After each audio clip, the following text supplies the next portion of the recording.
The Scandalous Presidency of Barack Obama by Matt Margolis, narrated by Richard Cefalos. Introduction.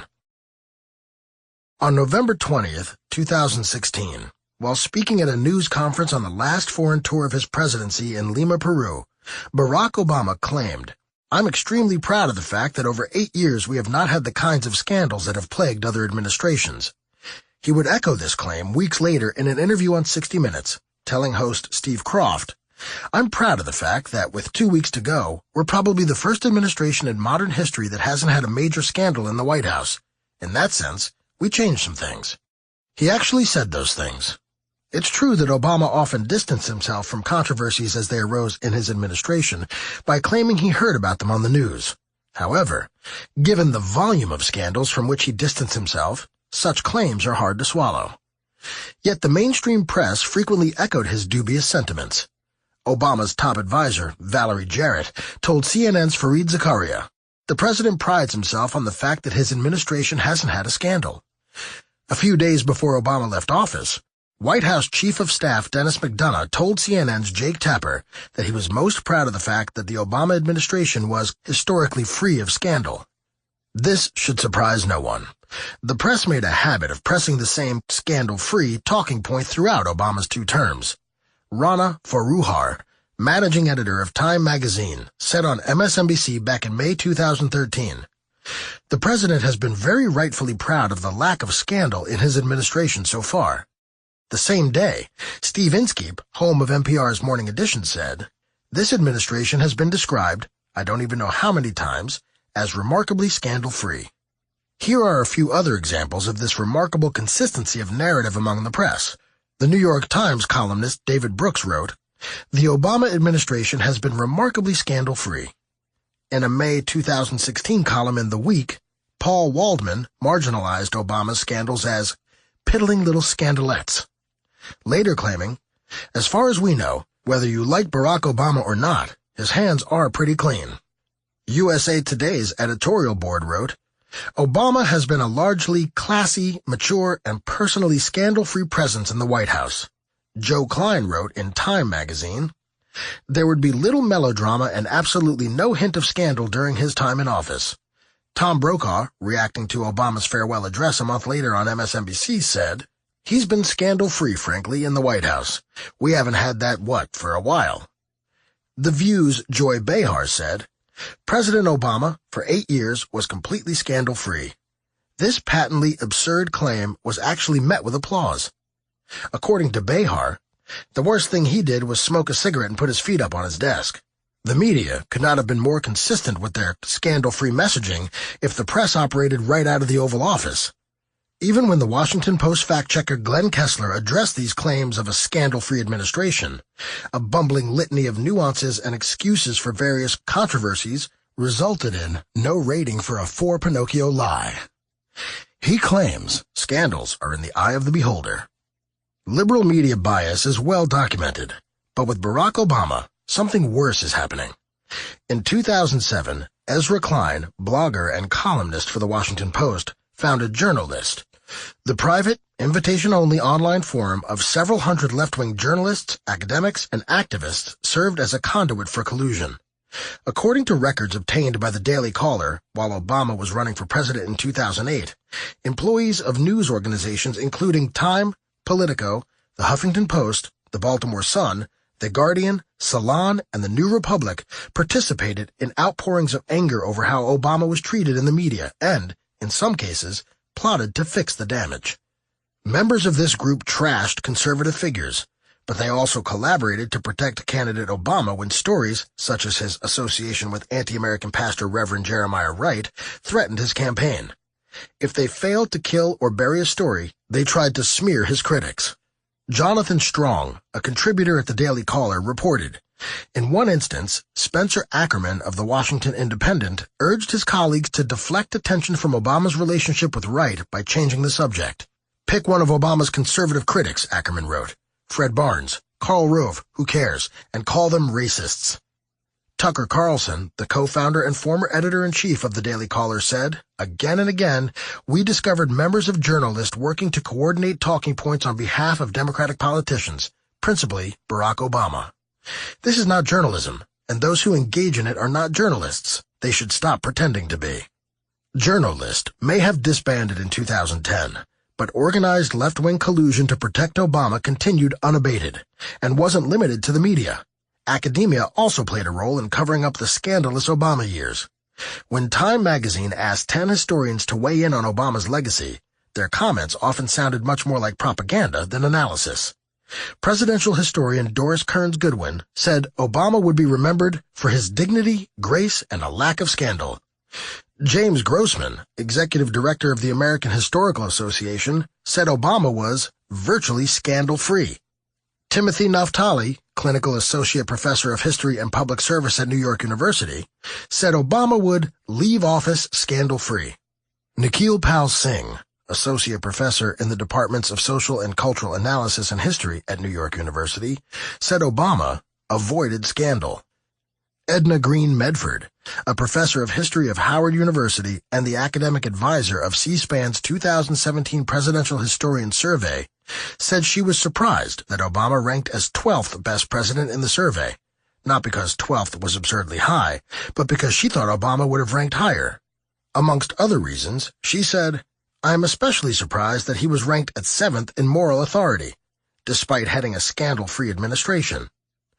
Are these so-called experts in history ignorant of the recent past, or co-conspirators in whitewashing Obama's record? When I co-authored The Worst President in History, The Legacy of Barack Obama, I warned you this was coming. After all, even before Obama took the oath of office on January 20th, 2009, greatness of messianic proportions was bestowed upon him and his presidency. Americans learned the hard way that hope and change weren't all they were cracked up to be. Obama couldn't possibly live up to such premature canonization, so his allies constantly made excuses. The media turned a blind eye, and academics are now covering his tracks for posterity. While the impact of his policies will be debated for years, no one can pretend that the Obama years weren't plagued from the beginning by controversy and scandal, unless, that is, they're either ignorant or dishonest. Obama was one who liked to feign ignorance in order to distance himself from his scandals. When a scandal broke, Obama's default response was to claim he had learned about it from the media at the same time the rest of the country did. That's not a rejection of the scandalous nature of any given outrage. It's an admission that the outrage was warranted. Only Obama could get away with spinning his responses as proof of the lack of scandal in his administration. Is the media so left-biased that spying on journalists or waging war on whistleblowers is seen as problematic only when conducted by a Republican? What do historians think there is to gain by downplaying the significance of Fast and Furious, the IRS scandal, or the Benghazi cover-up? Why are they protecting Obama from us instead of protecting us from Obama? If we refuse to recognize teachable moments in history as they happen, just because they reflect poorly on the political savior du jour, we will learn nothing from our mistakes and are thus doomed to repeat them. While it may be cliché to do so, it's worth quoting George Orwell here. In his classic dystopian novel, 1984, he wrote, "Who controls the past controls the future. Who controls the present controls the past. Today, historians control the past and journalists control the present. If they're both getting it so terribly wrong, then it's safe to say that the facts surrounding the scandals that so many pretend never happened will be lost to the memory hole. If people like you don't expose the truth about Obama's scandal-ridden administration, we're going to wake up one day in a world that thinks he's Santa Claus, a savior as fictional as a fairy tale." Of course, Kessler's point about scandals being in the eye of the beholder forces us to more carefully define our terms. In one sense, he's right. In 2016, polls showed that the Hillary Clinton email scandal was a much bigger deal for conservatives than it was for liberals. The eye of the beholder may be biased, but journalists should be focused on reporting the objective facts. They're not, and that's why I wrote this book. In The Worst President in History, The Legacy of Barack Obama, Mark Noonan and I detailed the many failings of his presidency. But we also noted that history will be the ultimate judge of Obama's legacy. While we are confident that our assessment, and the plethora of facts to back it up, will stand the test of time. It will take years before Obama's presidency can be more objectively assessed by the masses. We wrote that book because we saw so clearly that the media wasn't speaking truth to power and that academia was a willing accomplice in a massive cover-up to protect Obama's presidency from proper scrutiny. While that book covered all aspects of his presidency, this book will focus specifically on the scandals and controversies that marred Obama 8 years in office, putting an end to the fallacy of a scandal-free administration. Years of political polarization has resulted in a political climate where corruption and scandal are selectively tolerated, where party identification, not the facts, determines one's perception of guilt or innocence. This is by no means limited to the political left, but the media outlets with the loudest megaphones are all working as one to turn a false narrative about Obama's sterling record into historical fact.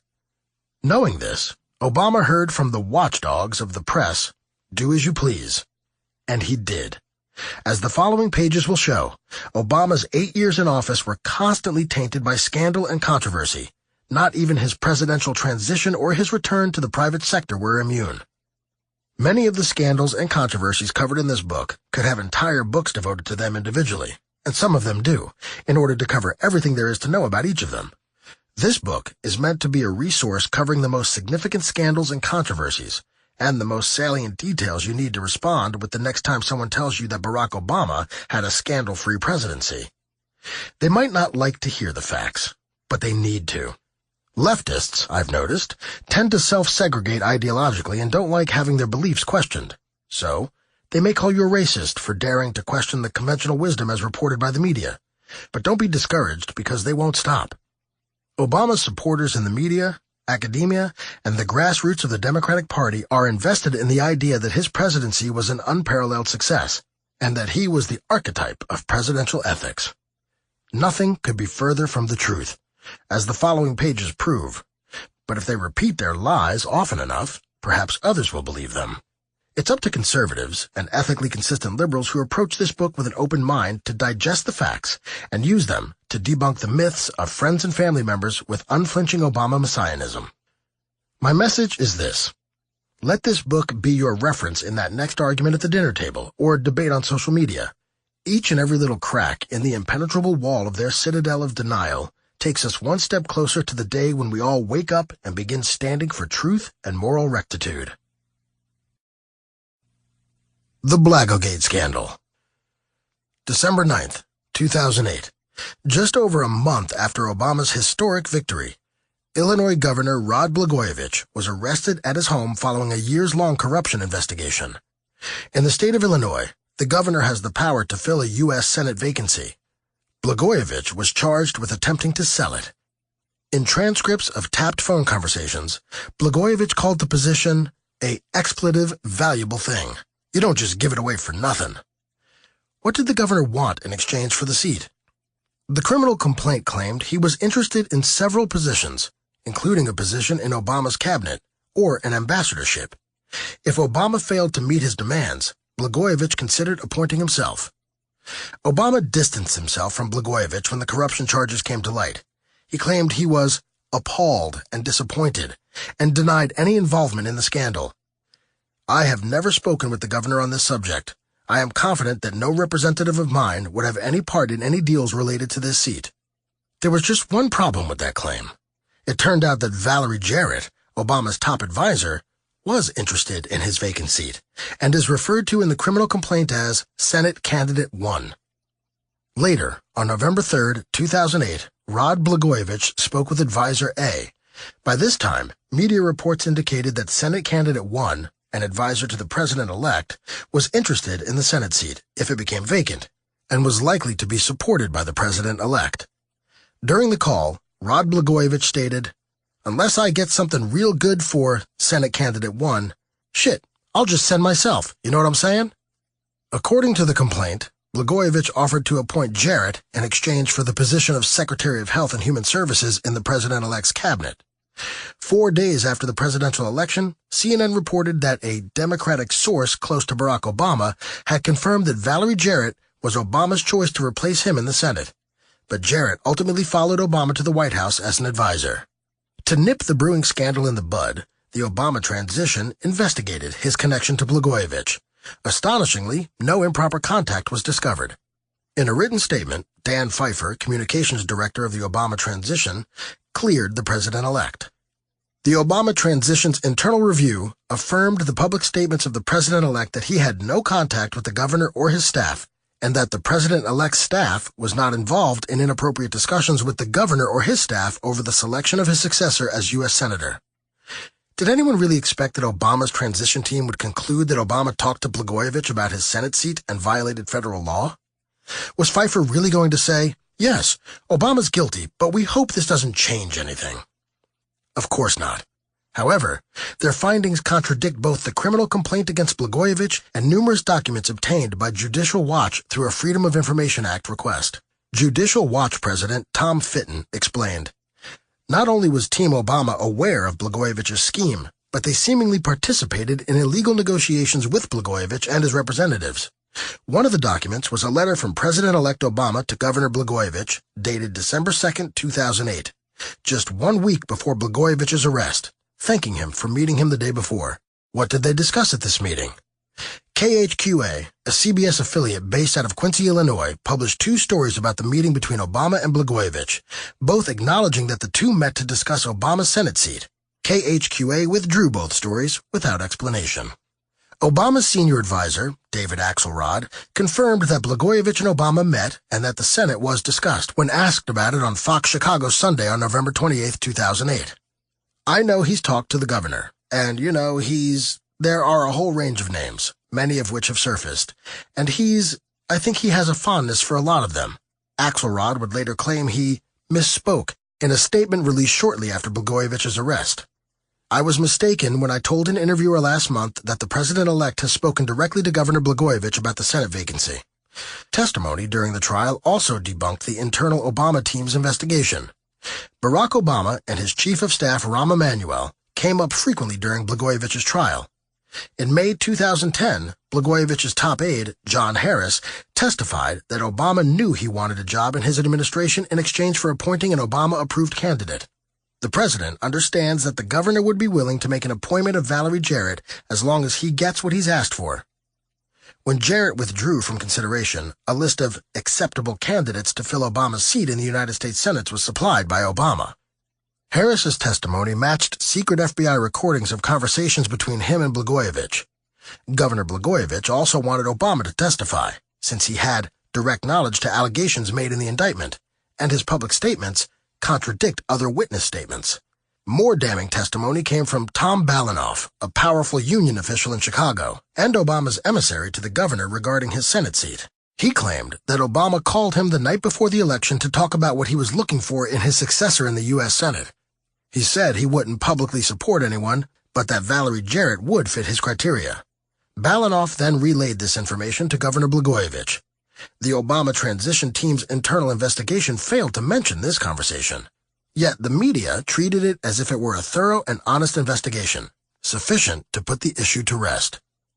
What do we know? Obama was interested in who replaced him in the Senate, provided a list of acceptable candidates to the governor and met with him about the seat, and used an intermediary to discuss the quid pro quo. All of this is public record. Obama's statements also contradicted sworn testimony in Blagojevich's trial. How was this not a bigger story? When the media wasn't trying to distance Blagojevich from Obama, they were trying to turn the scandal into a positive story for the new president. CBS correspondent Chip Reed dubbed GOP attempts to link Obama and Blagojevich a tough sell. He added, "Barack Obama and Rod Blagojevich have both been leaders in Illinois Democratic politics for years, but longtime observers say that's about as far as the connection goes." George Stephanopoulos not only accepted Axelrod's claim that he misspoke without question, but he called Blagojevich Obama's best character witness. NBC's Chuck Todd bizarrely claimed, "There's clearly no evidence that anything was going on, and if anything, the quotes from Blagojevich in that amazing indictment are the most exculpatory thing there for the president-elect." Others suggested that the scandal was insignificant. "What's the big deal here?" asked PBS's Jim Lehrer. "If you have to ask, you have no business being in the media." In retrospect, this scandal served notice to the American people that Obama's tenure would be rotten to the core and that the press would cover the stench. With a zealous investigation, he'd have resigned in disgrace, ending his presidency before it began. Instead, the media tipped its hand. Obama had the freedom to push the boundaries of ethical governance, and the media would cover for him. Establishment journalists were anxious for Obama to take office unencumbered by scandal so he could deliver on all that hope and change he spoke of during the campaign. Far from acting as America's watchdog, the press became Obama's lapdog. The audacity of opacity. Remember when Barack Obama was running for president, and he promised that his administration would be the most transparent and open administration? As the pages of this book show, there's a reason Obama's promise for transparency was as much of a sham as his Nobel Peace Prize.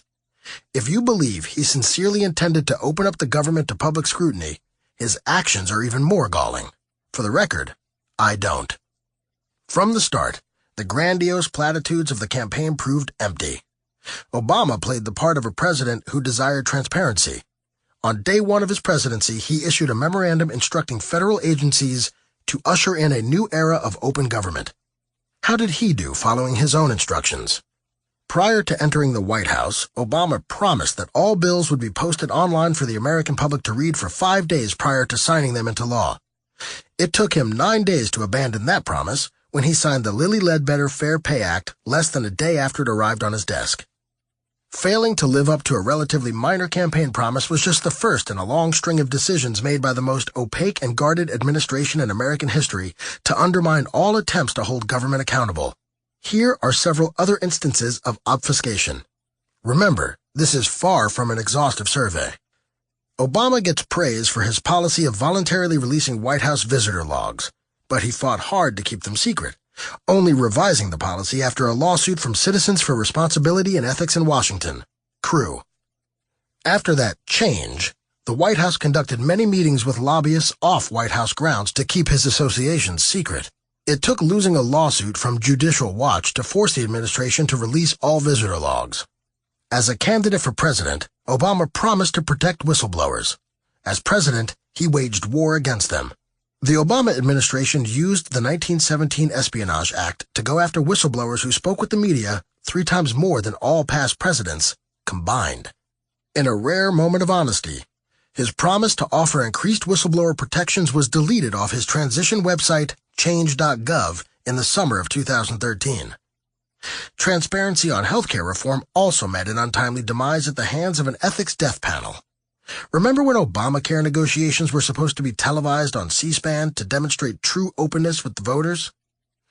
Obama said, "I'm going to have all negotiations around a big table. We'll have doctors and nurses and hospital administrators, insurance companies, drug companies. They'll get a seat at the table. They just won't be able to buy every chair. But what we will do, we'll have the negotiations televised on C-SPAN." That never happened. The bill was instead drafted by a panel of Obama-appointed experts behind closed doors, and then rammed through both houses of Congress using parliamentary tricks to stop Americans from knowing anything about the plan. Perhaps that explains why we had to pass the bill to find out what was in it. Did you know the Obama White House had a policy of banning photojournalists from certain events? The media, despite its glowing coverage of Obama, was not amused. In lieu of a hashtag campaign on Twitter, the White House Correspondents Association and nearly 40 leading media outlets and organizations sent a letter to the White House to protest their policy. They believe the Obama policy set a troubling precedent with a direct and adverse impact on the public's ability to independently monitor and see what its government is doing, and raised constitutional concerns. Early in Obama's administration, less than 4 months in, White House counsel sent a memo to all federal agencies instructing them to delay, censor, or prevent the release of any documents involving or referencing any communication with the White House requested under the Freedom of Information Act. According to one FOIA officer, the Obama White House also kept a Nixonian list of FOIA requesters. They not only want to know what is sent out from the government, but also who's doing the asking. If a president is that paranoid, something is very wrong. It should have been widely discussed when the Washington Times broke the story in the summer of 2014, but it met with crickets outside the conservative blogosphere. And, speaking of FOIA requests, the Obama administration spent a record amount of money, our tax dollars no less, fighting FOIA lawsuits to prevent the release of documents. An Associated Press analysis concluded that the Obama administration also set records for outright denial of access to files, refusing to quickly consider requests described as especially newsworthy, and forcing people to pay for records who had asked the government to waive search and copy fees. Your tax dollars at work, preventing you from exercising your rights as defined under federal law. While Obama thinks he deserves credit for signing bipartisan FOIA reform in the summer of 2016, he was actually a strong opponent of those reforms. That's according to documents obtained by the Freedom of the Press Foundation, a nonprofit group that had to sue Obama's Department of Justice for stonewalling their FOIA requests. Those documents show the Obama administration actively undermining bipartisan efforts to reform FOIA and make government more transparent. When given the chance to codify his stated ideal of a transparent government into law, with rare bipartisan support in Congress, Obama balked. When it really mattered, Obama fought to keep his administration anything but transparent. He fought, and won, the right to keep secret a memo that outlines the supposed legal authority for the Federal Bureau of Investigation to collect Americans' telephone and financial records without a subpoena or court order. Even the New York Times editorial board lambasted Obama over that one. In 2012, Bloomberg News gave the Obama administration a transparency test and found that 19 of 20 cabinet-level agencies disobeyed the law requiring the disclosure of public information. A major study by the Committee to Protect Journalists released in 2013 called the Obama White House the most secretive since Nixon. The administration's war on leaks and other efforts to control information are the most aggressive I've seen since the Nixon administration, when I was one of the editors involved in the Washington Post investigation of Watergate, wrote Leonard Downey Jr. A 2014 Associated Press analysis reached a similar conclusion, determining that the Obama administration grew increasingly secretive over the years. According to analysis from Reporters Without Borders, RWB, the United States ranking on the World Press Freedom Index plummeted from 20th out of 180 countries when Obama took office to 41st place in 2016, after hitting a low point in 2015, coming in at 49th overall. James Risen, the Pulitzer Prize-winning reporter for the New York Times, who was pressured by the Obama administration to reveal his confidential sources in a leak investigation, called the Obama administration the greatest enemy of press freedom in a generation.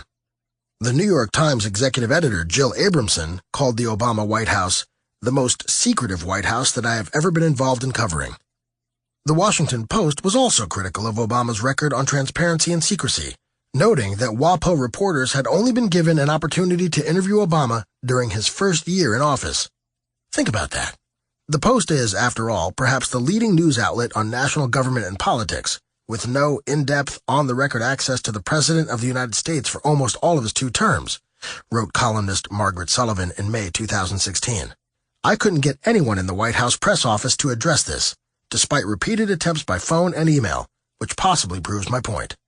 Sullivan showed that Obama gave an unprecedented number of interviews, but his strategy was to avoid hostile cross-examination and dictate the terms of his media appearances. According to a study from retired Towson University professor Martha Joint Kumar, access to Obama was strictly controlled, as were terms and topics of all interviews. Press conferences and question-and-answer sessions with the media were limited. Rather than face a potentially combative press corps that would be unwilling to tolerate a list of demands by Obama for an interview, he focused on smaller media outlets more willing to accept those demands for access. Take his interview with YouTube celebrity Glozell Green, famous for a video of herself immersed in a bathtub filled with milk and cereal, and eating it. I watched the infamous bathtub video as part of my research for this book. There are literally no words to describe it, and no legitimate justification for Obama to debase the office of the presidency by granting an amateur YouTube attention seeker like Glozell an interview.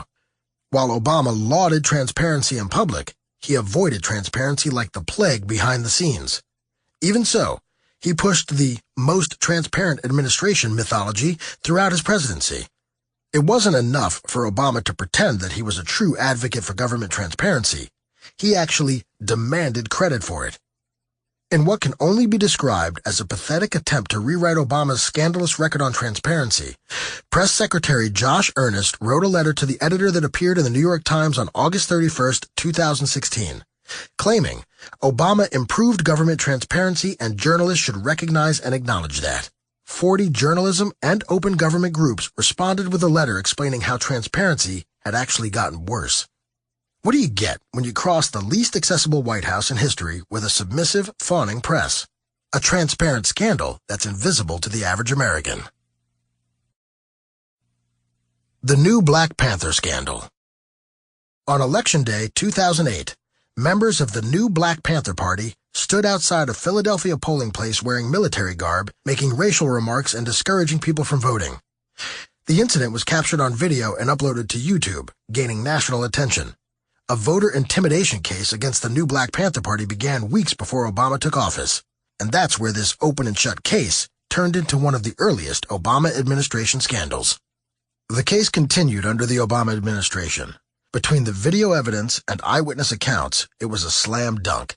In fact, the new Black Panthers never showed up in court to defend themselves, establishing their likely conviction by default.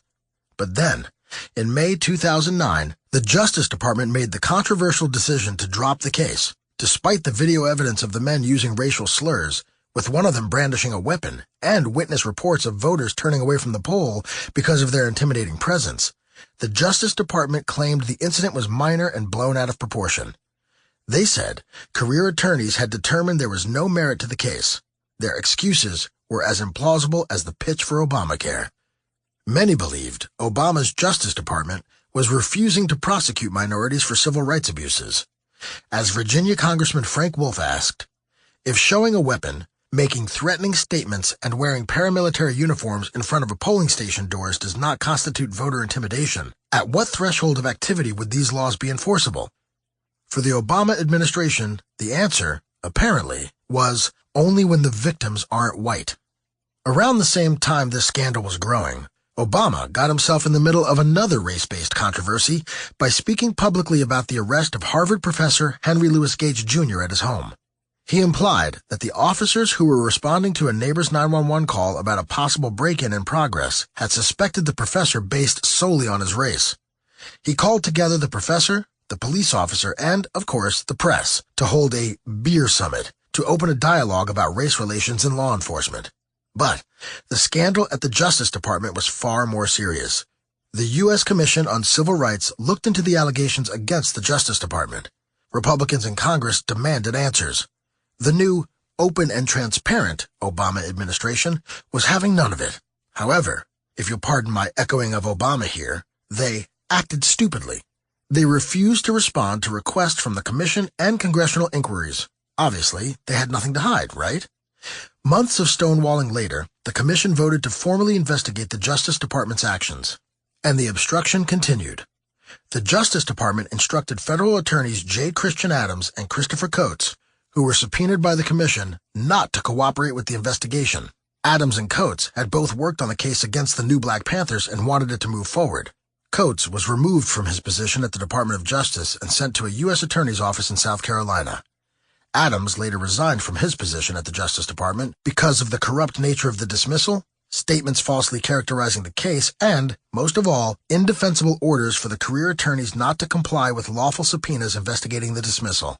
Adams asserts that the dismissal of the Black Panther case was motivated by a lawless hostility toward equal enforcement of the law. He is not alone in this assessment. According to Adams, others in the department agree with him. The department abetted wrongdoers and abandoned law-abiding citizens victimized by the new Black Panthers, he added. When Adams appeared before the Civil Rights Commission in July 2010, he testified, "I was told by voting section management that cases are not going to be brought against black defendants on behalf of white victims." Adams mentioned Deputy Assistant Attorney General Julie Fernandez, an Obama appointee, by name, saying she told him that the Obama administration was only interested in pursuing civil rights cases where the victims were minorities. Assistant Attorney General for Civil Rights Tom Perez refused to confirm or deny whether she made the statements. Christopher Coates, after originally being blocked from testifying by the Justice Department, echoed a similar story when he spoke before the commission.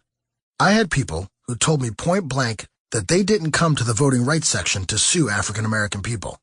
Equal justice under the law was not an ideal of the Obama administration." Both Adams and Coates also accused Tom Perez of lying under oath when he testified to the commission about the case.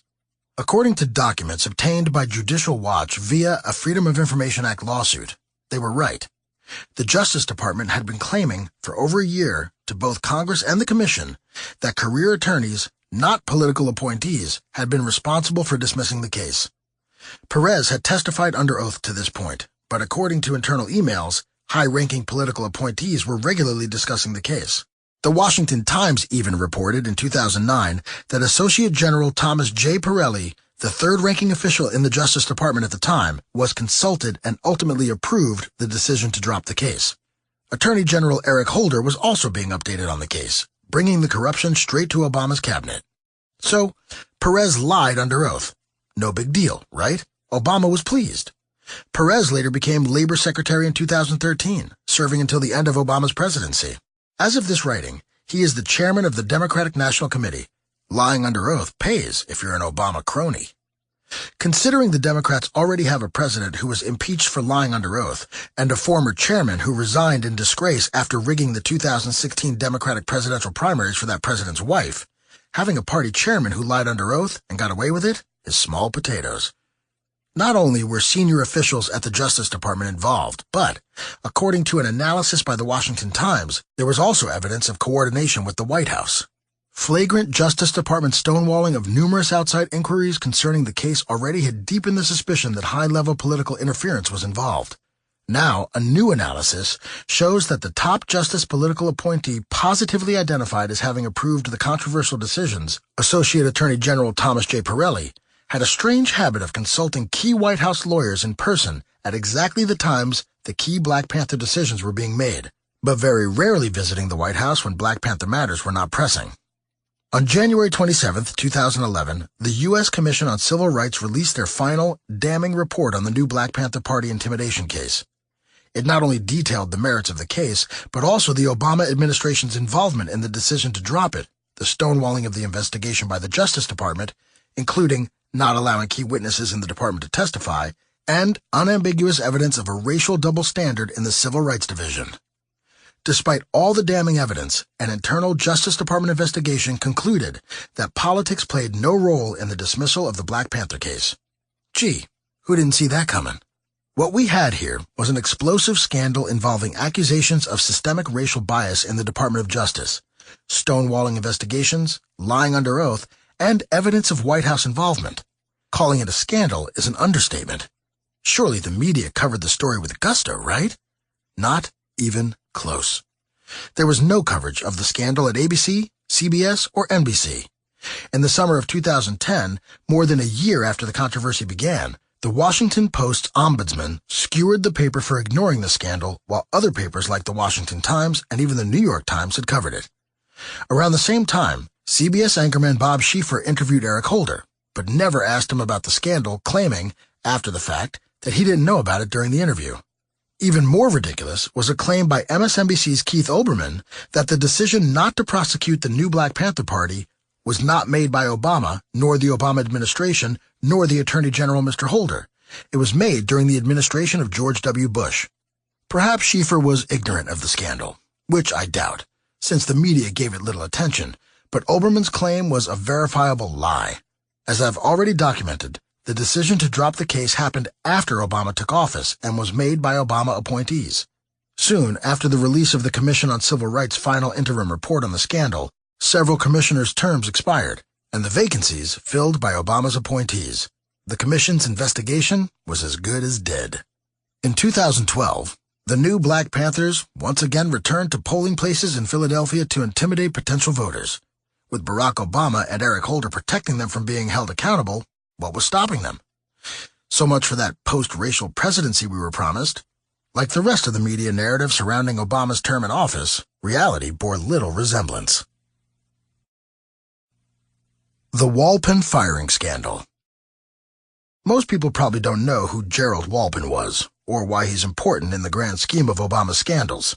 He was the Inspector General for the Corporation for National and Community Service, CNCS, appointed by George W. Bush and confirmed by the U.S. Senate in December 2006 by voice vote. Walpin, a conservative, had a long and distinguished career in the private and public sectors and had worked to convict Democrats and Republicans for wrongdoing. When Obama nominated Sonia Sotomayor to the Supreme Court, the White House distributed a talking points memo to support her nomination, citing Walpon's past support of Sotomayor's nomination to the Second Circuit in 1998. 12 days after the White House distributed this memo citing Walpon to bolster Obama's nomination of Sotomayor, Obama fired Walpon without explanation or warning.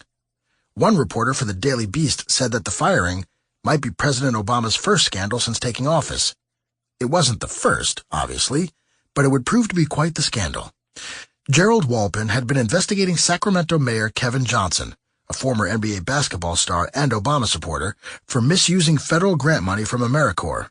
The program was created by the National and Community Service Trust Act of 1993 and has grown to over 80,000 members since its inception. Participants get benefits such as student loan deferment, living allowances, health benefits, career opportunities, and training, and so forth. The program has done some good, but has also been plagued by waste and corruption. What did Walpon do to merit being fired by Obama? He found that Johnson gave $850,000 of AmeriCorps' grant money to a nonprofit organization he founded called St. Hope Academy. That grant money was used to pay AmeriCorps volunteers for political activity, to wash his car, and to run his personal errands. Because of the investigation, Walpon recommended criminal charges, and Johnson was barred from receiving any federal money. He referred the case to the local U.S. Attorney's Office. Prosecutors chose not to file charges against St. Hope, but a settlement agreement was reached. About half the $850,000 grant money it received from AmeriCorps had to be paid back in exchange for restoring its eligibility to receive future grants. Johnson called the settlement agreement excessive. Walpon disagreed. He said the settlement was lenient and that the U.S. Attorney's Office had given in to political pressure. White House lawyer Norman Eisen then informed Walpon that he had an hour to resign or be fired. He refused to resign, and Obama informed Congress that Walpon was fired. His only explanation was, "It is vital that I have the fullest confidence in the appointees serving as inspectors general. That is no longer the case with regard to this inspector general." Obama's justification was vague, and his actions were illegal. The president has the power to fire inspectors general, but he must give them 30 days' notice, and Congress must receive a letter explaining the firing, according to the Inspector General Reform Act of 2008. Obama was aware of this since he was a composer of the legislation while in the U.S. Senate. The day Obama terminated Walpon, Rick Maya, the executive director of St. Hope, resigned from his position. In his resignation letter, Maya accused Johnson and other St. Hope board members of obstructing the investigation into their spending practices, and said emails under federal subpoena had been deleted. The allegations not only gave more credence to Walpon's claims, but also prompted a new FBI investigation. A Republican-led investigation began almost immediately, as did a White House smear campaign against Walpon to justify his firing. Obama's excuse wasn't even cutting it for some Democrats, so he responded with a letter to the leaders of the Senate committee overseeing AmeriCorps. In it, he accused Walpon of, among other things, being confused, disoriented, and unable to answer questions, and exhibiting behavior that led the board to question his capacity to serve during a CNCS board meeting a month earlier. He also asserted that Walpon's dismissal was the result of a unanimous request from the AmeriCorps Board of Directors.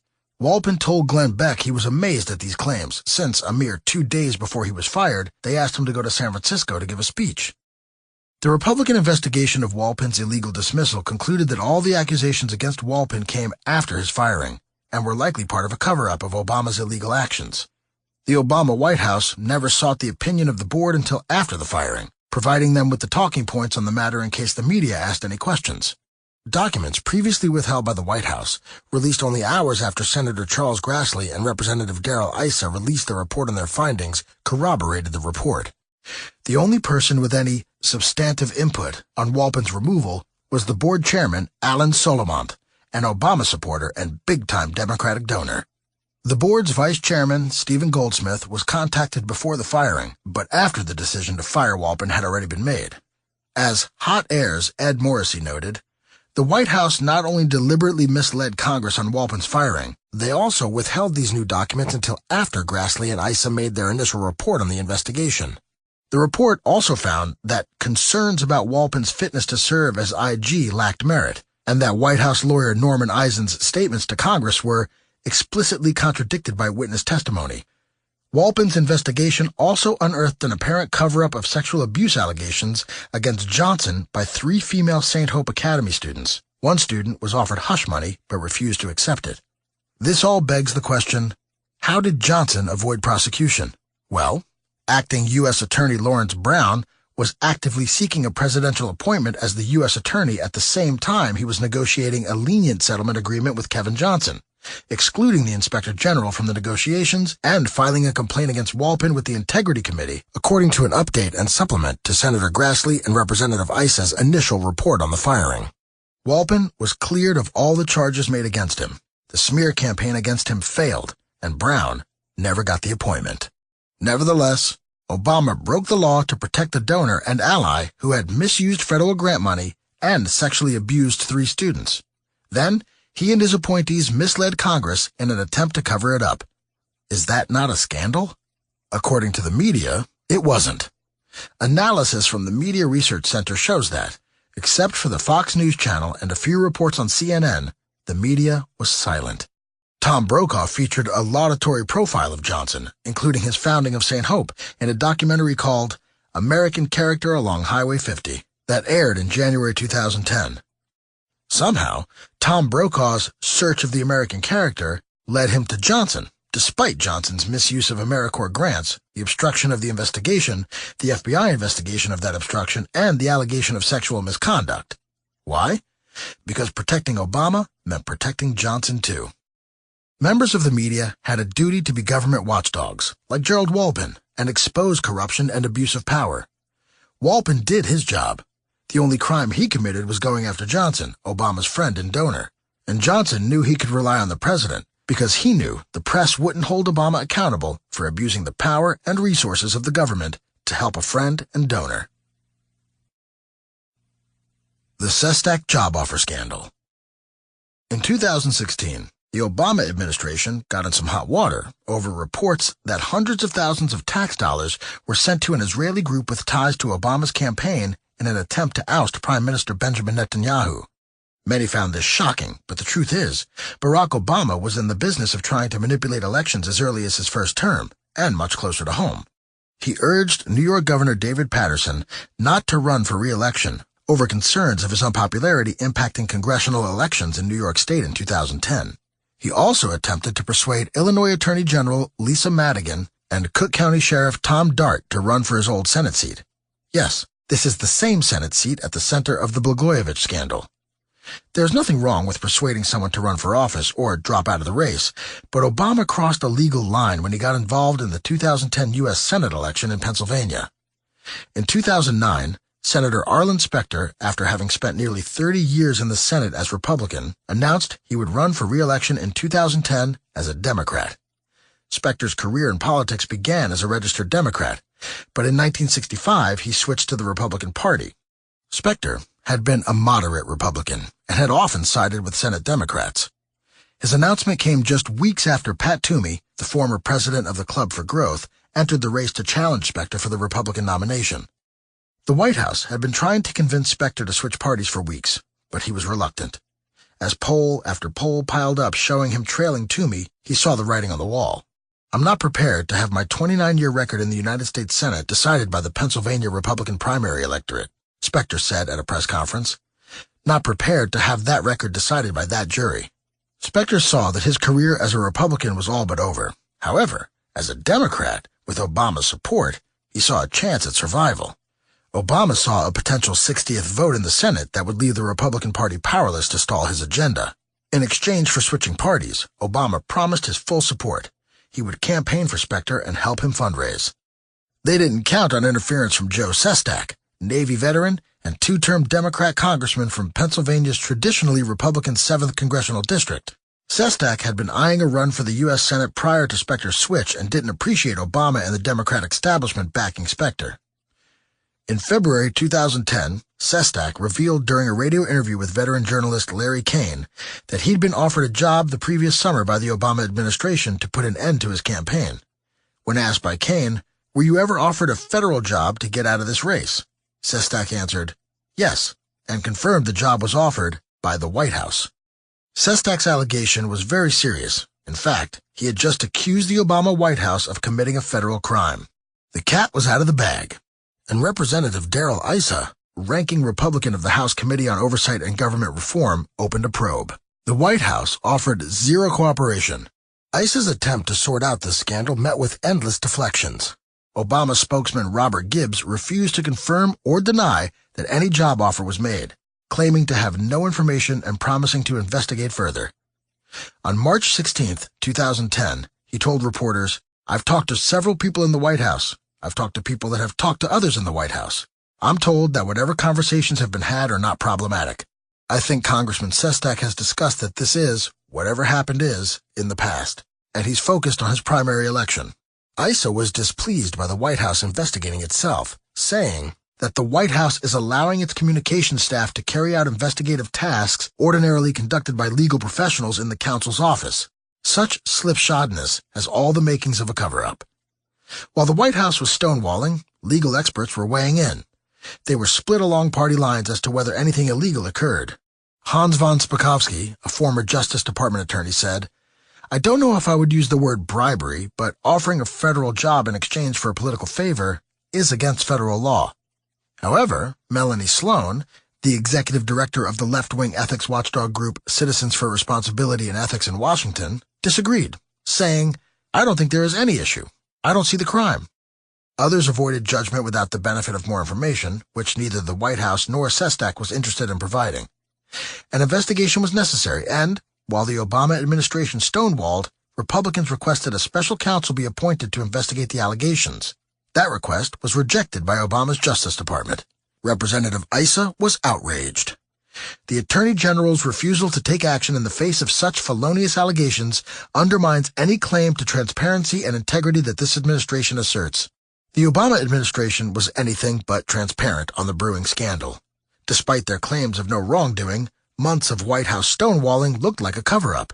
Even left-wing journalist David Corn acknowledged in a Mother Jones column that the White House looked suspect. The issue, though, is whether any conversation of this sort, if it indeed occurred, would have violated the law. And the conversation did indeed occur. After months of stonewalling, the White House disclosed their version of what happened on Memorial Day weekend in a memo from White House counsel Robert E. Bauer. Sestak had just defeated Specter 10 days prior, pulling off a stunning upset after spending most of the campaign behind in the polls. The memo acknowledged the illicit offer, but still denied any wrongdoing on the part of the White House. "We have concluded that allegations of improper conduct rest on factual errors and lack a basis in the law." The memo also revealed that Obama's chief of staff, Rahm Emanuel, sent former President Bill Clinton to discuss a trade with Sestak. He would drop out of the race in exchange for an unpaid yet influential position on the Presidential Advisory Board. This would avoid a divisive Senate primary, allow him to retain his seat in the House, and provide him with an opportunity for additional service to the public in a high-level advisory capacity for which he was highly qualified. For mainstream media, this was enough. They were willing to let the White House be its own judge and jury and treated their verdict as gospel. The matter was now closed, and any attempts to discuss or perpetuate the story were partisan scandal-mongering.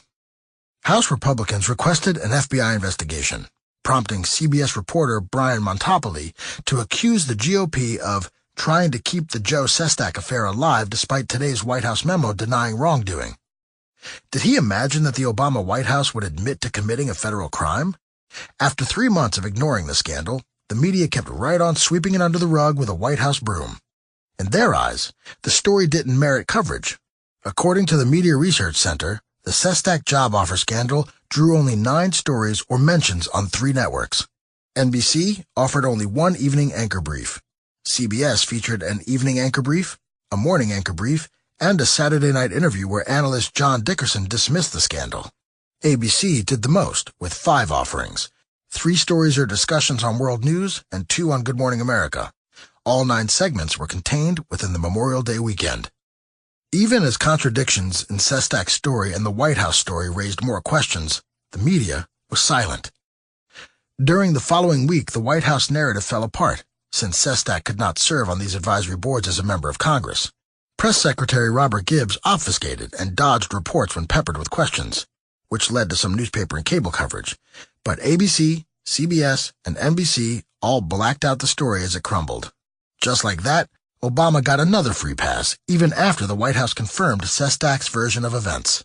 Between Sestak's initial accusation The months of stonewalling, the White House admission, and the contradiction in the White House brief, the media was sitting on an explosive story.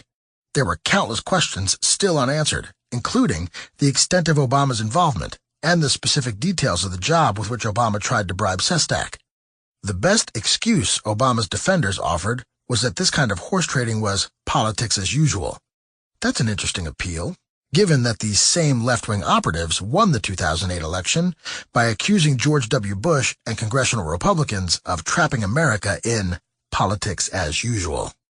Judicial Watch listed at least 4 federal laws that Obama may have broken. 18 U.S.C. 210, offer to procure a point of public office. 18 U.S.C. 211, acceptance of solicitation to obtain a point of public office. 18 U.S.C. 595, interference by administrative employees by federal, state, or territorial governments. And 18 U.S.C. 600, promise of employment or other benefit for political activity.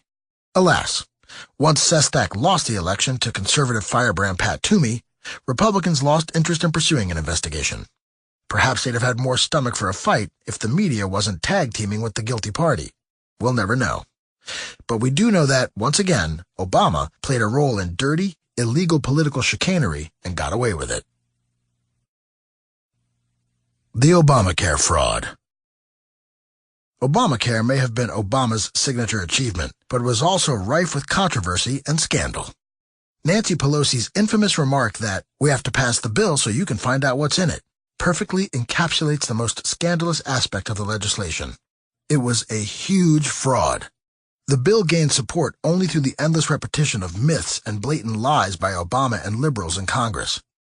The controversy surrounding the Affordable Care Act began long before the bill reached Obama's desk. Obama's first lie was easy to spot. He claimed he wanted his health care bill to be bipartisan. To the surprise of no one, there was nothing bipartisan about it. Not the process of drafting it, not the debate in Congress, and certainly not the methods used to pass the bill. The trouble began as early as 1 month into negotiations.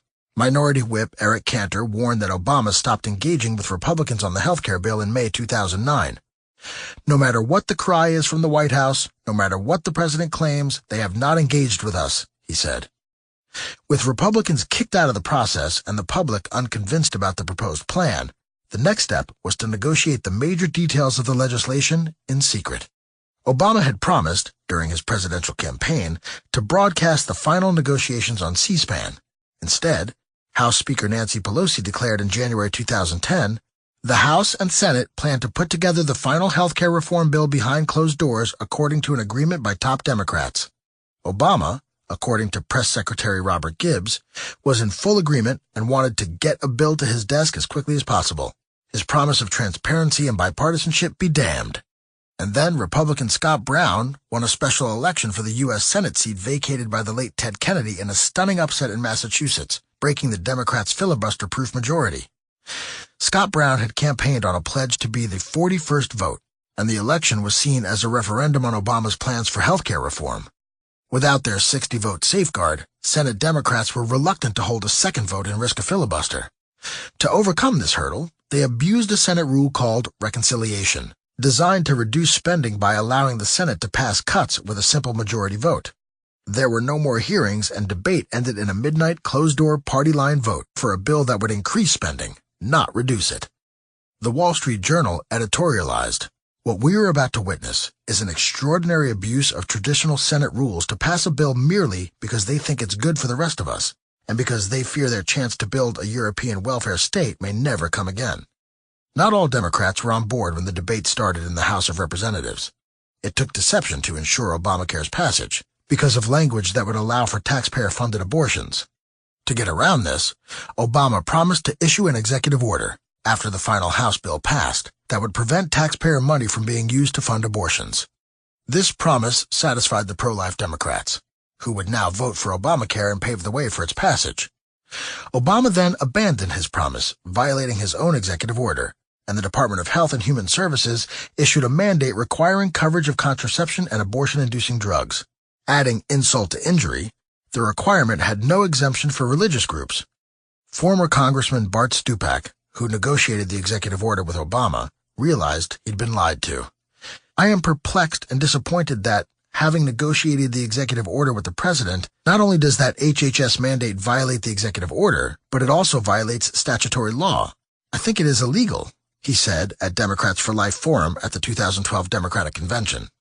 After abusing reconciliation and lying to pro-life Democrats to get their votes, Obamacare passed without a single Republican vote. Obama signed the bill into law on March 23, 2010. We finally had Nancy Pelosi's permission to see what was in it. And that's when things got ugly.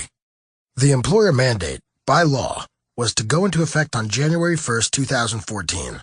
As the midterm elections loomed, approval ratings for Obamacare had dropped to around 40% in the Real Clear Politics polling averages, in part because the rollout of the public insurance marketplace, healthcare.gov, was a disaster, and in part because people realized that they might lose their employer-provided plans and have to pay more for their ACA-compliant replacements. Hoping to avoid an electoral slaughter aided by dissatisfaction with the ACA, the Obama administration did what you'd expect them to do. In July 2013, Obama unilaterally delayed implementing the employer mandate until after the 2014 midterm elections. Before Obamacare's first open enrollment period, Obama had already amended or delayed Obamacare 19 times, according to the Congressional Research Service. A study by the Galen Institute published in January 2016 found over 70 significant changes to Obamacare. By their count, at least 43 of the changes to the Affordable Care Act have been made unilaterally by the Obama administration, 24 have passed Congress and been signed into law by President Obama, and 3 were made by the Supreme Court, which had to rewrite the law to uphold it. The changes may have been to delay the law's negative impacts, but Obama had no authority to change the law without Congress. One major delay, announced in March 2014, allowed insurers to continue offering health plans that didn't comply with Obamacare standards to delay more health plan cancellations until after the 2014 midterms. Those were the health plans that Obama said you could keep if you liked them. Obamacare was just so good that Obama didn't want Democrats to take the blame. As I mentioned above, the Obamacare rollout, beginning on October 1, 2013, was a complete disaster. Millions of Americans went to healthcare.gov and got 404 errors or intolerable loading times. Website problems kept people from accessing the site and getting their plans. Only 6 people succeeded in signing up for Obamacare on launch day. No joke. 6 people. That's according to an internal Obama administration memo. In the first week, less than 0.5% of visitors could complete enrollment. The irony here is that this was a preventable catastrophe. The Obama administration had been warned that the site couldn't handle the expected traffic it would receive. They also knew the site had major security flaws before the launch and went ahead with it anyway, putting the private data of anyone who signed up on the site at risk. This would be hilarious if it weren't costing people their privacy, their money, and their valuable time. There's one more fun fact that you should know about healthcare.gov. The company that the government contracted to build it, CGI Federal, was given the green light without ever facing competition or presenting a viable development plan. You might be asking yourself, why would they take such a risk on something so central to their collective legacy as the governing party? Guess who was one of the leading figures at CGI Federal? It was a major Democrat fundraiser and a classmate and friend of Michelle Obama named Tony Towns Whitley. After the failed rollout, Obama needed a win on healthcare. If the results of the launch didn't qualify, the Obama administration had no problems creating the illusion of a win. They projected at least 7 million sign-ups at the end of open enrollment, and believe me, they made sure they got at least 7 million by fudging the numbers.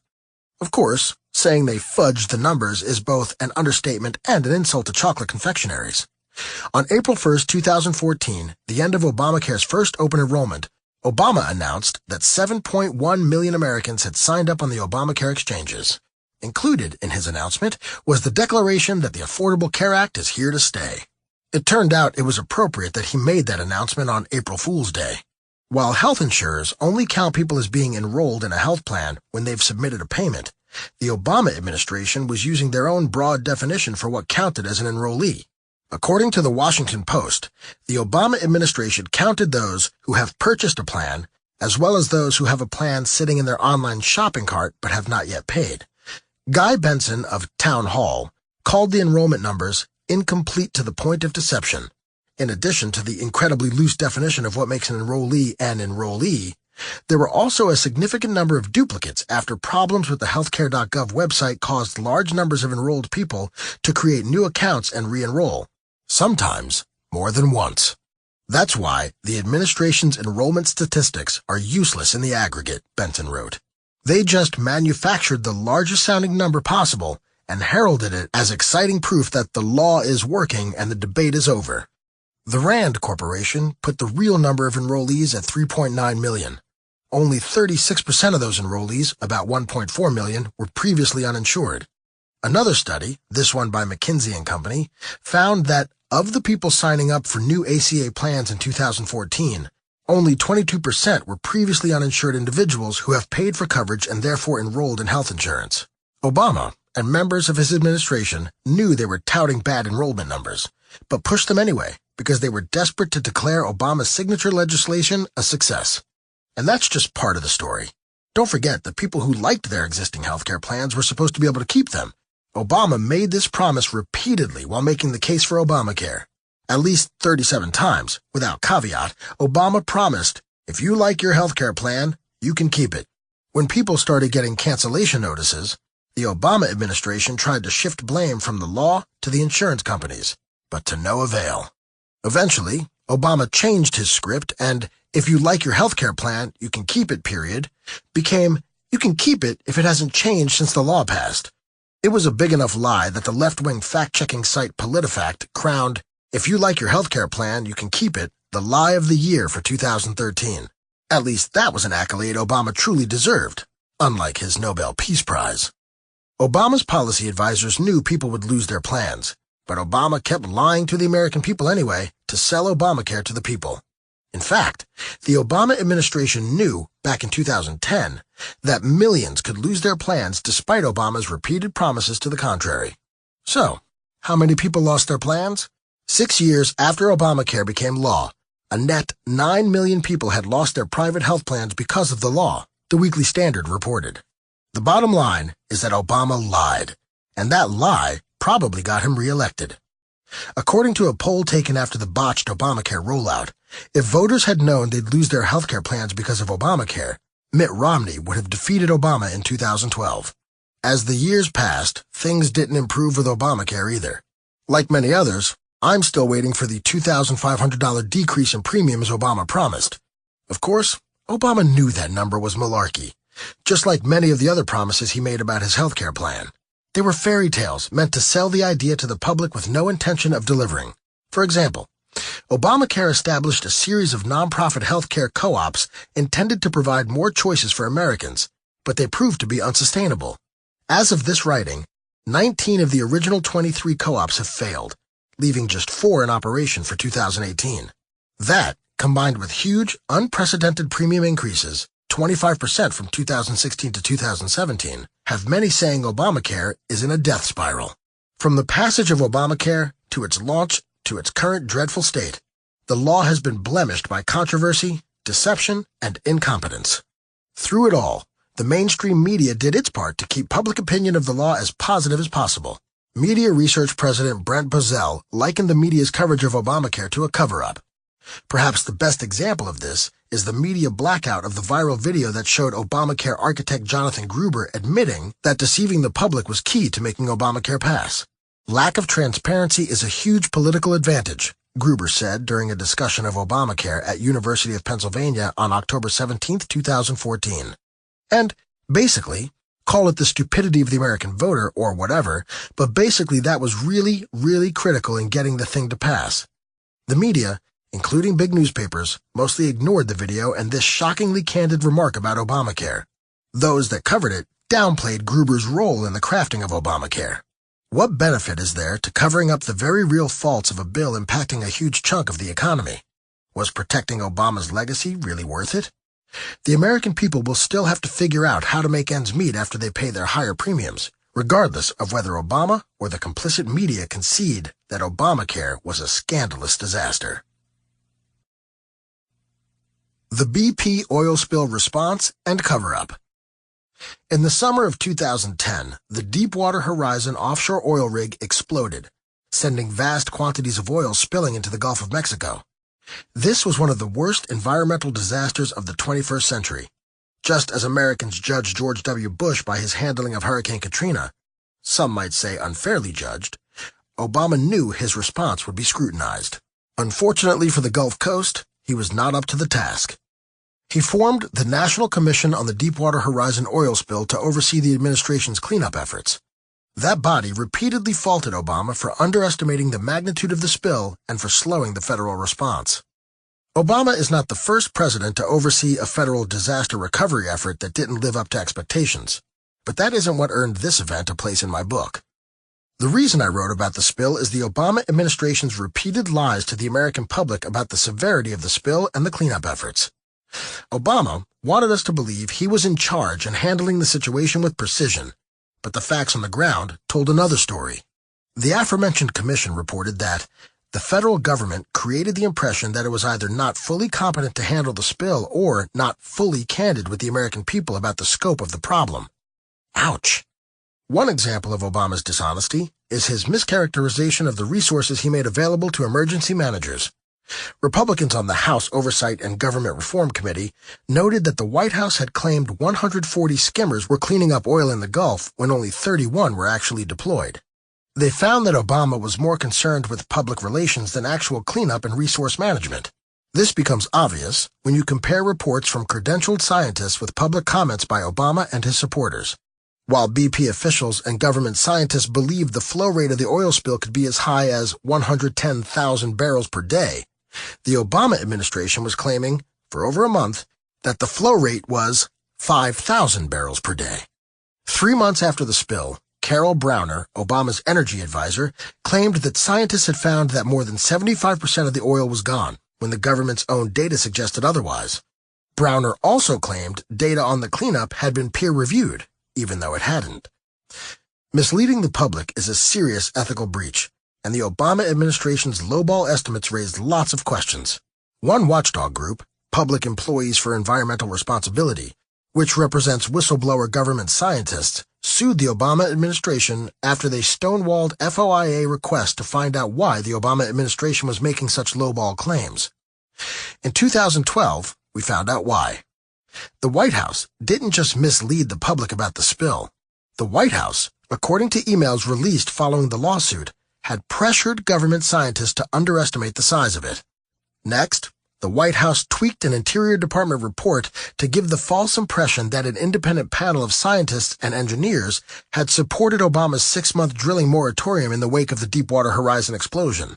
The Interior Department Inspector General said scientists and experts were concerned that the executive summary of the report was worded in a manner that implied that the experts peer-reviewed and supported this policy decision, when they had never reviewed nor supported such a policy decision and had never been asked to do so. Those changes, the Inspector General determined, were made by the White House, specifically the office of Carol Browner. 3 days after the oil spill, the Netherlands had offered the Obama administration the use of high-tech skimmers, able to handle the spill at no charge, and Obama rebuffed them. Why? The Dutch skimmers did not meet overzealous EPA standards. 12 other governments also offered their help and were turned away. When the Obama administration relented, they wasted time retrofitting the equipment onto American ships and training U.S. crews to use the equipment, rather than letting experienced Dutch teams begin cleanup immediately. The delay had one cause. Obama needed to appease the labor unions insisting that American crews do the work. Even though Obama had described the oil spill as the worst disaster America has ever faced, he wasn't above letting government regulations and political loyalists impede the cleanup. Environment be damned. Unfortunately, the media was as concerned about Obama's image as Obama himself was. Browner's lies about the cleanup and misleading edit of the Interior Department report were buried by the Washington Post and ignored by the New York Times. MSNBC worked hard to defend Obama. Morning Joe host Joe Scarborough gave his efforts glowing reviews. Chris Matthews and Andrea Mitchell seemed relieved that Obama's firing of General Stanley McChrystal might improve his poll numbers after they took a beating from Obama's response to the oil spill. In an interview with Barack Obama on NBC Nightly News, Brian Williams seemed to lament characterizations that the BP oil spill cleanup was Obama's Katrina. He also expressed disappointment that Obama's handling of the oil spill seemed to damage his approval ratings. Obama had to own it, and now he's getting tagged with how he's reacting to it, he lamented. Americans clearly saw a deficit of leadership, but the media insisted on being his personal cheering section with cries of adulation. The slush fund scandal. What would you say if I told you that a sitting president of the United States used the Justice Department to force large corporations to hand over hundreds of millions of dollars to groups engaged in boosting his own political party? If you're a liberal, my guess is that you pictured an evil Republican cutting backroom deals with powerful allies whose agendas you don't support. You couldn't imagine a Democrat, certainly not Barack Obama, involved in such things. But he was, and instead of criticizing him, you either praised his efforts or turned a blind eye because you thought he was a striking blow against a part of the economy you hated, and anything done in the name of social justice is fair and good. The corporations Obama extorted were, rightly, reviled for their role in the 2008 economic collapse. But Obama seemed less interested in having them compensate their victims and more interested in taking advantage of the situation to direct large sums of that money towards politically allied groups. To understand this scandal, and it's a doozy, let me take you back to the 1990s, when Clinton administration regulations encouraged lenders to offer mortgages to people who would otherwise be unable to afford them. The theory was that encouraging home ownership, even to people who couldn't afford it, was a way to boost home construction and grow the economy, and that moving people from renting to owning their homes was a crucial step in lifting them out of poverty. Obama believed it too. He also believed the banks had racist standards for mortgage approval. As a civil rights lawyer in Chicago, he sued Citibank in a landmark 1995 civil suit on behalf of 186 African-American clients for alleged mortgage lending discrimination, pushing banks to give mortgages to minorities with no regard to whether they had the means to make their payments. It turns out they didn't. By 2012, only 19 of the complainants in that case still owned a home. Obama was more than happy to get paid to accuse a big bank of discrimination, but he sang a different tune after the subprime mortgage crisis. Obama went from accusing banks of discriminating when they denied mortgages to calling them greedy for approving them. Instead of saving their pennies to buy their dream house, many Americans found they could take out loans that, by traditional standards, their incomes just could not support, Obama said in a speech in 2009. Others were tricked into signing these subprime loans by lenders who were trying to make a quick profit. I can think of nearly 200 people who were tricked by Obama, not by lenders. In 2009, Obama launched the Financial Fraud Enforcement Task Force, FFETF, to hold accountable those who helped bring about the last financial crisis and to prevent another crisis from happening. Attorney General Eric Holder chaired the task force, so it shouldn't surprise you that something dishonorable and illegal came of their efforts. Anyone familiar with Obama's record knows his disdain for checks and balances. He'll get what he wants. This time, he acted under the auspices of the Department of Justice mandate to protect Americans from predatory or discriminatory lending practices. His administration sued big banks and negotiated huge settlements meant to compensate the victims. Then, they steered hundreds of millions of dollars of those settlement funds to third-party political activists that boosted Democratic politicians and causes, but that claimed to offer services to help the victims. Groups like National Council of La Raza, ACORN, the National Community Reinvestment Coalition, and the National Urban League, and others that share Obama's ideology got millions of dollars out of this shady scheme. Senator Chuck Grassley, the ranking Republican on the Senate Finance Committee, got word of the scheme and investigated the Department of Justice. He said, "While these settlements may appear reasonable on their face, I am concerned that this change in policy has the potential to divert compensation intended for victims to third-party interest groups that were not wronged by the defendant." DOJ Civil Rights Division official Bob Driscoll suggested that steering settlement funds to advocacy groups is at odds with both civil rights laws and common sense. If Congress wants to fund certain advocacy groups or set up grants for agencies to award in order to promote non-discrimination, it can. But allowing the Civil Rights Division to steer a defendant's money to its ideological allies is offensive. As Ed Morrissey of Hot Air noted, while the practice existed before the Obama administration, it flourished under Attorneys General Eric Holder and Loretta Lynch. When the Department of Justice negotiated billion-dollar settlements with big banks for predatory lending, the deals allowed them to reduce their penalties by donating to groups approved by the Obama administration. Not only was this an inappropriate politicization of the DOJ and the attorney-client interests, it was also a big incentive to sue people so as to pay off constituencies, Morrissey added. The groups enjoying the terms of the DOJ settlements weren't victimized by the banks or parties to the case did not matter. That some of the groups had their funding cut by Congress didn't matter either. Obama had Democratic operatives to pay off. Advocates for big government and progressive power are using the Justice Department to extort money from corporations. Judicial Watch's Tom Fitton said of the scheme, "It's a shakedown. It's corrupt, pure and simple. This practice is unconstitutional. When the Justice Department negotiates settlements that send money to third parties instead of to the United States Treasury or to the primary victims of the challenged conduct without legislative authority, they violate separation of powers by effectively using executive branch enforcement authority to create legislative spending power," explained Theodore Frank of the Competitive Enterprise Institute, CEI, in testimony to the House Judiciary Committee in February 2015. The spending may evade laws and regulations limiting or controlling federal spending or create or fund programs that Congress never would have agreed to spend, he added. Obama isn't known for being a stickler for the limits of the Constitution and justified his tactics by claiming the donations were voluntary by the banks and were not funds that would have otherwise gone to the Treasury for disbursement. Of course, if the banks did not make the donations, they had to pay twice as much in settlements or violate their plea agreements. Sounds like a shakedown to me. Citigroup had to pay at least $50 million to Democrat-friendly groups as part of its $7 billion settlement, and Bank of America had to pay at least $80 million out of its record $16.6 billion settlement. Naturally, there was no cap on how much they could donate to the pre-approved groups to reduce their penalties. Think this can't get any worse? Well, it does. The Obama administration incentivized banks to pay out to these liberal groups instead of the actual victims. When it came to paying down settlement obligations, dollar-for-dollar credit was given for donations to legal plaintiffs in the cases, but dollars donated to third parties were worth double, explained Ian Tuttle, Thomas L. Rhodes Fellow at the National Review Institute. So, third-party organizations that, again, had no legal connection to the case being adjudicated would compete against victims for settlement money, and companies had a strong financial incentive to pay them instead of the actual victims.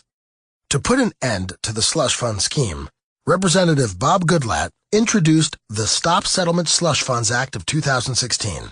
When DOJ recovers money from parties who have broken the law, those funds should be going to victims or to the Treasury so that Congress can ensure accountability for how the funds are spent. These funds should not be funneled to the president's pet liberal groups, he said in a statement, according to the Office of Management and Budget. The Obama administration opposed the legislation because it was unnecessary and would harm the public interest, and Obama would veto the legislation if it came to his desk.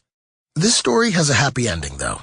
On June 7, 2017, Attorney General Jeff Sessions declared that the Justice Department would no longer allow payments to outside groups as part of settlement agreements.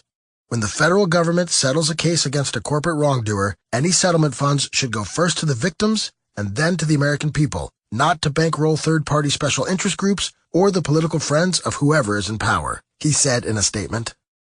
With this directive, we are ending this practice and ensuring that settlement funds are only used to compensate victims, redress harm, and punish and deter unlawful conduct. It was a rare victory against Obama-era corruption that, according to investigators, funneled $3 billion to Obama-friendly groups before being stopped by the Trump administration. If you haven't heard about it, it's not your fault. The media didn't bring this scandal to light. As of this writing, the mainstream press still had not given any coverage at all to it. They went out of their way to criticize Sessions for his decision. They continue their long-standing practice of ignoring an Obama scandal until it becomes convenient to speak of it, usually as part of the larger media canard that Republicans are unfairly attacking Obama and Democrats for political gain and hurting society as a result. Fast and Furious. Operation Fast and Furious was the largest covert gun-walking operation by the Bureau of Alcohol, Tobacco, Firearms, and Explosives, ATF, under Project Gunrunner. The mission was to track the flow of firearms from the United States into Mexico and aid authorities in arresting Mexican drug cartel leaders. Fast and Furious launched in 2009 and delivered about 2,000 firearms across the border, most of which disappeared. Border Patrol Agent Brian Terry and Immigration and Customs Enforcement agent Jamie Zapata were both shot and killed with guns connected to Fast and Furious. An untold number of Mexican civilians also died. The Mexican government reported that at least 150 Mexicans were killed or wounded with Fast and Furious weapons. Despite the innocent bloodshed caused by Fast and Furious, the scheme captured 0 drug cartel leaders. Katie Pavlich, who wrote the definitive book on Operation Fast and Furious, called it the deadliest and most sinister scandal in American history. She continued, "It's worse than Iran-Contra and makes Watergate look like a high school prank gone wrong." There were significant differences in how Reagan and Obama treated their respective scandals. Where the Reagan administration insisted on accountability, the Obama administration has moved to cover up its scandal. Accountability in the Reagan administration led to congressional hearings, a presidential commission, and 14 indictments of administration officials. Despite not being directly involved in Iran-Contra, Reagan accepted responsibility for it. In contrast, Obama denied, covered up, and stonewalled the investigation of Operation Fast and Furious. He even tried to shift blame onto George W. Bush, like he did with most of his failings. Katie Pavlich doesn't buy the explanation that the purpose of Fast and Furious was to take down a major drug cartel. If so, it certainly failed, and it is hard to see how it could have succeeded. She wrote in her book, Fast and Furious, Barack Obama's Bloodiest Scandal and Its Shameless Cover-Up. While the guns walked during Fast and Furious could be traced to crime scenes, only after a crime, not before, there was never going to be any way to trace them to cartel kingpins. If the point was to gain evidence to arrest these straw buyers, they could have been arrested well before they walked guns across the border. So what could Fast and Furious really have accomplished? The only thing Operation Fast and Furious could do was link American gun shop sold guns to Mexican crimes, even if these sales were in fact forced by the ATF, said Pavlich. Was Fast and Furious designed to help build a case for new gun control measures that could not otherwise pass Congress? Did the Obama administration and its political appointees put their zeal for their own political agenda ahead of public safety? The evidence suggests the answer is yes. Documents obtained by CBS News in December 2011 showed that ATF officials used Fast and Furious to help make the case for Obama's gun control agenda. It didn't matter that innocent people died, shot by guns the Obama administration led into Mexico, just as long as there was a way to take advantage of the situation to advance partisan politics. The first phase of Obama's refusal to accept responsibility for Fast and Furious was denial. After ATF whistleblowers brought the connection between Brian Terry's murder and Fast and Furious to Congress, the DOJ sent a letter to Senator Chuck Grassley in February 2011 denying that the ATF had ever walked guns into Mexico. This was absurd and debunked soon after. But it still took the DOJ 9 months to retract the letter. As for Obama, he claimed he was ignorant of the operation, telling reporters, "I heard on the news about this story that, Fast and Furious." This was far from the last time Obama made that sham excuse when a scandal threatened his presidency.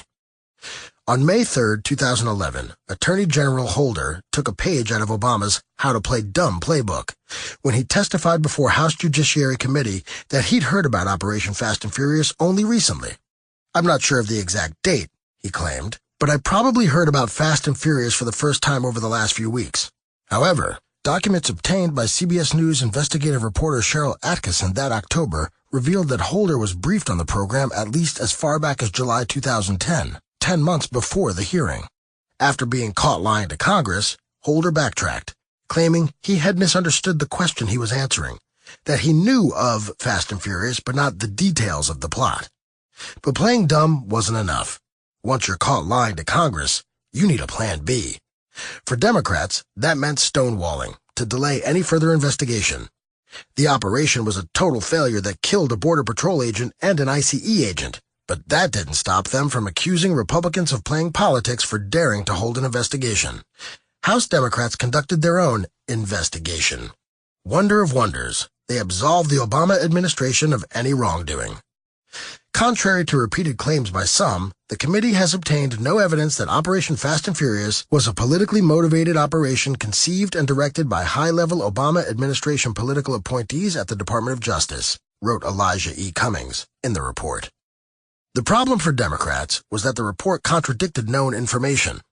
According to Pavlich, Democrats on the House Oversight Committee were officially trying to cover for Attorney General Eric Holder prior to his testifying before Congress a couple of days before they issued their report. New emails released last Friday in a late-night document dump show Attorney General Eric Holder was briefed about Brian Terry's death just hours after he was murdered in the early morning hours on December 15, 2010. Later in the day, Holder's deputy chief of staff at the time, Monty Wilkinson, was told directly by former Arizona U.S. Attorney Dennis Burke that the guns found at the murder scene were part of Operation Fast and Furious. So, Holder lied to Congress about when he knew about Fast and Furious. There was evidence that the operation promoted Obama's gun control agenda by design, and innocent people died. Were Republicans playing politics? I think they protest too much. Cheryl Atkinson pursued the story aggressively, much to the Obama administration's disdain. Judicial Watch got documents that showed the DOJ and the White House hoped to silence Atkinson's reporting on the scandal. On October 4, 2011, Attorney General Holder's top press aide, Tracy Schmaler, emailed White House Deputy Press Secretary Eric Schultz saying, "I'm also calling Cheryl's editor and reaching out to Schieffer. She's out of control." Schultz responded, "Good. Her piece was really bad for the AG." Schultz also revealed plans to undermine Representative Darrell Issa, who was leading the investigation. The email chain, according to Judicial Watch President Tom Fitton, implicates both the Obama White House and the Department of Justice in an effort to secretly undermine a congressional investigation and to suppress critical media reporting of the Obama administration.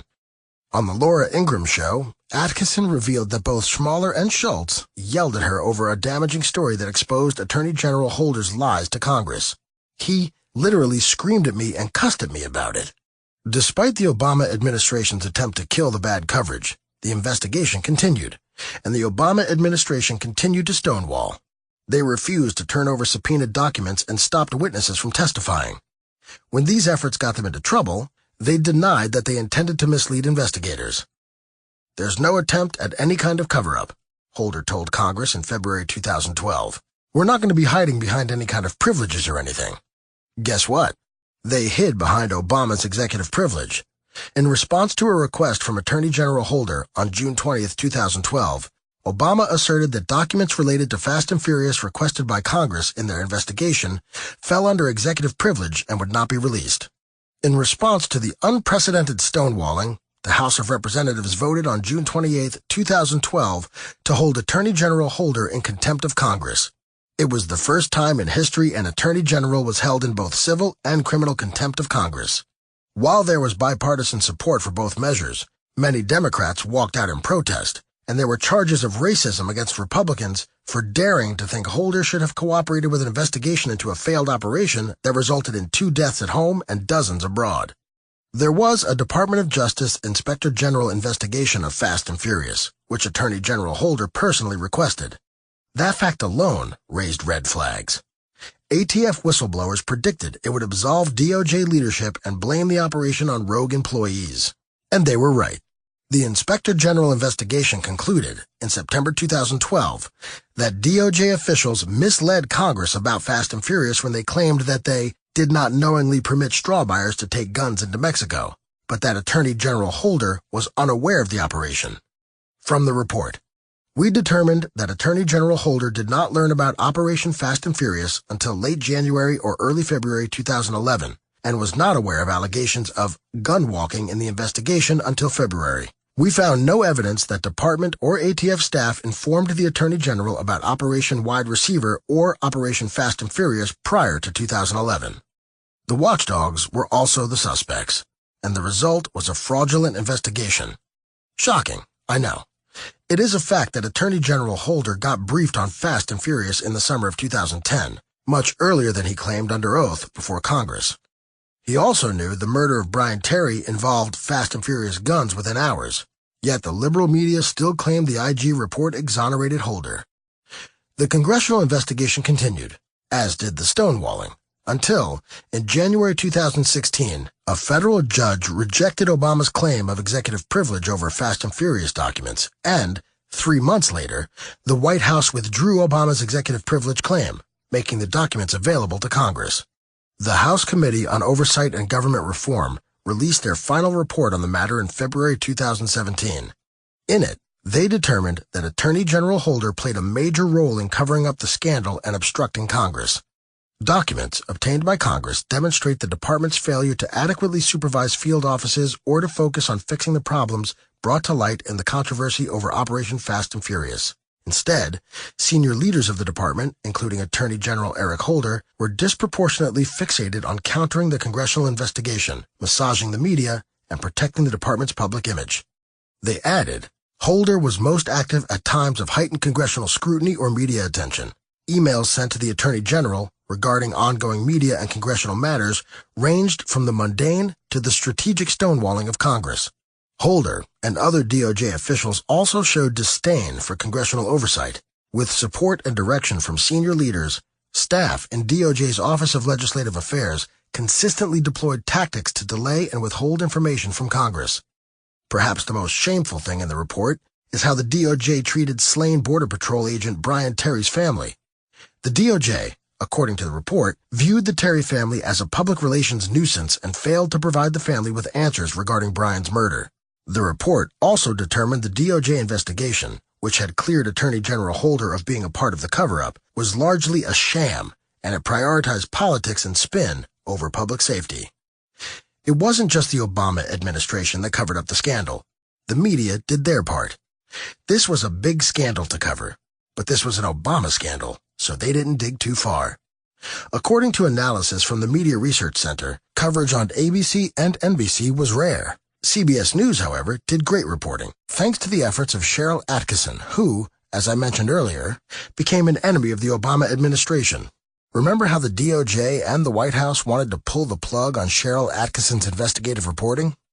Well, according to Atkinson, the higher-ups at CBS News axed her coverage of the story. They felt, fairly early on, that this story was over when I felt as though we had barely begun to scratch the surface, Atkinson said during an appearance on The O'Reilly Factor. Sounds like the Obama administration pressured a media organization to stop criticizing the Attorney General, doesn't it? Print media wasn't much better. The Washington Post and the New York Times treated the scandal like other left-wing publications did, as a right-wing conspiracy theory. MSNBC's Rachel Maddow called media coverage of the scandal the result of the insane paranoid message from the NRA. Chris Matthews didn't think the scandal merited an investigation, and the only people who did were another strain of the crazy far right. An MSNBC panel spun the scandal as a good thing for Obama and a bad thing for Republicans for pursuing the truth. Because of Operation Fast and Furious, an operation that had little chance of bringing drug cartel leaders to justice, the administration has blood on its hands. The so-called transparent Obama administration was not only aware of the operation, they did everything in their power to cover up that advanced knowledge.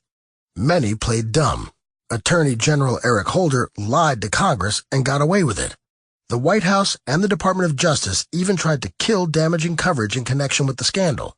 Relations with Mexico also suffered, thanks to the scandal. What more does it take for the media to recognize and document a scandal? I'm sure that if this were the fault of George W. Bush, we'd never hear the end of it. The Solyndra Scandal. It would take an encyclopedia with multiple volumes to account for every government loan disbursed to a company that later failed.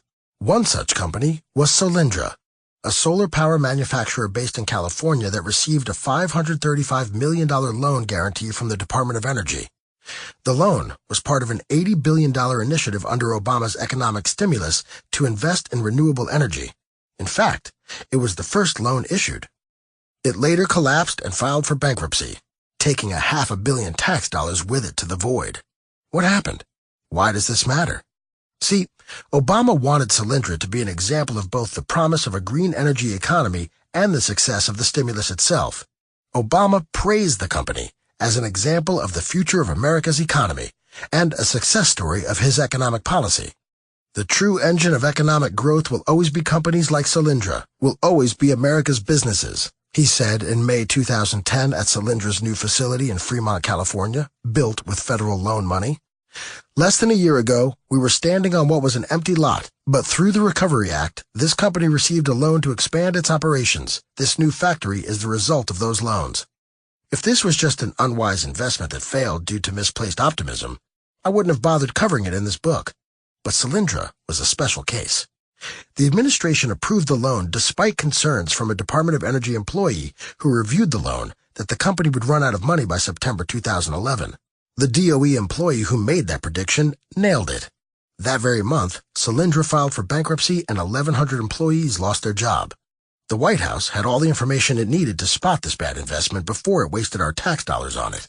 Why would the White House push for a loan of more than $500 million to a startup that DOE officials knew was heading towards bankruptcy and then make it the poster child of the success of the stimulus?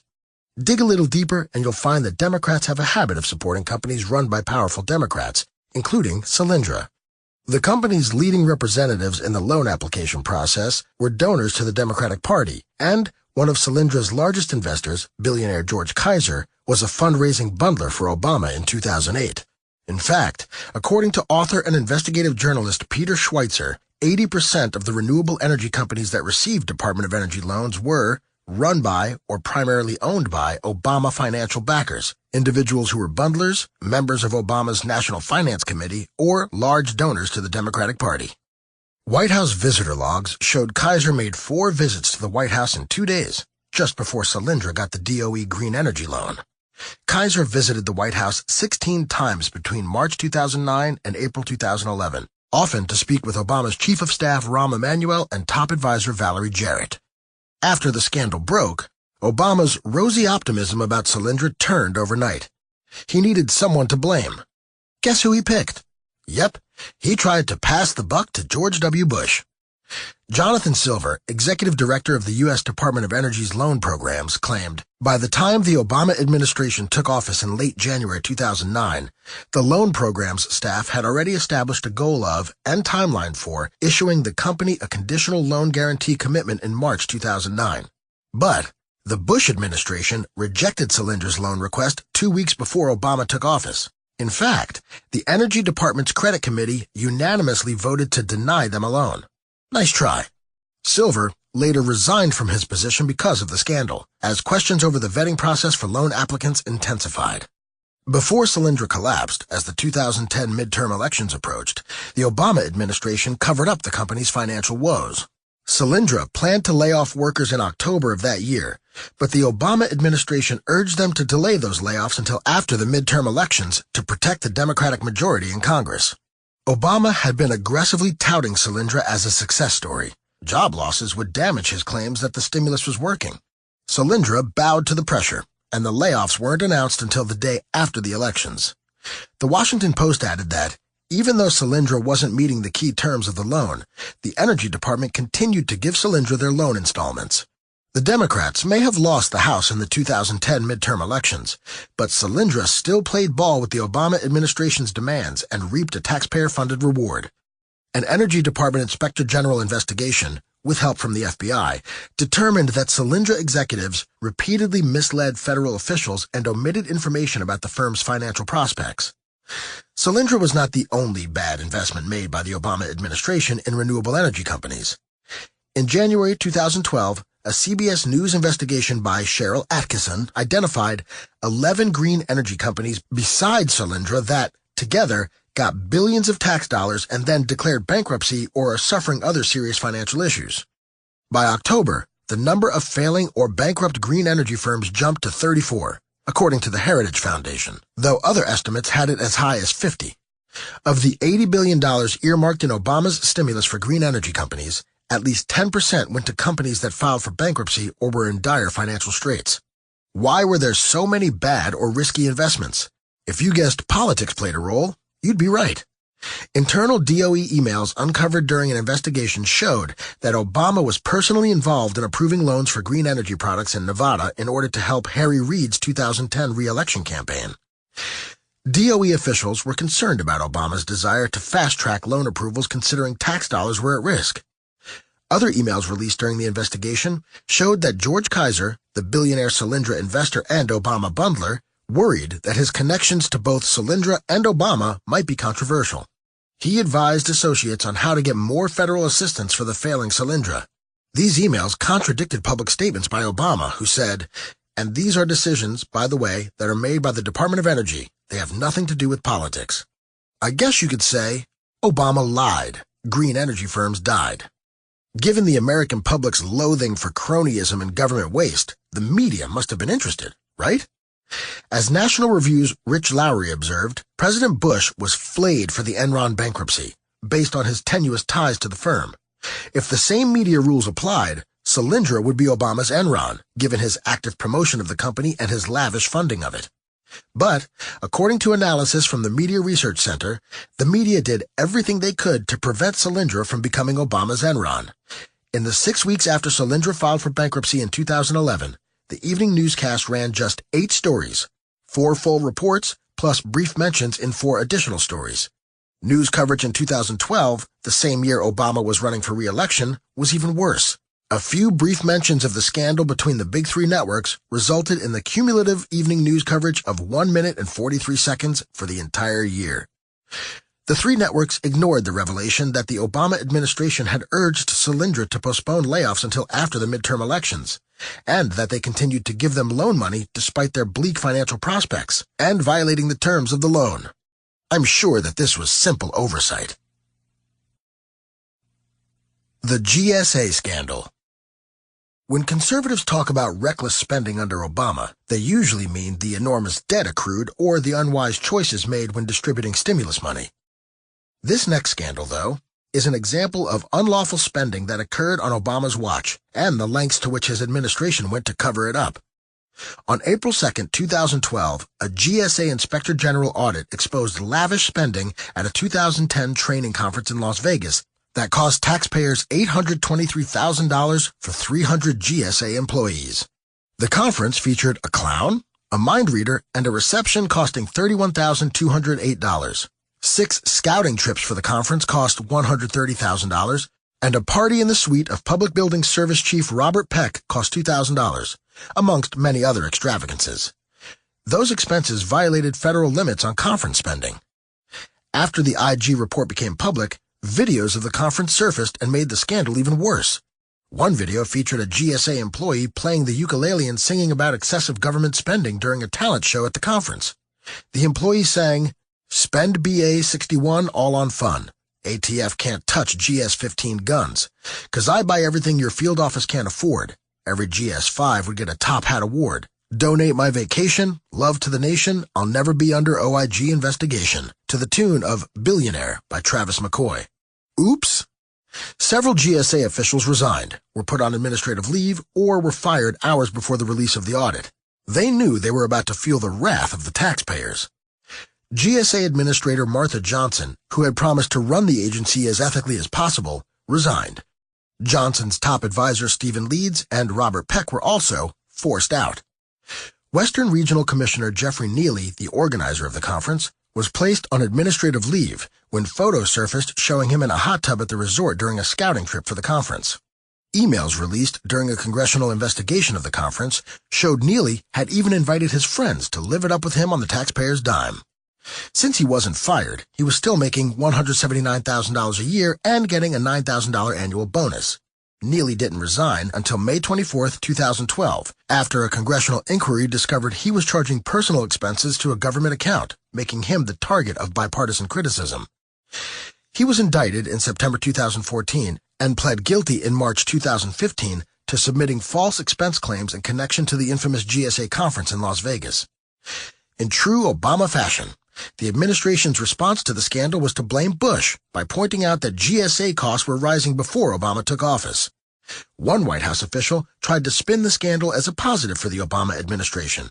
"At least we have taken bold, swift, forceful action to hold those responsible accountable and put in place protections to make sure this never happened again." According to Obama advisor David Axelrod, on the GSA issue, he, Obama, was, I think it's fair to say, apoplectic. This is the same Obama who spent as much as $90 million in taxpayer dollars on vacations over 8 years in office. Representative John Mica, the chairman of the committee investigating the scandal, accused the White House of a cover-up. "People from the White House knew about it, did nothing, kept it quiet," he said on CNN a couple of weeks after the scandal broke.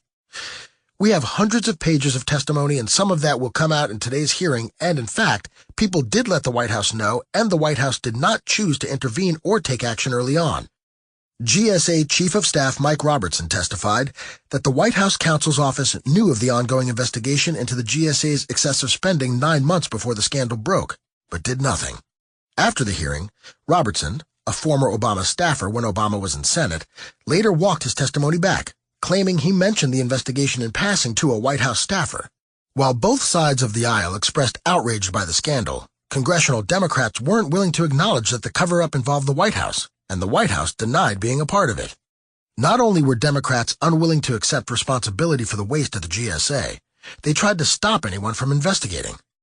According to the GSA Inspector General, political operatives in the Obama administration improperly stripped government watchdog groups Judicial Watch of media status, forced them to pay higher fees for Freedom of Information Act requests, and delayed the release of records.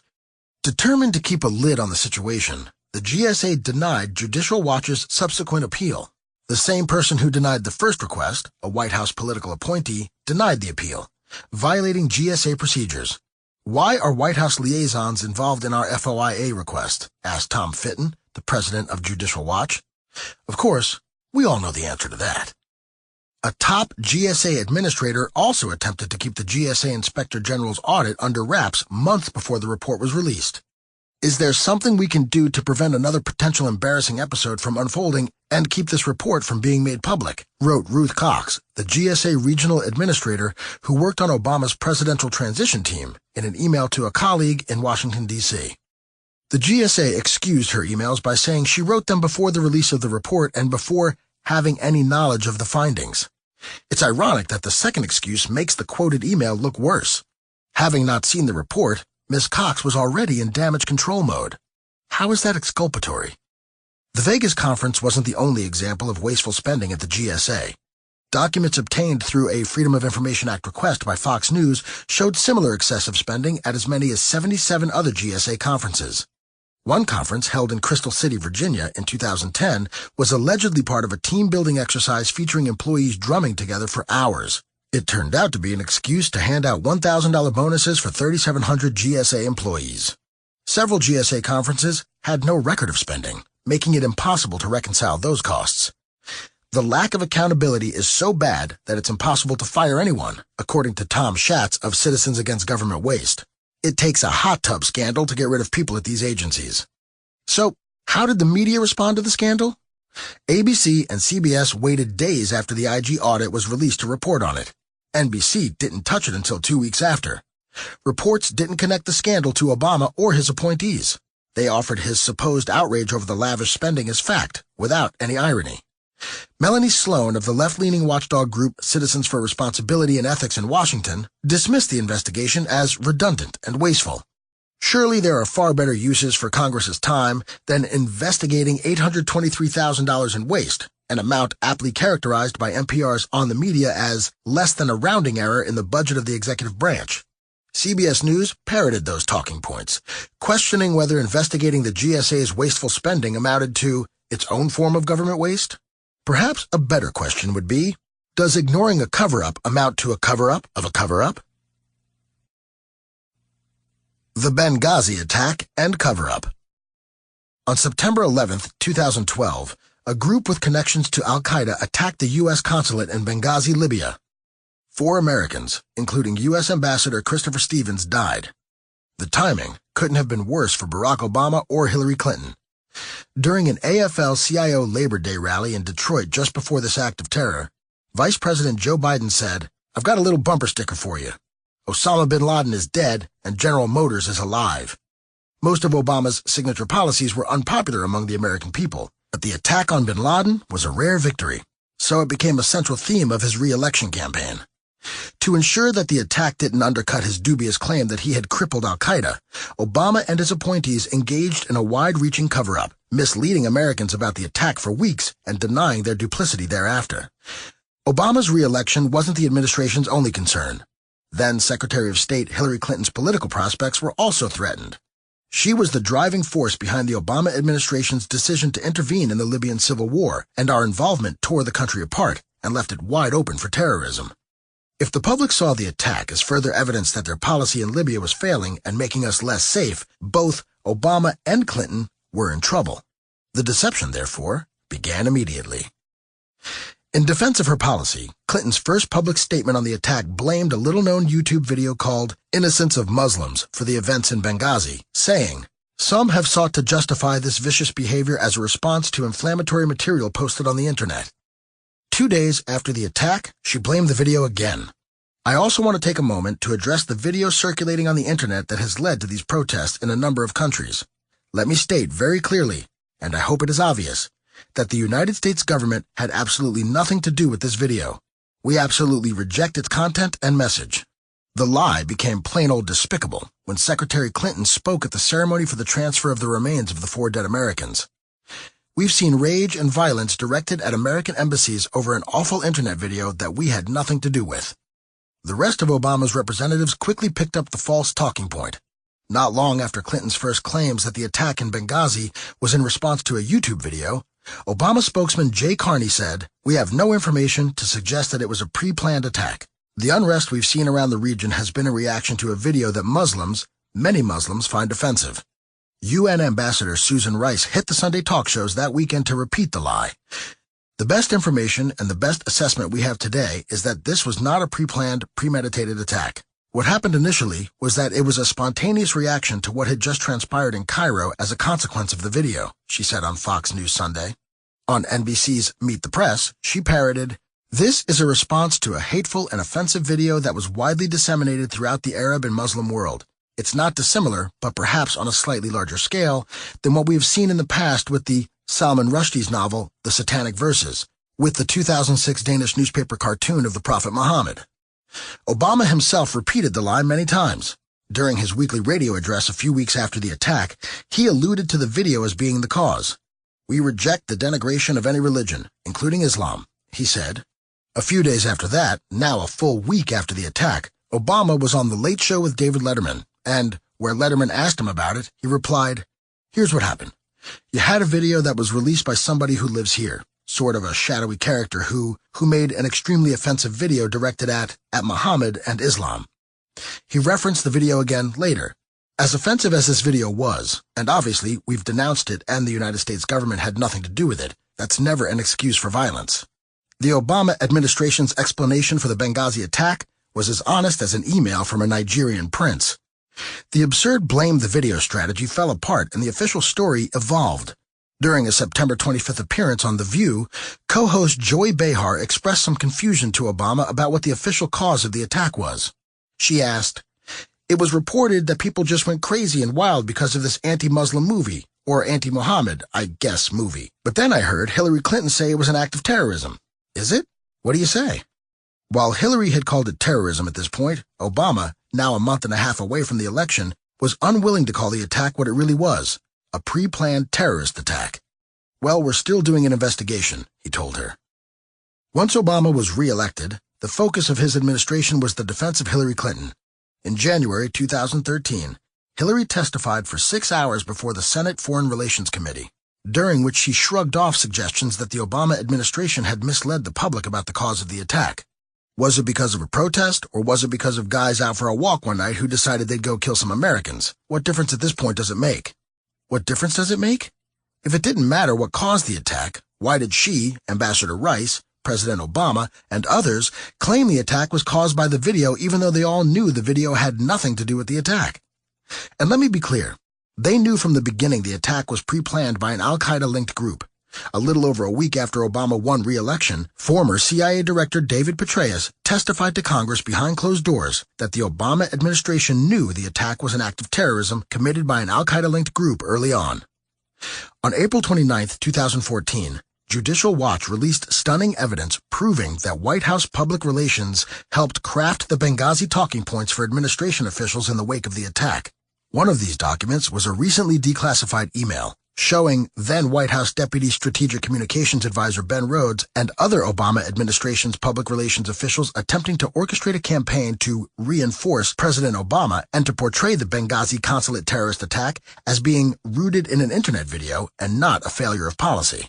Other emails proved that the administration knew the attack was well planned and not a spontaneous demonstration, contradicting the talking points used by the administration. What exactly happened to those talking points? How were they so wrong? They were heavily edited by then CIA Deputy Director Mike Morrell because they were unsuitable. Most of the correspondence referred to the event as an attack and not a demonstration.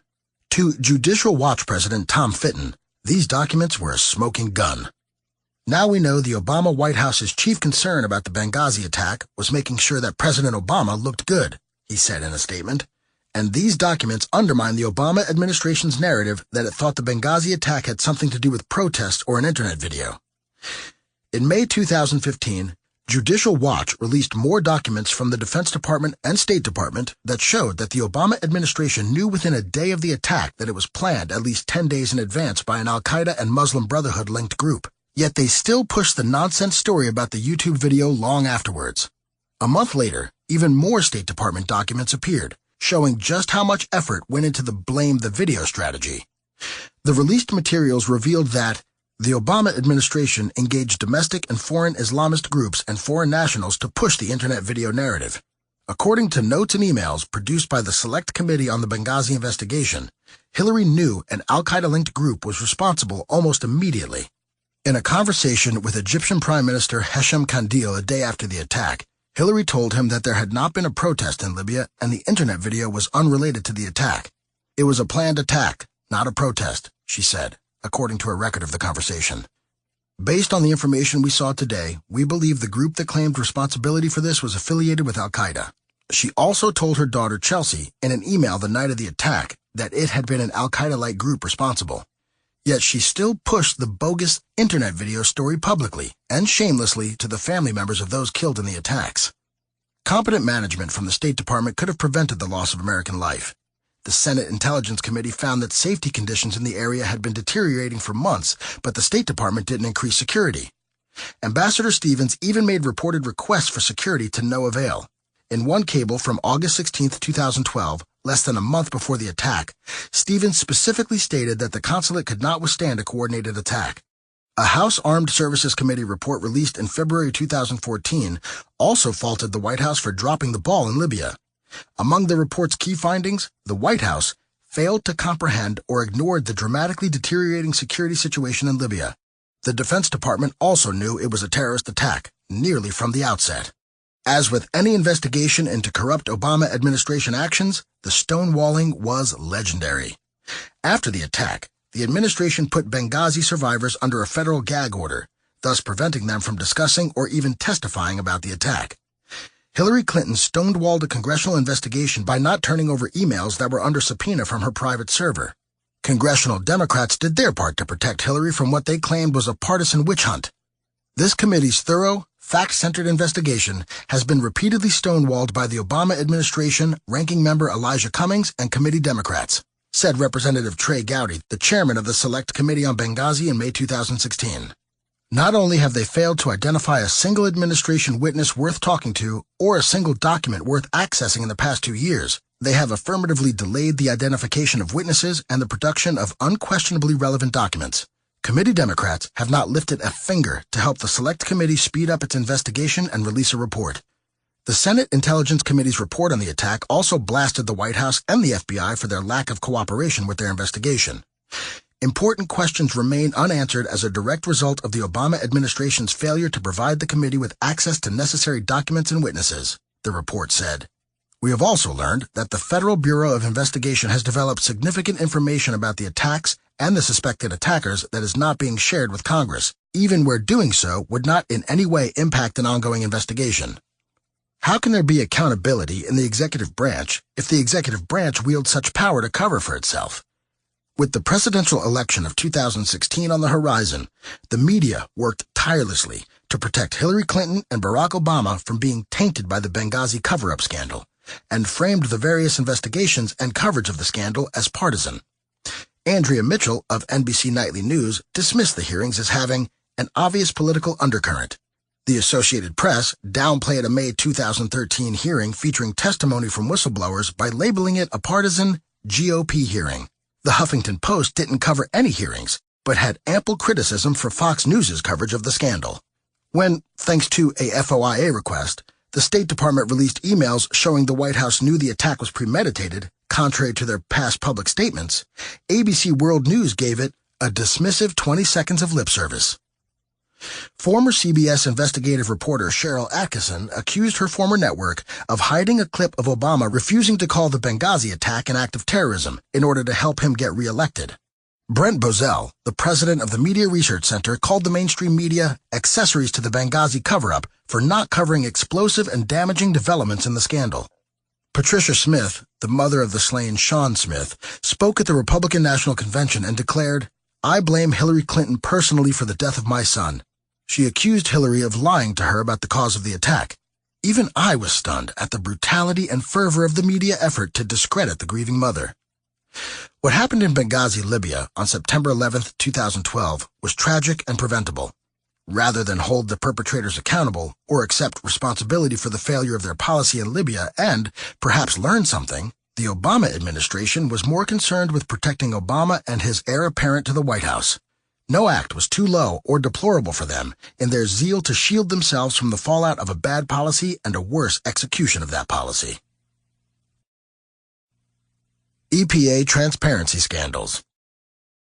Since Richard Nixon signed an executive order creating the Environmental Protection Agency in 1970, it has wielded increasing power over domestic policy and become a major source of corruption and waste. Under Barack Obama, the EPA was a magnet for scandal and controversy on an unprecedented scale. Under a Republican administration, any one of the half-dozen major scandals that have rocked the agency in the last 8 years would have been a blow to the president, but somehow, under Obama, they were each dismissed. I'll give you a few examples that show how secretive and dishonest the EPA was. You had to be living under a rock to miss the Hillary Clinton email scandal of 2015-2016. More on that later. But did you know that it was not the first email-related scandal of Obama's presidency? Soon after the 2012 election, we learned that Obama's EPA administrator, Lisa Jackson, had been using secret email accounts to conduct official EPA business. Christopher Horner, a senior fellow at the Competitive Enterprise Institute, documented this blatant corruption in his book, The Liberal War on Transparency. 2 whistleblowers, former EPA officials, gave Horner the name of one of her email aliases, Richard Windsor.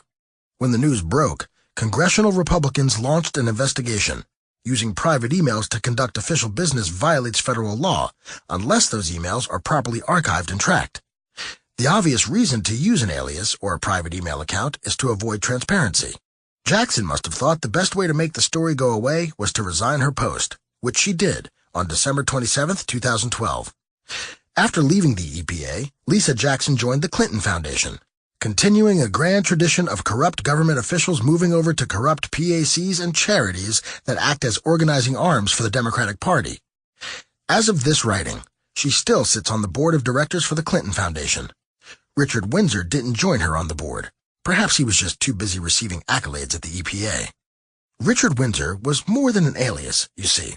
The fictional identity received certificates for completing technology training and, no joke, won an award for being a scholar of ethical behavior 3 years in a row from 2010 to 2012.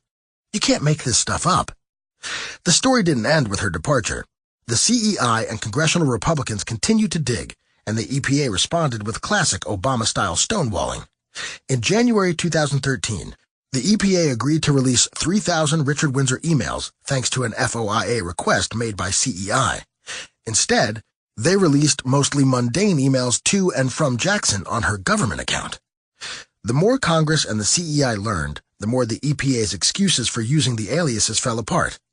According to the EPA, using a secondary email was common practice. Jackson's contact information was published on the EPA website, resulting in a flood of external emails and thus necessitating a secondary address so the official business would not get lost in the noise. This may be true, but for most EPA employees, secondary emails stayed attached to the administrator's real name. Jackson's Richard Windsor account was not. In emails released in May 2013, Jackson didn't use the Richard Windsor account only to communicate with staff, but also with people outside of government, including environmental activists and individuals who would later serve in the Obama administration. When responding to an email on the Windsor account, Jackson pretended to be Windsor rather than reveal her true identity. 2 months later, Americans also learned that Jackson used the Windsor account to communicate with a lobbyist and used a private email address to conduct business with environmental lobbies. There's no ambiguity here, according to Christopher Horner. This reflects a clear intention to violate law and policy. There was also an EPA Inspector General investigation, but that turned out to be a complete sham. The investigation concluded there was no evidence that senior EPA officials, including Lisa Jackson, had used aliases and private email accounts to evade federal transparency laws. I guess all of those emails didn't count as evidence. How did they come to such a biased conclusion? Arthur Elkins Jr., the EPA Inspector General, acknowledged that the investigation was based only on discussions with these senior officials, prompting criticism from attorneys representing the CEI. It's kind of comical that he's come out and said that he's relying on the very people who are accused of violating federal open government laws to tell him whether there's any problem, said CEI attorney Hans Bader. As for the congressional investigation, the White House intervened. In November 2013, the EPA, after discussions with the White House, suddenly stopped releasing emails to Congress. Curiously, one of the previously released emails suggests that the White House may have played a role in the EPA withholding information from Congress, according to Oversight Chairman Darrell Issa. Emails trickled out very slowly thereafter. In late 2014, released emails included evidence of collusion between the EPA and environmental lobbying groups. The report, which details what the Energy and Environment Legal Institute terms collusion between the Environmental Protection Agency and eco-friendly groups, is also a study in the way E&E used open records laws to force transparency on a secretive agency. Chris Horner, the reporter's author, said the emails show EPA officials aren't acting as impartial regulators, but as committed environmentalists whose minds are already made up on a number of big issues that come before the agency. Mr. Horner said it was the equivalent of the EPA collaborating with oil companies. These emails reveal the realities of how the Obama EPA operates and candid admissions among themselves and pressure group allies about their shared agenda and its impacts, Mr. Horner said. The email's content also explains why the administration so furiously opposes efforts to obtain the oft-promised transparency. These realities wouldn't possibly sit well with the broader public. Emails offered in the report, according to Horner, inarguably present impermissible conflicts of interest and a clear pattern of improper collusion, improper influence, and a lack of real opportunity for others to have input into or equal opportunity to comment on EPA's rulemaking processes. The minds of senior Obama EPA appointees implementing a costly and admittedly among themselves in email ideological agenda were closed. The EPA did everything it could to make sure the public would have to wait for a really long time to see any more of the toxic sludge collecting in its email accounts. They only released new emails at a pace of 100 per month, the fastest the EPA claimed it could process. Apparently, we should question the agency's competence as well as its ideological biases and ethical failings. At that pace, it would take 100 years to release all the emails. The stonewalling prompted the CEI to file another lawsuit against the EPA in March 2015.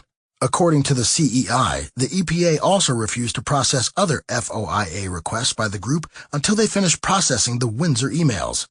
What are they trying to hide? Horner asked.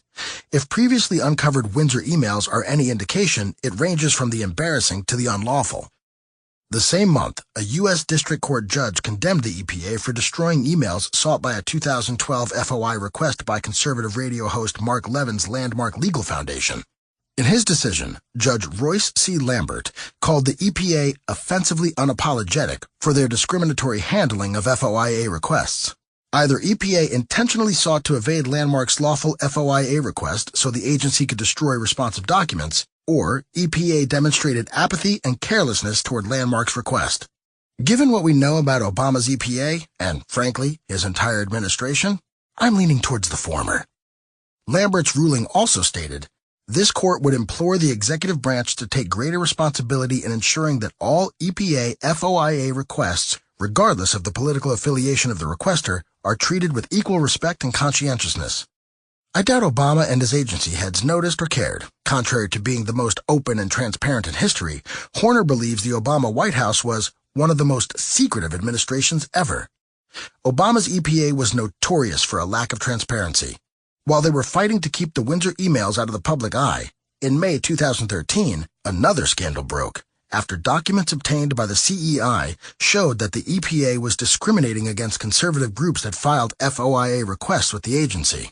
According to the documents, the EPA granted fee waivers to 75 of 82 FOIA requests by green groups for a 92% approval rate, but it denied or ignored 21 of 26 fee waiver requests by conservative groups for an 81% denial rate. Every denial was overturned on appeal. This, according to Christopher Horner, is proof the EPA was discriminating.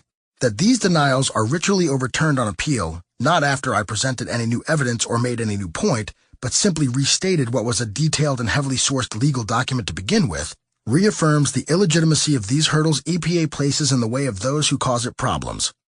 Horner added, this demonstrates a clear pattern of favoritism for allied groups and a concerted campaign to make life more difficult for those deemed unfriendly. The left hand of big government reaches out to its far left hand at every turn. Argue against more of the same, however, and prepare to be treated as if you have fewer rights.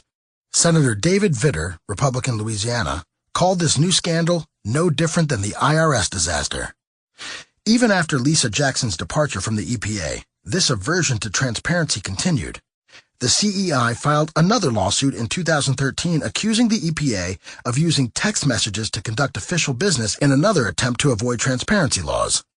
The EPA told a judge that text messages between Lisa Jackson and her successor, Gina McCarthy, may have been deleted. It took the agency until April 2015 to release text and phone records, but the agency has so far only given them 2 text message records from McCarthy. The agency also sent over phone billing records and texts from lower-ranking officials. Obama's EPA might be opaque to ethics investigators or conservative opponents to their ideological agenda, but they showed no discretion for leaking private information to environmental groups with whom they were colluding. The same EPA that was giving preferential treatment to environmental groups and stonewalling the release of their own emails released the personal information of over 80,000 private farms and ranches to left-wing activists in response to a FOIA request. This information included individual names, email addresses, phone numbers, and personal addresses, which raised concern for the safety of those people. The release of information by the EPA was so egregious that senators from both sides of the aisle demanded answers. Many wondered why such information was even collected. Naturally, the media deemed these Obama administration scandals unworthy of coverage. When the Windsor scandal broke, the press paid little attention. Stories were virtually non-existent, according to analysis by the Media Research Center. Neither the Associated Press nor the New York Times felt it was worth mentioning that, in Barack Obama's supposedly transparent administration, his own EPA administrator was actively trying to evade transparency laws. It's a disturbing story made so much worse by the complicity of the press. When Lisa Jackson resigned from the EPA, USA Today lauded her, saying the most notable aspect of her 4-year stint as head of the EPA was her efforts to curb greenhouse gases. They praised her for her handling of repeated battles with industry groups and GOP lawmakers, and explained her departure as commonplace turnover from one presidential term to the next. The email scandal was a mere blip in the story, with only enough room to print her bogus excuse for the alias and none for the stonewalling. The New York Times report on the resignation wasn't much different, citing only Jackson's explanation but none of the evidence against her. Left-wing journalists painted Jackson as a tireless advocate for the environment, the first African-American to head the EPA, and a constant target of Republicans. No one paid any mind to Mark Levin's battle against the EPA. Judge Lambert's ruling that the EPA had lied and his warning to the agency to stop discriminating against conservative groups in FOIA requests got no network coverage. It's enough to make a patriot wonder. What could a Democrat do that would make reporters angry enough to call him or her to account? The Pigford Scandal.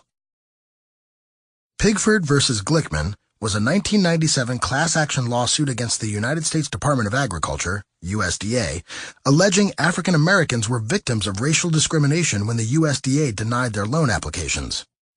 The case was settled in 1999, and the injured parties were awarded $50,000 each. These payouts were plagued by fraudulent claims almost from the moment they began, and they continued right through the Obama presidency. The late Andrew Breitbart worked tirelessly to expose the rampant fraud, which became endemic on Obama's watch. He would not live to see it happen, but he was finally vindicated on April 26, 2013, when the New York Times published an explosive front-page above-the-fold investigative report acknowledging that Pigford payouts had proved a magnet for fraud, and that the claims process by design encouraged people to lie to get a payout. In 2007, then-Senator Obama sponsored legislation for even more claimants, despite the prevalent fraud even back then. As president, he delivered on his past efforts in a huge way, turning the Pigford case into a pig's trough for people who never farmed and were never even in contact with the USDA. How did the Pigford judgment go from a narrow class action lawsuit to a multi-billion-dollar wealth transfer scheme? After the 1999 settlement for black farmers, 81 Hispanic and 10 women farmers wanted the same deal and sued to get it, arguing that they also faced systemic discrimination. The courts disagreed, but the Obama administration, seeing a political opportunity, promised to pay these settlements without a court decision. Obama set aside $1.33 billion to compensate not just the 91 plaintiffs, but thousands of Hispanic and family farmers who had never claimed bias in court. Current and former government officials who spoke with the New York Times said the deal was fashioned in White House meetings despite the vehement objections, until now undisclosed, of career lawyers and agency officials who had argued that there was no credible evidence of widespread discrimination. Once the Obama administration broadened the terms of the Pigford settlement, the number of fraudulent claimants exploded to the thousands. But an examination by the New York Times shows that it became a runaway train, driven by racial politics, pressure from influential members of Congress, and law firms that stand to gain more than $130 million in fees. In the past 5 years, it has grown to encompass a second group of African Americans as well as Hispanic, female, and Native American farmers. In all, more than 90,000 people have filed claims. The total cost could top $4.4 billion. The Obama administration turned the Pigford Settlement Fund into an open-access ATM, costing billions of tax dollars. And when I say anyone, I don't just mean farmers who weren't denied a loan. People who weren't farmers got payouts. According to the 2007 agricultural census, there were not even 40,000 African American farmers in the entire United States. By 2010, there were over 86,000 applicants for Pigford payouts. There were only 400 African American farmers in the original 1997 lawsuit. The system was so easy to exploit that one person received payouts for multiple claims, and others were paid for claims on behalf of children. There were even more claims made on behalf of the deceased. Why would Obama be so intentionally reckless with taxpayer dollars? The Pigford payouts became a successful vote-buying scheme. Even as a U.S. Senator, Obama was using the Pigford settlement issue to curry favor with important constituencies. Obama's support of late filers for Pigford earned him the endorsement of a Black Farmers Association with a membership of 109,000 during the 2008 presidential primaries. And black farmers weren't the only votes Obama was buying. One expert claimed, even though Native American farmers were eligible to get Pigford payouts after a new settlement with the government, there was no evidence of systemic discrimination against them. If they had gone to trial, the government would have prevailed, the expert said. I was so disgusted. It was simply buying the support of the Native Americans. By now, it should not surprise you that the media ignored Pigford fraud for years. There was ample evidence of fraud and the Obama administration's role in enabling that fraud that the mainstream media could have uncovered well before the post-Obama re-election expose. Besides Breitbart, there was also coverage of the fraud at the Washington Times, which called for the payments to halt and the fraud investigated in early 2011, and National Review. The New York Times did previously cover the Pigford settlement in a February 2010 editorial titled, Pay Up. Only this editorial lamented that not all victimized black farmers had gotten their payouts yet. The Pigford settlement will remain a misnomer until the nation rights this historic injustice and pays what it owes, they wrote. There was no mention of the fraudulent redistributive scheme.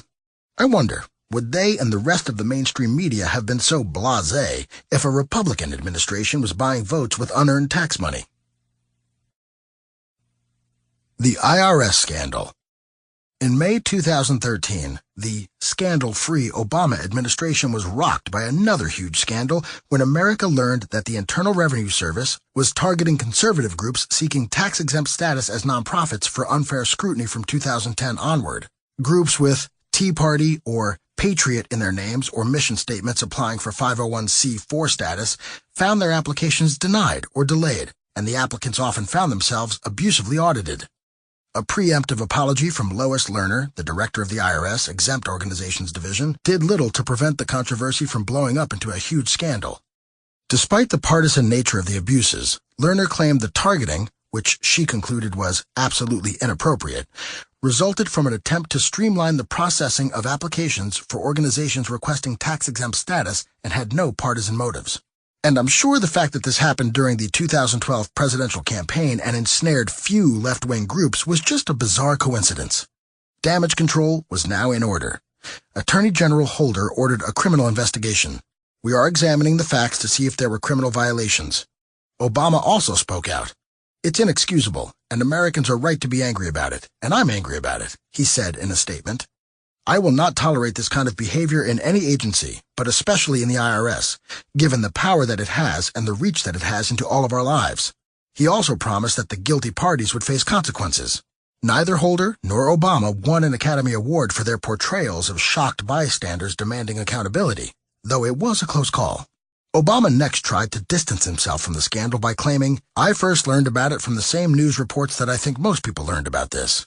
There's that old saw again. Obama's press secretary, Jay Carney, seemed to contradict this claim the next day when he said that the White House was alerted that the IRS was targeting conservative groups several weeks prior, though, according to Carney, neither he nor Obama were individually notified. As the executive branch scrambled for cover, several of their claims meant to downplay the scandal fell apart. Lerner blamed 2 low-level employees out of the IRS Cincinnati office for the targeting. This claim, which the White House supported, proved false. Employees interviewed by members of the House Oversight Committee said the directive to target conservative groups came right out of the exempt organization's technical unit in Washington, D.C. One employee even complained that she was being micromanaged to death. 12 different IRS units took part in the targeting of conservative groups and were receiving direction out of Washington, D.C. They claimed liberal groups were also on the list for higher scrutiny. Not so. Groups with left-leaning identifiers in their names appearing on that list saw their tax-exempt status applications approved quickly. The Treasury Department Inspector General who investigated the IRS targeting said his audit did not uncover instances of groups that could be identified as liberal that were treated in the manner that these Tea Party cases were. Don't imagine that Obama was innocent in this either. The Washington Times reported that IRS employees were acutely aware in 2010 that President Obama wanted to crack down on conservative organizations and were egged into targeting Tea Party groups by press reports mocking the emerging movement. Douglas Shulman, the IRS commissioner, visited the White House a whopping 157 times, more than anyone in Obama's cabinet, while the abuses were occurring. Just a coincidence? How about the revelation that the IRS was providing confidential taxpayer information to the White House? The Treasury Inspector General for Tax Administration blocked a FOIA request for thousands of documents related to this exchange of confidential information. The IRS denied the allegations, but refused to provide documents and seemed determined to prevent all efforts to make those records available to Congress. It would be much easier to believe they did nothing wrong if they weren't acting like they had something to hide. Was there collusion between the White House and the IRS? The abuses of the IRS weren't limited to improper targeting of conservative groups.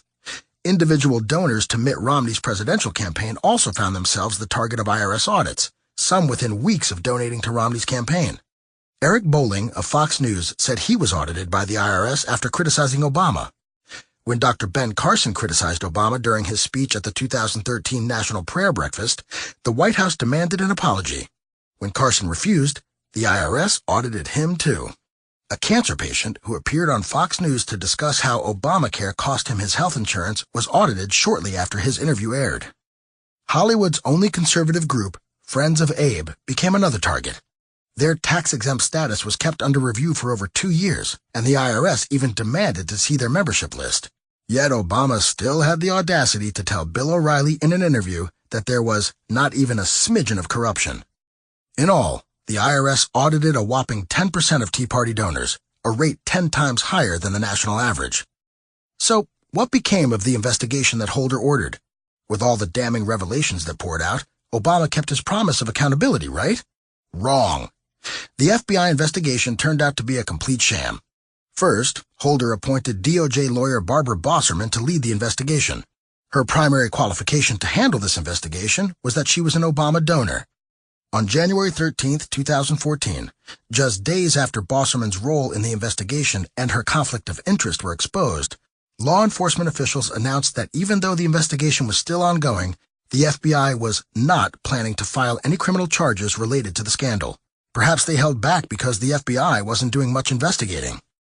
Cleta Mitchell, a D.C.-based political law attorney representing several conservative and Tea Party groups, said the FBI concluded there was no criminal targeting without ever speaking to a single conservative or Tea Party organization leader or attorney to learn what actually happened.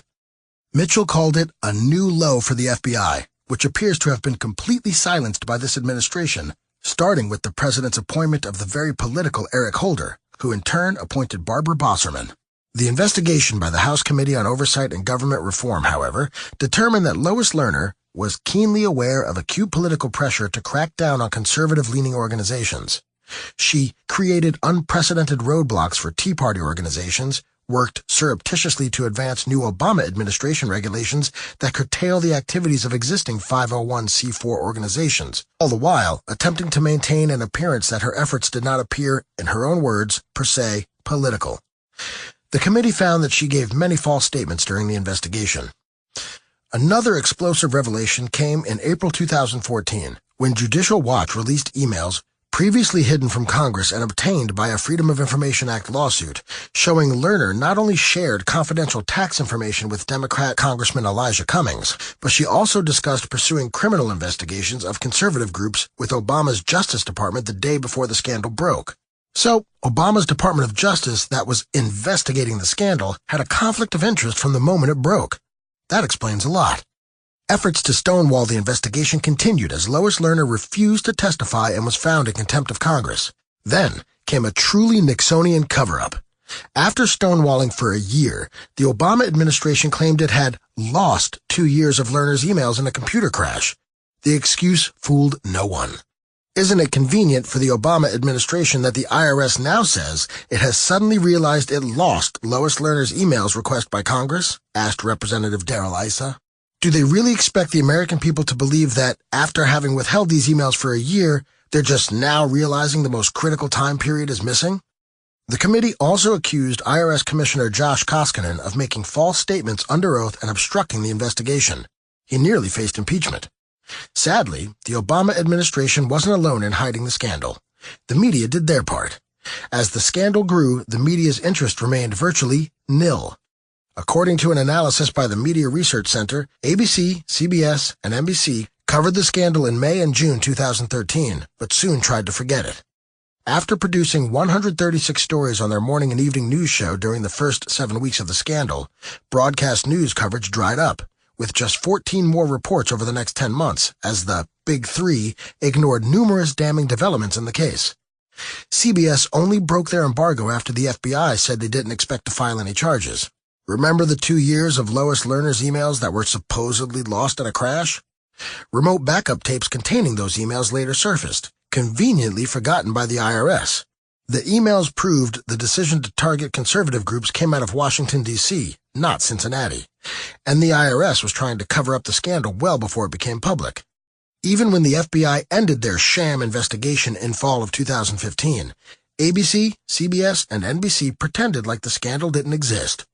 The media's blackout of the IRS scandal continued through 2016 despite a constant trickle of new, damning developments in the case. On June 15, 2016, the IRS finally released an almost complete list of organizations that the tax agency scrutinized in the Tea Party targeting scandal, but the Big Three networks, ABC, CBS, NBC, ignored the stunning development. Despite Democrats' claims to the contrary and the media whitewashing that followed, the IRS targeting of Tea Party groups was a huge scandal. The FBI investigation was a fraud from day one, and the congressional investigation was plagued by Obama administration cover-ups and stonewalling that would make Richard Nixon blush. No one was held accountable. Sure, Lois Lerner resigned 4 months after the scandal erupted, but she never faced justice for her contempt of Congress or for her crimes at the IRS. She walked away unscathed and with a 6-figure pension, and the Obama administration retained not even a smidgen of credibility. Media spying scandals. Obama proved to be quite the enemy of the free and independent press during his time in the White House.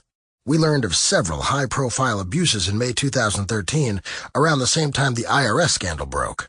First, the Associated Press announced that the Justice Department took 2 months of AP reporters' phone records. Next came the revelation that the Department of Justice spied on Fox News reporter James Rosen, naming him a criminal co-conspirator in a leak investigation. Soon after that, CBS News investigative reporter Cheryl Atkinson claimed someone in the government compromised both her personal and work computers. She suspected the breach was related to what happened to James Rosen. I'll take a closer look at each abuse of power. When the Associated Press learned the Department of Justice had secretly seized 2 months' worth of phone records of reporters and editors, including their home phones and cell phones, AP President Gary Pruitt called it a massive and unprecedented intrusion into news-gathering activities. The DOJ gave no reason federal investigators gathered the records, but an investigation into leaks of classified information overlapped with the time from which the records originated. There can be no possible justification for such an overbroad collection of the telephone communications of the Associated Press and its reporters, Pruitt wrote in a letter to Attorney General Eric Holder. These records potentially reveal communications with confidential sources across all of the news-gathering activities undertaken by the AP during a 2-month period, provide a roadmap to AP's news-gathering operations, and disclose information about AP's activities and operations that the government has no conceivable right to know. Holder had to be the one to approve the subpoena, according to Justice Department regulations. Even so, the White House played dumb. We don't have any independent knowledge of that. President Obama found out about the news reports yesterday on the road, Obama spokesman Jay Carney said.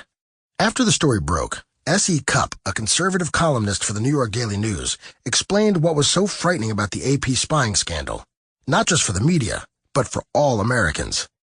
If you believe we're better off as a nation knowing the truth about our military operations in Vietnam as outlined by the Pentagon Papers, or about Watergate and Nixon's administration break-in at the Democratic National Committee headquarters, or about the abuses at Abu Ghraib prison and the Bush administration's stated reasons for invading Iraq, then you should have serious concerns about the DOJ's efforts to disrupt the critical relationship between reporters and their sources.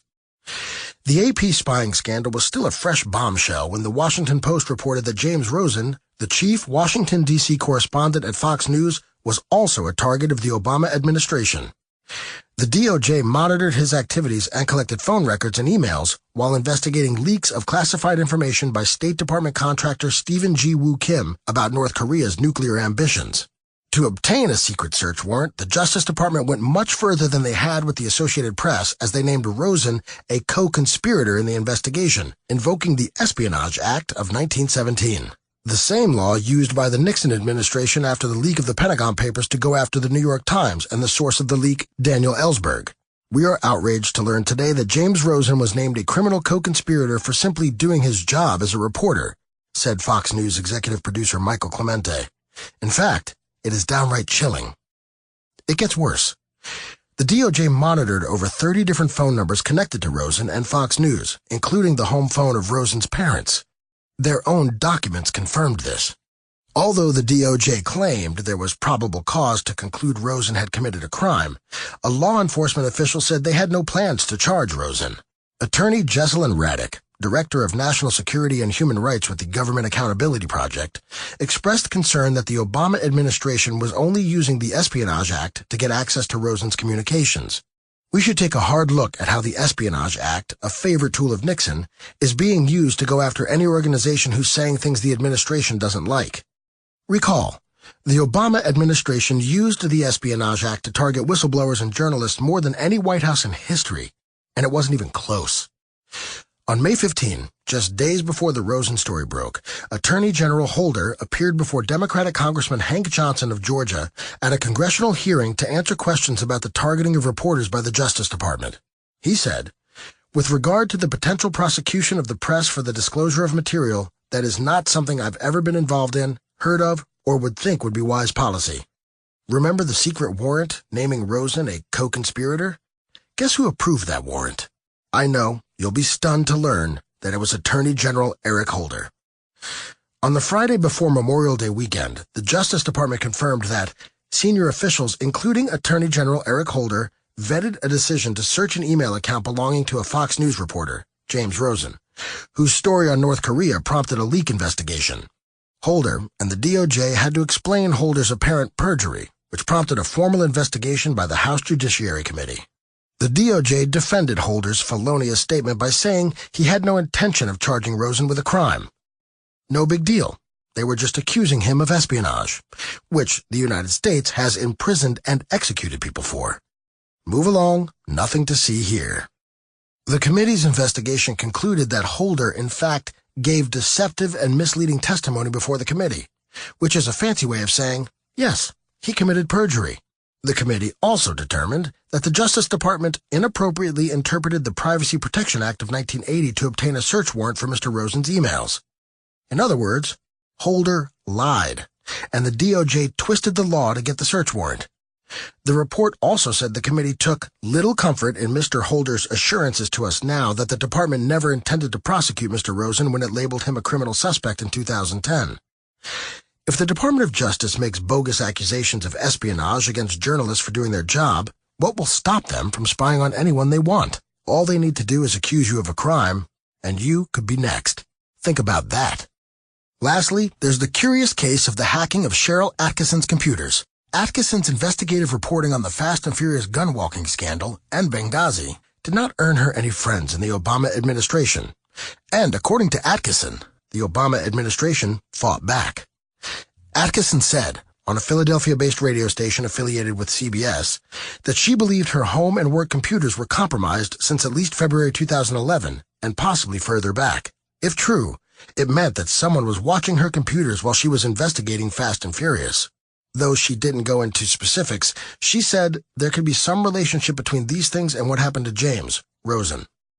In response to the allegations, Obama's Department of Defense offered a non-denial denial. To our knowledge, the Justice Department has never compromised Miss Atkinson's computers, or otherwise sought any information from or concerning any telephone, computer, or other media device that she may own or use. A cybersecurity firm performed a forensic analysis on Atkinson's work computer and concluded that it had been accessed by an unauthorized, external, unknown party on multiple occasions in late 2012, according to CBS News. While no malicious code was found, forensic analysis revealed an intruder had executed commands that appeared to involve search and exfiltration of data. This party also used sophisticated methods to remove all possible indications of unauthorized activity and alter system times to cause further confusion. The DOJ Inspector General also investigated Atkinson's claims. She gave the IG her home computer, but CBS News did not provide them with her work computer since it had already been examined. Their investigation was, therefore, inconclusive. The media then falsely rushed to claim that the IG report debunked her claims. Atkinson would later reveal more details about the hacking of her computer in her memoir, Stonewalled: My Fight for Truth Against the Forces of Obstruction, Intimidation, and Harassment in Obama's Washington. One of Atkinson's sources, to whom she refers as Number One and is connected to government three-letter agencies, examined her computer and determined that it was hacked by a sophisticated entity that used commercial, non-attributable spyware that's proprietary to a government agency, either the CIA, FBI, the Defense Intelligence Agency, or the National Security Agency. The spyware logged keystrokes, exposing her emails and passwords. Whoever hacked her computer planted 3 classified documents deep within her computer's operating system, possibly intending to accuse her of a federal crime. Espionage, perhaps? Number One was shocked and flabbergasted from the analysis. "This is outrageous," he said. "Worse than anything Nixon ever did. I wouldn't have believed something like this could happen in the United States of America. This is Obama we're talking about, sir. You need a better imagination." Atkinson resigned from CBS in March 2014 over complaints that the network silenced her investigative reporting on the Obama administration. It's not surprising, given their record of protecting the Obama administration. In January 2015, Atkinson sued the Obama administration for the hacking, seeking $35 million in damages. That lawsuit is still ongoing as of this writing. A government motion to dismiss Atkinson's lawsuit was dismissed on March 19, 2017. In June 2017, the Department of Justice was still fighting discovery and won't even help us find out who had access to government IP addresses found in my computer. Atkinson told me on Twitter, "Why wouldn't they help with that if we all want the truth?" With Obama scandals, neither the government nor the media really want the truth. But he didn't get a free pass from the media for his assault on the free press. Sure, protecting Obama was the modus operandi of the mainstream media for over 8 years, but the press defends itself before it defends any politician, and Obama went too far, eliciting significant criticism, at least at first. Nevertheless, NBC News senior investigative correspondent Lisa Myers distanced Obama from the scandal by suggesting that Obama was unlikely aware about the wiretapping of Associated Press reporters because, from a political standpoint, it would anger one of the president's most important constituencies, the press. I think she meant cheerleaders, not constituencies. But I'm amused at the idea that NBC's journalists think so much of themselves that they believe they were one of Obama's most important support groups. The revelation that the Obama administration had named James Rosen a criminal co-conspirator to obtain a warrant to search his emails went unnoticed by ABC and CBS. I suppose a Fox News reporter is fair game, given the network's political leanings. CNN ignored the fact that Eric Holder approved the bogus search warrant attacking Rosen. Dana Milbank of The Washington Post, who had previously dismissed Obama scandals, conceded the situation was flagrantly an assault on civil liberties, and it uses technology to silence critics in a way Richard Nixon could only have dreamed of. He also lamented that the administration's actions shatter the president's credibility and discourage allies who would otherwise defend the administration against bogus accusations such as those involving the Benghazi talking points. That Milbank suggested Obama had any credibility at that point demonstrates his bias, but his disillusionment was, I confess, amusing. If the administration is spying on reporters and accusing them of criminality just for asking questions, well, who knows what else this crowd is capable of doing. Welcome to my world, Dana. Left-wing journalist and Obama apologist Juan Williams, to his credit, accused the Obama administration of having criminalized journalism for investigating Rosen. How do you do journalism if you're treated as a criminal for asking for information? That was obviously the point, Juan. Media coverage of the Atkinson hacking was lacking, however. Barely a story at all. The media was, however, quick to close the lid on the scandal with the inconclusive Inspector General report. The Obama administration's abuse of the media was unprecedented in scope and criminally dangerous in the repercussions for freedom of the press. According to a report by the Committee to Protect Journalists, a nonprofit organization that promotes press freedom worldwide, in the Obama administration's Washington, government officials are increasingly afraid to talk to the press. The Obama administration didn't want the media to be a watchdog over them, and they usually weren't. When it was their turn to face the tyrant, it must have felt very strange. NSA surveillance scandals. On March 12, 2013, James Clapper, Barack Obama's Director of National Intelligence, testified before the Senate Intelligence Committee. During his testimony, Senator Ron Wyden, Democrat, Oregon, asked for a yes or no answer to the question, does the NSA collect any type of data at all on millions or hundreds of millions of Americans? No, sir, Clapper told him. It does not? Wyden asked again. Not wittingly, Clapper said. There are cases where they could inadvertently perhaps collect, but not wittingly. Not much was made of this exchange at the time, but 3 months later, Americans would learn the truth after former CIA employee Edward Snowden stole and leaked sensitive documents from the National Security Agency to the media. The leaks were not only a devastating blow to national security, but also exposed a pattern of out-of-control domestic spying by the Obama administration, including bulk data collection. Despite being a critic of domestic surveillance as a U.S. senator and presidential candidate, as president, Obama embraced his inner big brother. Under Obama, surveillance programs that began under the Bush administration designed to intercept intelligence on enemies abroad morphed into something that should terrify all Americans. Obama's NSA collected the phone records of millions of Verizon customers through a Foreign Intelligence Service Court order for 3 months. What made this order unprecedented was the scope of the surveillance. Rather than a targeted order aimed at a terror suspect, this was a large-scale collection of records without cause or a warrant. The Washington Post published a piece showing that the NSA and FBI were extracting audio and video chats, photographs, emails, documents, and connection logs that enable analysts to track foreign targets from the servers of 9 American internet companies, including Microsoft, Yahoo, Google, Facebook, Apple, and others under a program code called PRISM. Even the New York Times editorial board couldn't hold back criticism. The administration is saying that, without any individual suspicion of wrongdoing, the government is allowed to know whom Americans are calling every time they make a phone call, for how long they talk, and from where, they wrote. To casually permit the surveillance, with the American public having no idea that the executive branch is now exercising this power, fundamentally shifts power between the individual and the state, and it repudiates constitutional principles governing search, seizure, and privacy. Another program, codenamed Evil Olive, collected Internet metadata from millions of Americans. An Obama-era rule change that empowered the NSA to conduct warrantless searches of phone calls and emails of American citizens also came to light. According to The Guardian, the authority, approved in 2011, appears to contrast with repeated assurances from Barack Obama and senior intelligence officials to both Congress and the American public that the privacy of U.S. citizens is protected from the NSA's dragnet surveillance programs. Yeah, that's an understatement. As more damaging information appeared, Obama came out in defense of his decision to expand surveillance on his watch.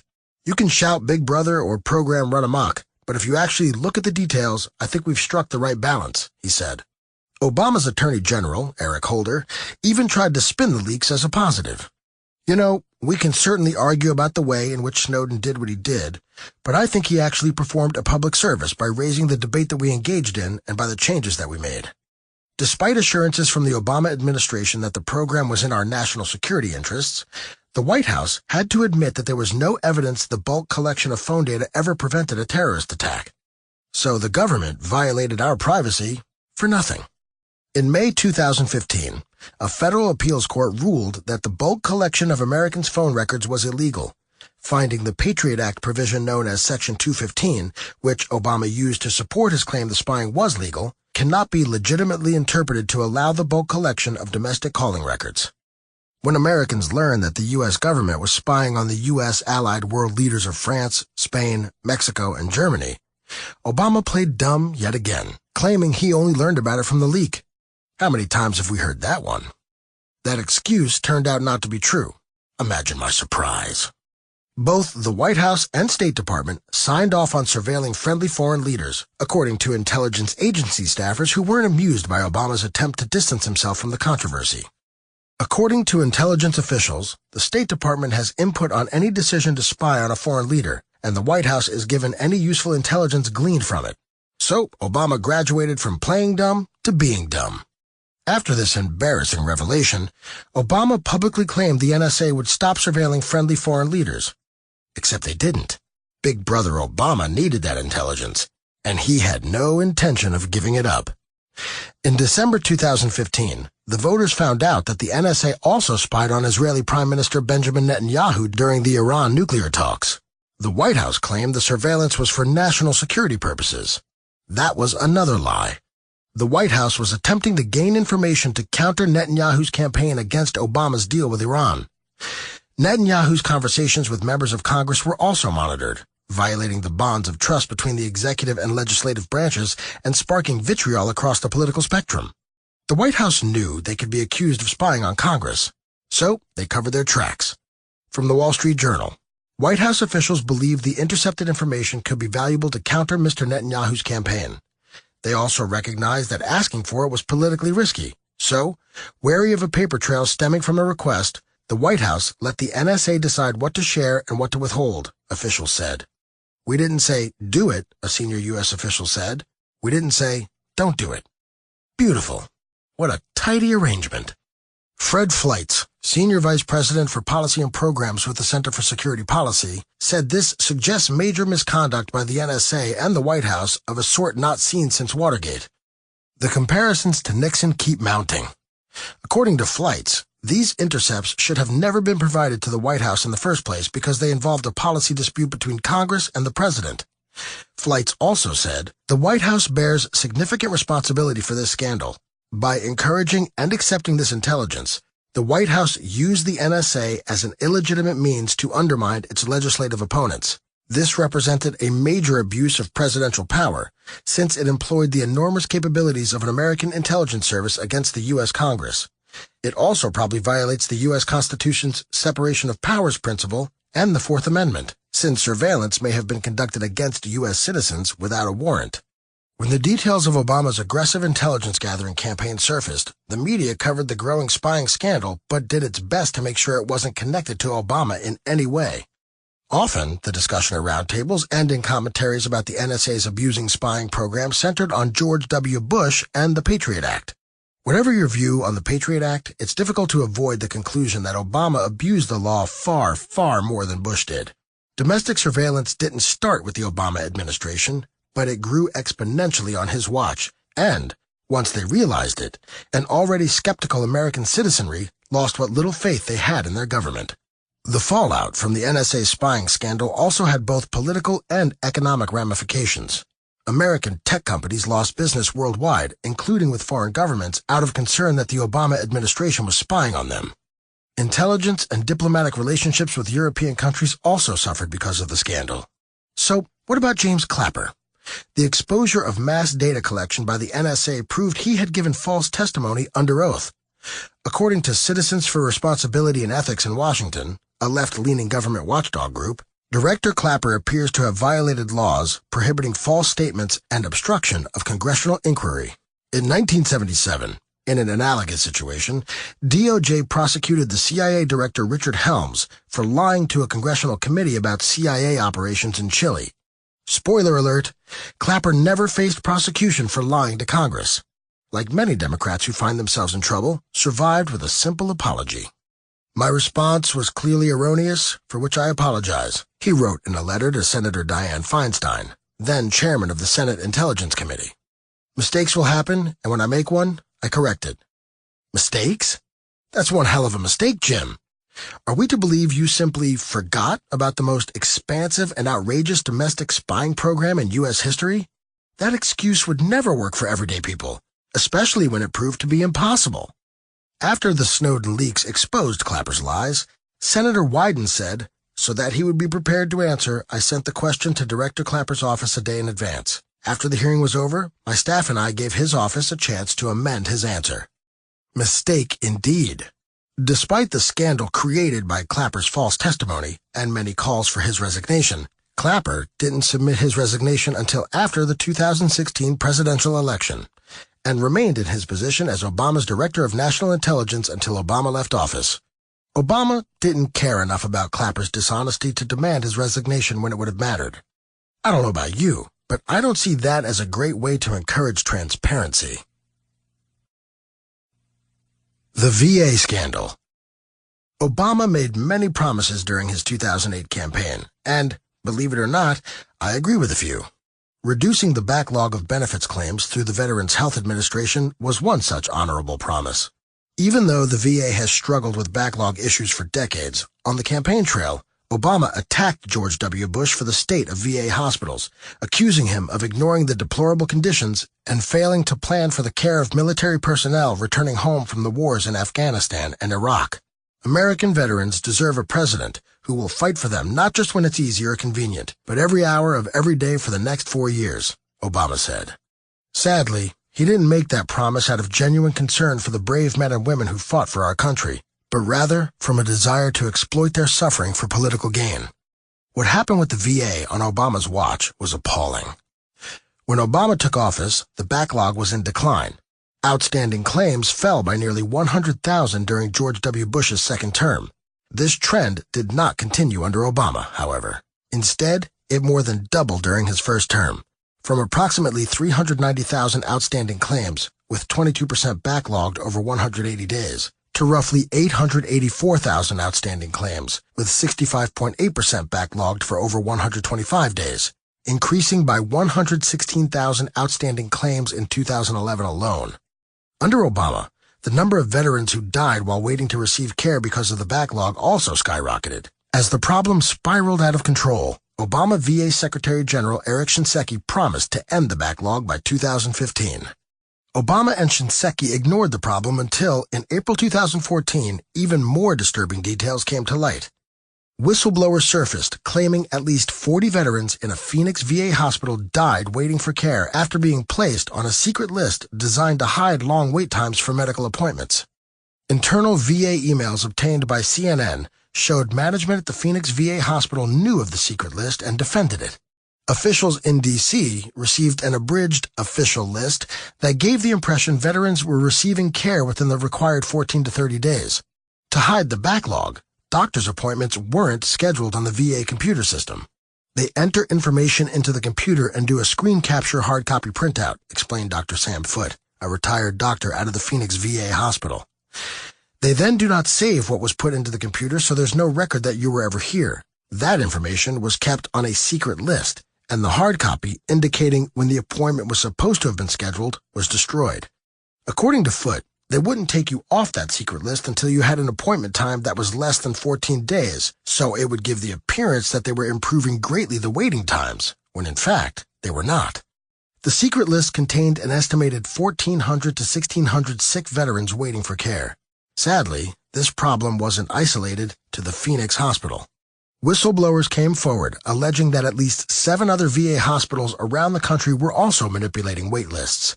Despite increasing evidence of systemic problems, Attorney General Eric Holder said there was no plans to launch an investigation. The White House, like a broken record, claimed this was yet another scandal that Obama was unaware of until he saw it on television. Even if I take Obama's proclaimed ignorance at face value, I must ask, what happened to the Obama Americans saw in 2008? But this was more than just a broken campaign promise. Obama's transition team was warned about the problems in 2008. According to documents obtained by the Washington Times, Veterans Affairs officials specifically warned the Obama-Biden transition team in late 2008 that the department should not trust the wait times its facilities were reporting. The Obama administration was also warned in writing twice about the secret waiting lists, in 2010 and again in 2012, but did nothing. Instead of fighting every hour of every day for our veterans, Obama ignored them for 5 long years until the problems became a matter of public outrage. After bipartisan calls for VA Secretary Eric Shinseki ouster, Obama reluctantly accepted his resignation on May 30, 2014. But that did little to stop the scandal from getting worse. In fact, the scandal developed another twist when the Office of Special Counsel announced a few weeks later that it was investigating allegations that the VA retaliated against dozens of whistleblowers who exposed the systemic problems in the agency. Employees who tried to expose the falsified record-keeping at the VA got suspended or demoted. The frequency with which VA employees are filing these complaints is one of the highest levels in the federal government, an OSC spokesman reported. By July 2014, complaints of retaliatory actions had been filed in 28 states at 45 separate facilities, prompting an apology from a top VA official, but not any change in behavior at the VA. A year later, an internal VA document provided to the Huffington Post revealed the horrific extent of the scandal.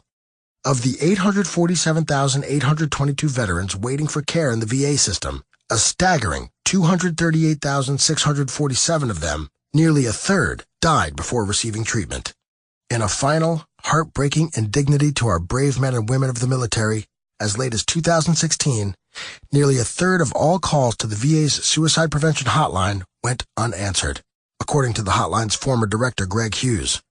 To make matters worse, the main reason for the high failure rate was laziness by call screeners. Laziness! And nothing was done under 2 different Obama-appointed heads of the VA to address a problem as basic as that. Suicide is far too common among veterans, many of whom suffer from serious mental illnesses like post-traumatic stress disorder and clinical depression. A suicide prevention hotline exists to get help to people on the brink of taking their own lives immediately. Prevention often hinges on early intervention. But at the VA, if you called the suicide hotline feeling hopeless and alone, you had a 1 in 3 chance to get shunted to a less experienced counselor at a backup call center or even an answering machine. If that doesn't get your blood boiling, you have no blood. This is incomprehensible. Obama didn't think the problems at the VA were important enough to address until after public outcry. The media, however, didn't seem to think it was important enough to cover even then. The Media Research Center calculated that, despite significant investigative reporting by CNN and Fox News, none of the networks bothered covering the story until May 6, 2014, almost 2 weeks after it broke. Criticism of the Obama administration was virtually non-existent in the coverage. New Jersey Governor Chris Christie's Bridgegate scandal got more coverage. The scandal fell off the radar after Shinseki's resignation. When the news broke that Obama had been warned about the falsified wait times, CBS Evening News and Fox News Special Report with Bret Baier were the only evening news programs to cover the report, while NBC Nightly News and ABC World News Tonight remained silent. Obama never stopped lying to save face over this scandal. First, he falsely claimed to have been unaware of the problems with the VA. Then, towards the end of his presidency, he claimed his administration had held the guilty parties in the VA accountable. We have, in fact, fired a whole bunch of people who are in charge of these facilities. But that's not true, according to the Washington Post fact-checker Michelle Yee Lee. Only one senior executive was fired due to an unrelated ethics violation, and 5 non-senior employees in leadership positions lost their jobs over patient wait times. To their credit, NBC broke the story about failure and corruption at the VA suicide prevention hotline and unleashed an unequivocal condemnation in the process. Obama promised to be an advocate for our veterans, and, despite repeated warnings of falsified waiting lists and deficient care, he let the problem explode out of control, betraying our nation's heroes, many of whom died waiting for their country to take care of them. 2 years after the scandal broke, with Obama just months away from leaving office, patients still were not receiving timely care. I can think of very few things that the Commander-in-Chief of the U.S. Armed Forces could do to further harm the men and women under his command. And Democrats wonder why the military despises Obama. Oh, and one more thing. In the first few months of the Trump administration, VA Secretary David Shulkin fired over 500 employees in the department and demoted dozens more. As for the suicide hotline, by June 2017, 9 out of every 10 calls was answered in 8 seconds or less. So don't presume to tell me that this problem couldn't be solved. No, Obama could have solved this years ago, if he gave a damn. I wonder, how many servicemen and women died because Obama had other priorities? The Bergdahl Swap.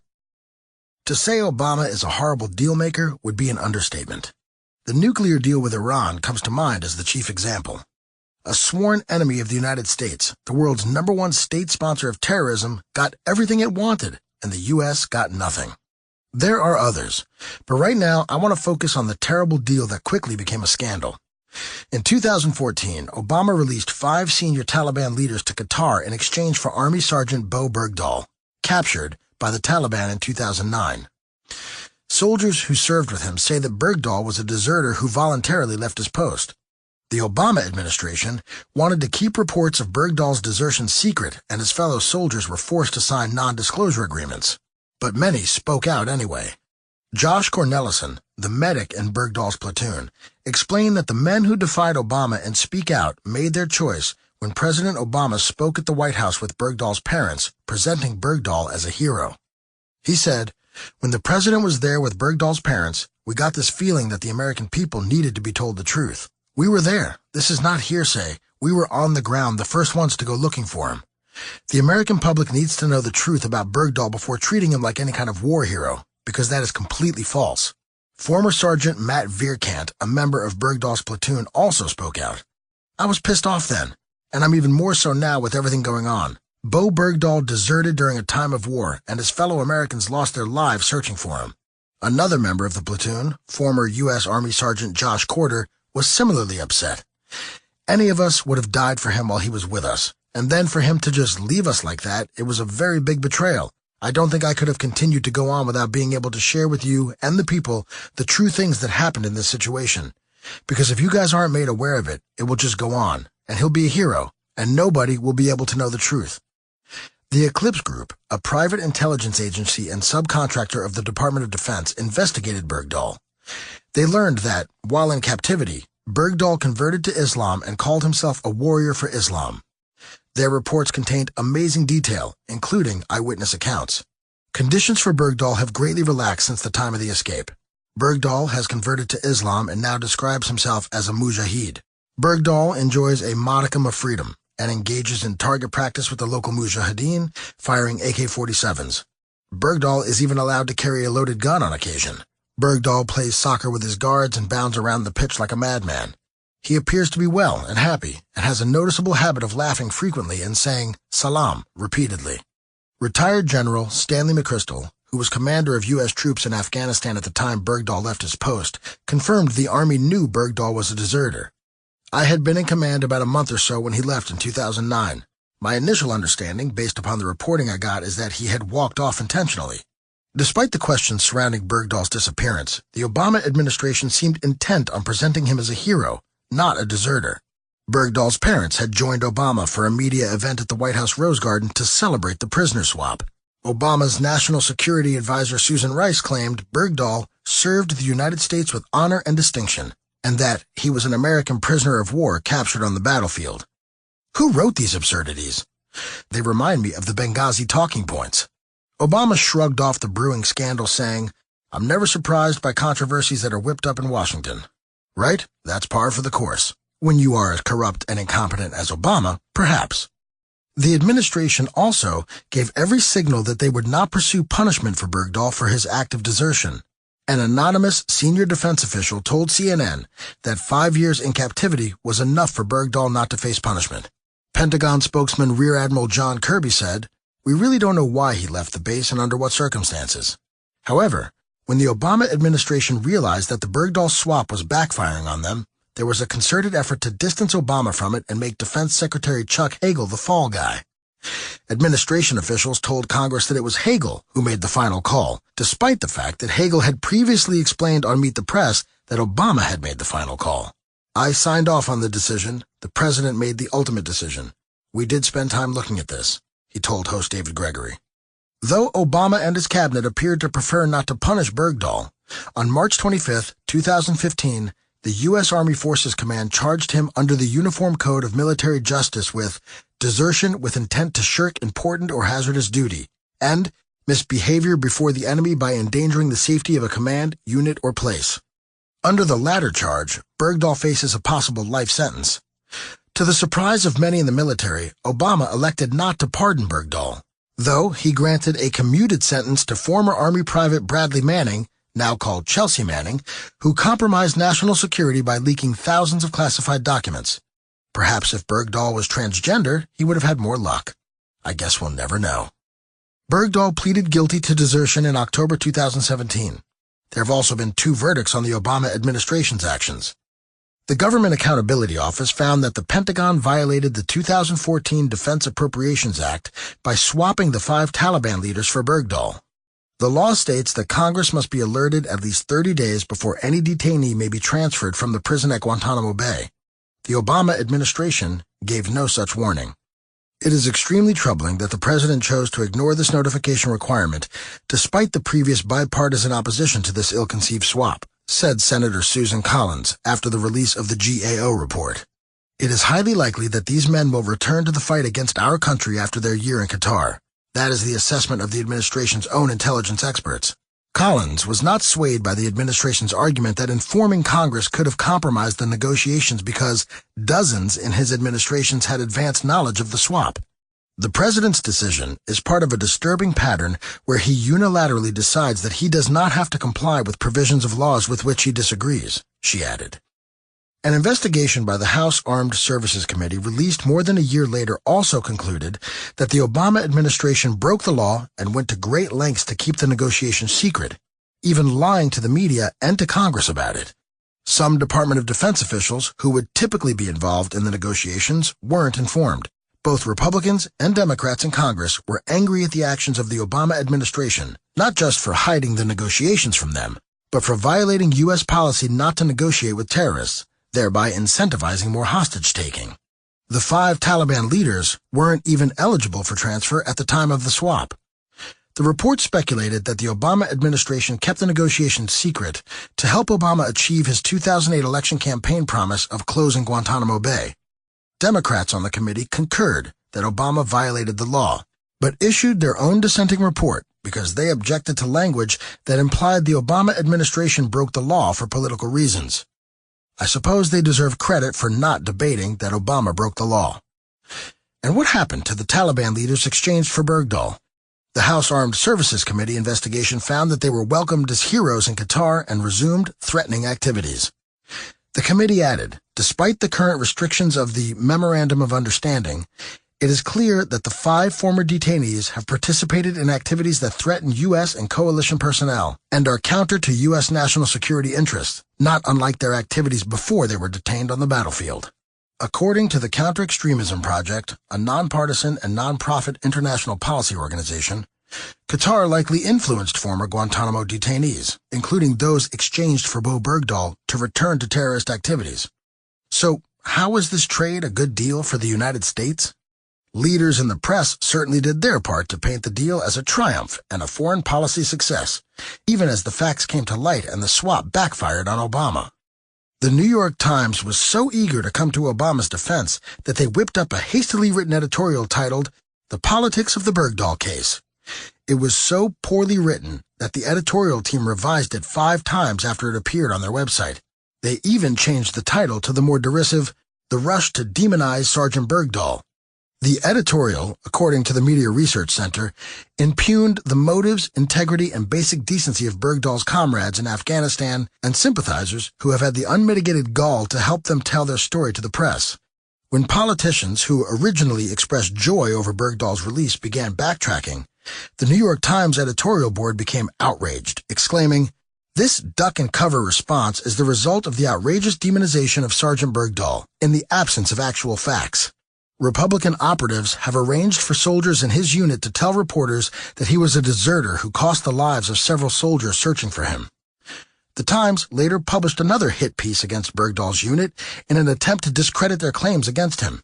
They described the men as a misfit platoon and blamed them for Bergdahl's desertion. Think that's absurd? Well, a writer for the Daily Beast tried to blame George W. Bush for Bergdahl's desertion. Nancy A. Youssef, the senior national security correspondent, wrote, "The administration celebrated negotiating Bergdahl's release after years of failed bids by both the current and former administration." No. Bergdahl abandoned his post in June 2009, when Obama was president. When Bergdahl was charged with desertion, CNN news anchor Brooke Baldwin said of him, "This is someone who was held, for 5 years by terrorists. Is that not punishment enough?" When the big 3 networks reported on the desertion charges, they conveniently forgot that National Security Advisor Susan Rice had praised Bergdahl a year earlier as having served with honor and distinction. I guess they didn't want to point out that the Obama administration tried to paint a false narrative to justify his plans to purge Gitmo. That soldiers died looking for Bergdahl didn't register with the major media outlets. Even 2 years after the swap, the New York Times falsely claimed no soldiers died looking for Bergdahl. When reports surfaced that at least one of the 5 released Taliban leaders was trying to rejoin the fight against the United States, the media covered that up too. The question isn't whether we should have tried to get Bergdahl back. The U.S. doesn't leave its men behind unfought for. The real question is, why did we swap 5 Taliban leaders intent on rejoining the fight against us instead of, say, 1 or 2? It looks to me like Obama thought closing the prison at Guantanamo Bay was more important than protecting American lives. The Army personnel involved in Bergdahl's case sure seemed to think so. President Stonewall. For obstruction of justice and stonewalling investigations, the Obama administration is in a league of its own. Whatever was necessary to protect Obama and his allies, he did it. Justice under Obama became highly politicized. I've already documented several examples of how the DOJ became a shield for Obama and his senior cabinet officials earlier in this book. The dismissal of the new Black Panther Party voter intimidation case, the Fast and Furious investigation, the Benghazi terror attack investigation, and the IRS targeting scandal investigation all featured stonewalling tactics aided and abetted by the Justice Department. When the Obama administration wasn't protecting itself, it was protecting its allies. Obama's Department of Justice prevented a federal investigation into Senate Minority Leader Harry Reid after local prosecutors found evidence of illegal campaign contributions and shady financial dealings. They also blocked an FBI probe of the Clinton Foundation without a stated justification. Obstruction of justice was integral to the entire operation of the Obama administration. In August 2014, 47 of 73 inspectors general wrote an open letter to Congress accusing the Obama administration of obstructing investigations by not allowing them full access to the information they need to conduct their investigations. The letter described obstruction of investigations at Environmental Protection Agency, the Department of Justice, and the Peace Corps, but acknowledged that many other IGs have faced similar obstacles to their work, whether on a claim that some other law or principle trumped the clear mandate of the IG Act, or by the agency's imposition of unnecessarily burdensome administrative conditions on access. According to Justice Department Inspector General Michael Horowitz, an Obama appointee, all requests for access to DOJ documents had to go through Attorney General Eric Holder, giving Holder veto power over the release of documents for ongoing investigations, a clear violation of the Inspector General Act of 1978. Refusing, restricting, or delaying an IG's access to documents leads to incomplete, inaccurate, or significantly delayed findings or recommendations, which in turn may prevent the agency from promptly correcting serious problems and deprive Congress of timely information regarding the agency's performance, they wrote. It's worth noting here that many of these IGs were Obama appointees. House Oversight Chairman Darrell Issa called the letter unprecedented. There has never been a letter even with a dozen IGs complaining. Hans von Spakovsky, a senior legal fellow at the Heritage Foundation, agreed. This unprecedented complaint by a majority of the federal government's inspectors general that the Obama administration is obstructing their ability to investigate corruption shows just how far the administration is willing to go to hide its wrongdoing. Systemic obstruction by the Obama administration of government watchdogs? Richard Nixon faced impeachment not only for the DNC break-in, but for obstructing the investigation thereof. And we're talking about Nixon-level abuse of power as a normal part of life under Obama. Sounds like a scandal to me. A big one. And impeachable. But the Obama administration didn't sweat too much. In fact, they were emboldened by it.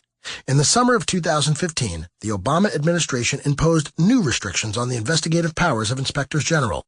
The Office of Legal Counsel at the Justice Department issued a legal opinion stating that all inspectors general would have to get permission from their respective agency heads to obtain information necessary for their investigations.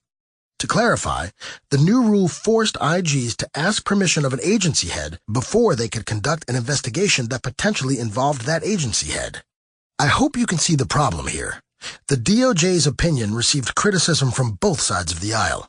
A few months later, several inspectors general came forward saying there were at least 20 investigations across the government that have been slowed, stymied, or sometimes closed because of a long-simmering dispute between the Obama administration's and its own watchdogs over the shrinking access of inspectors general to confidential records, according to records and interviews.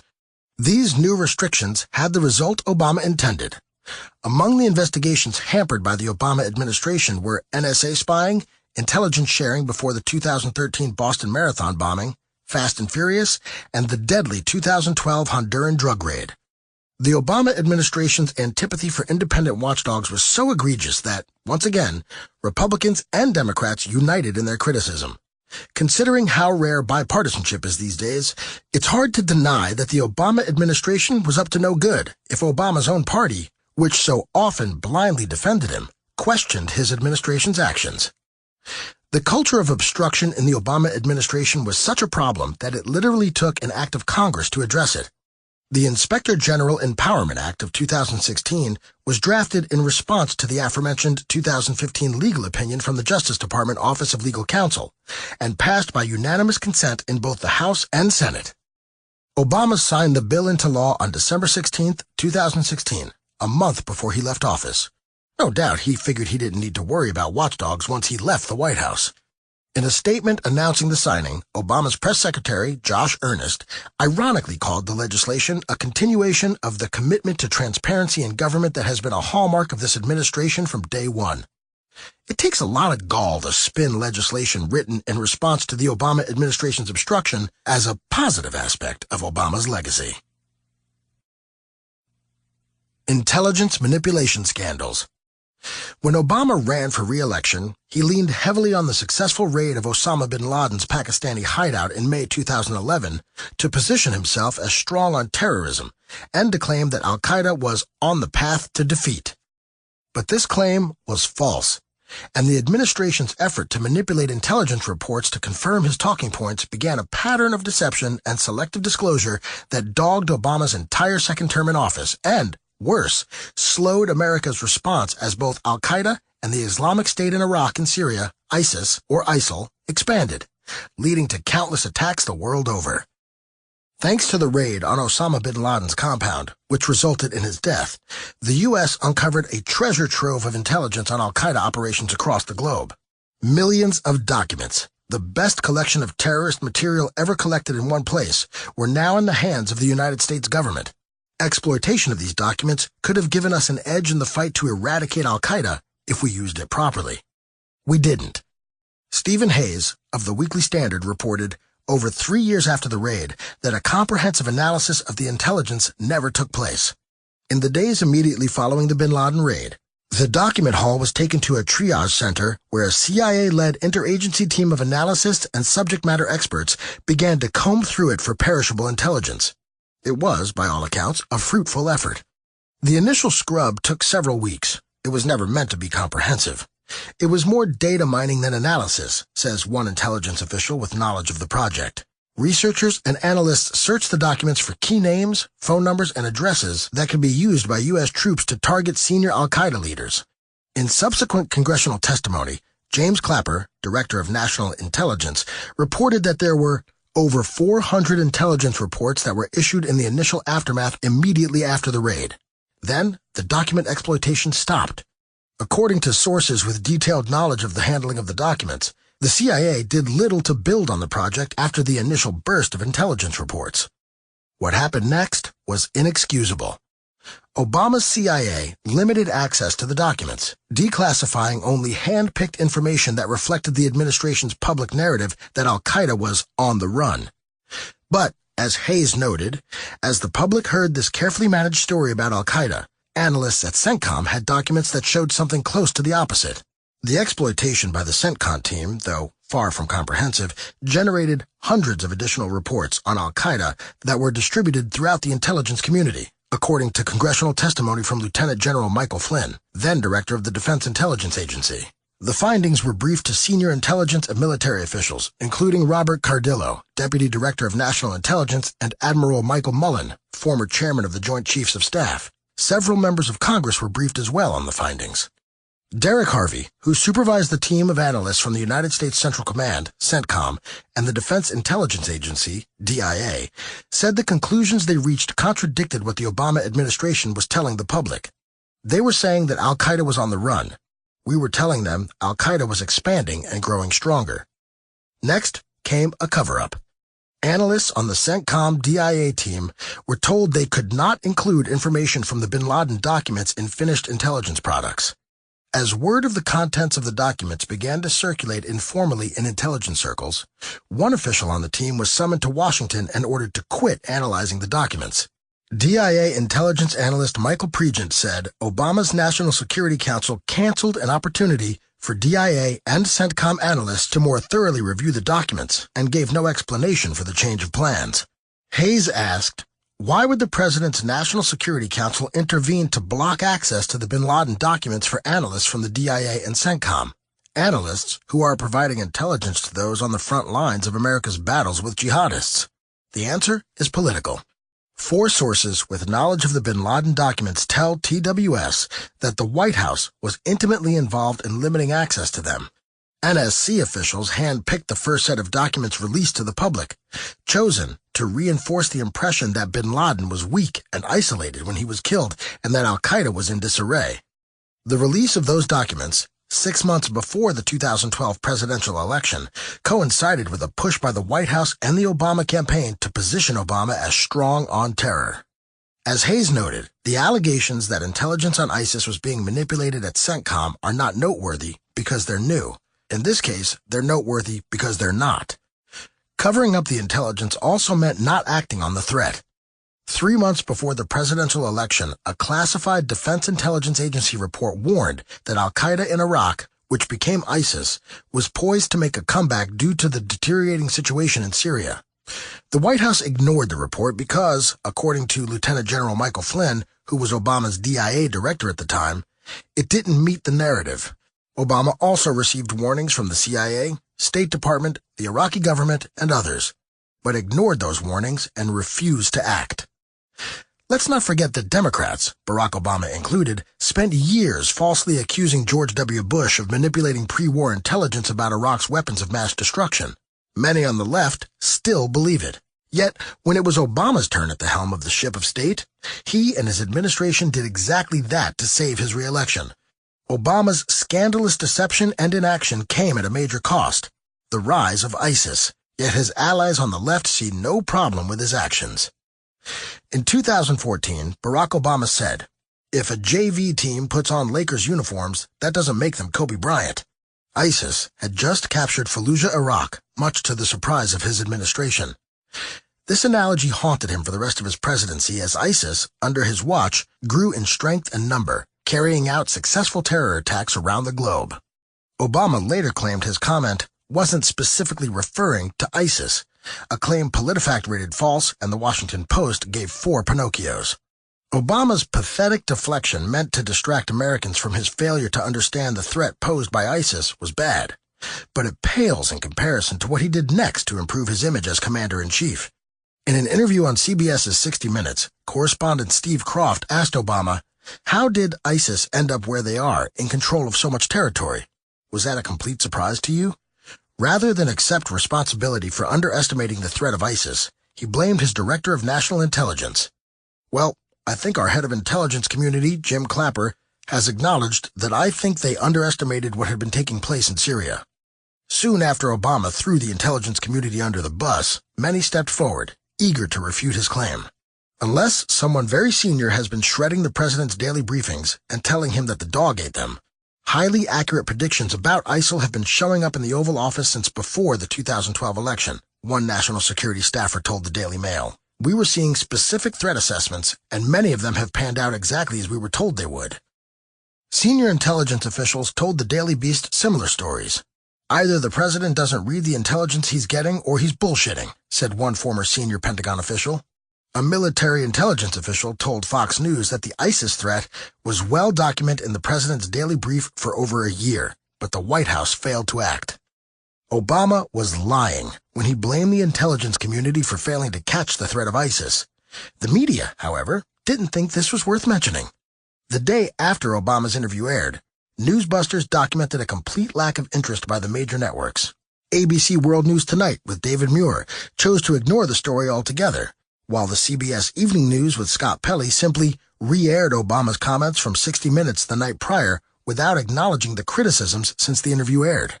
Obama's problems with ISIS and the intelligence community continued to get worse, becoming a huge scandal with serious implications.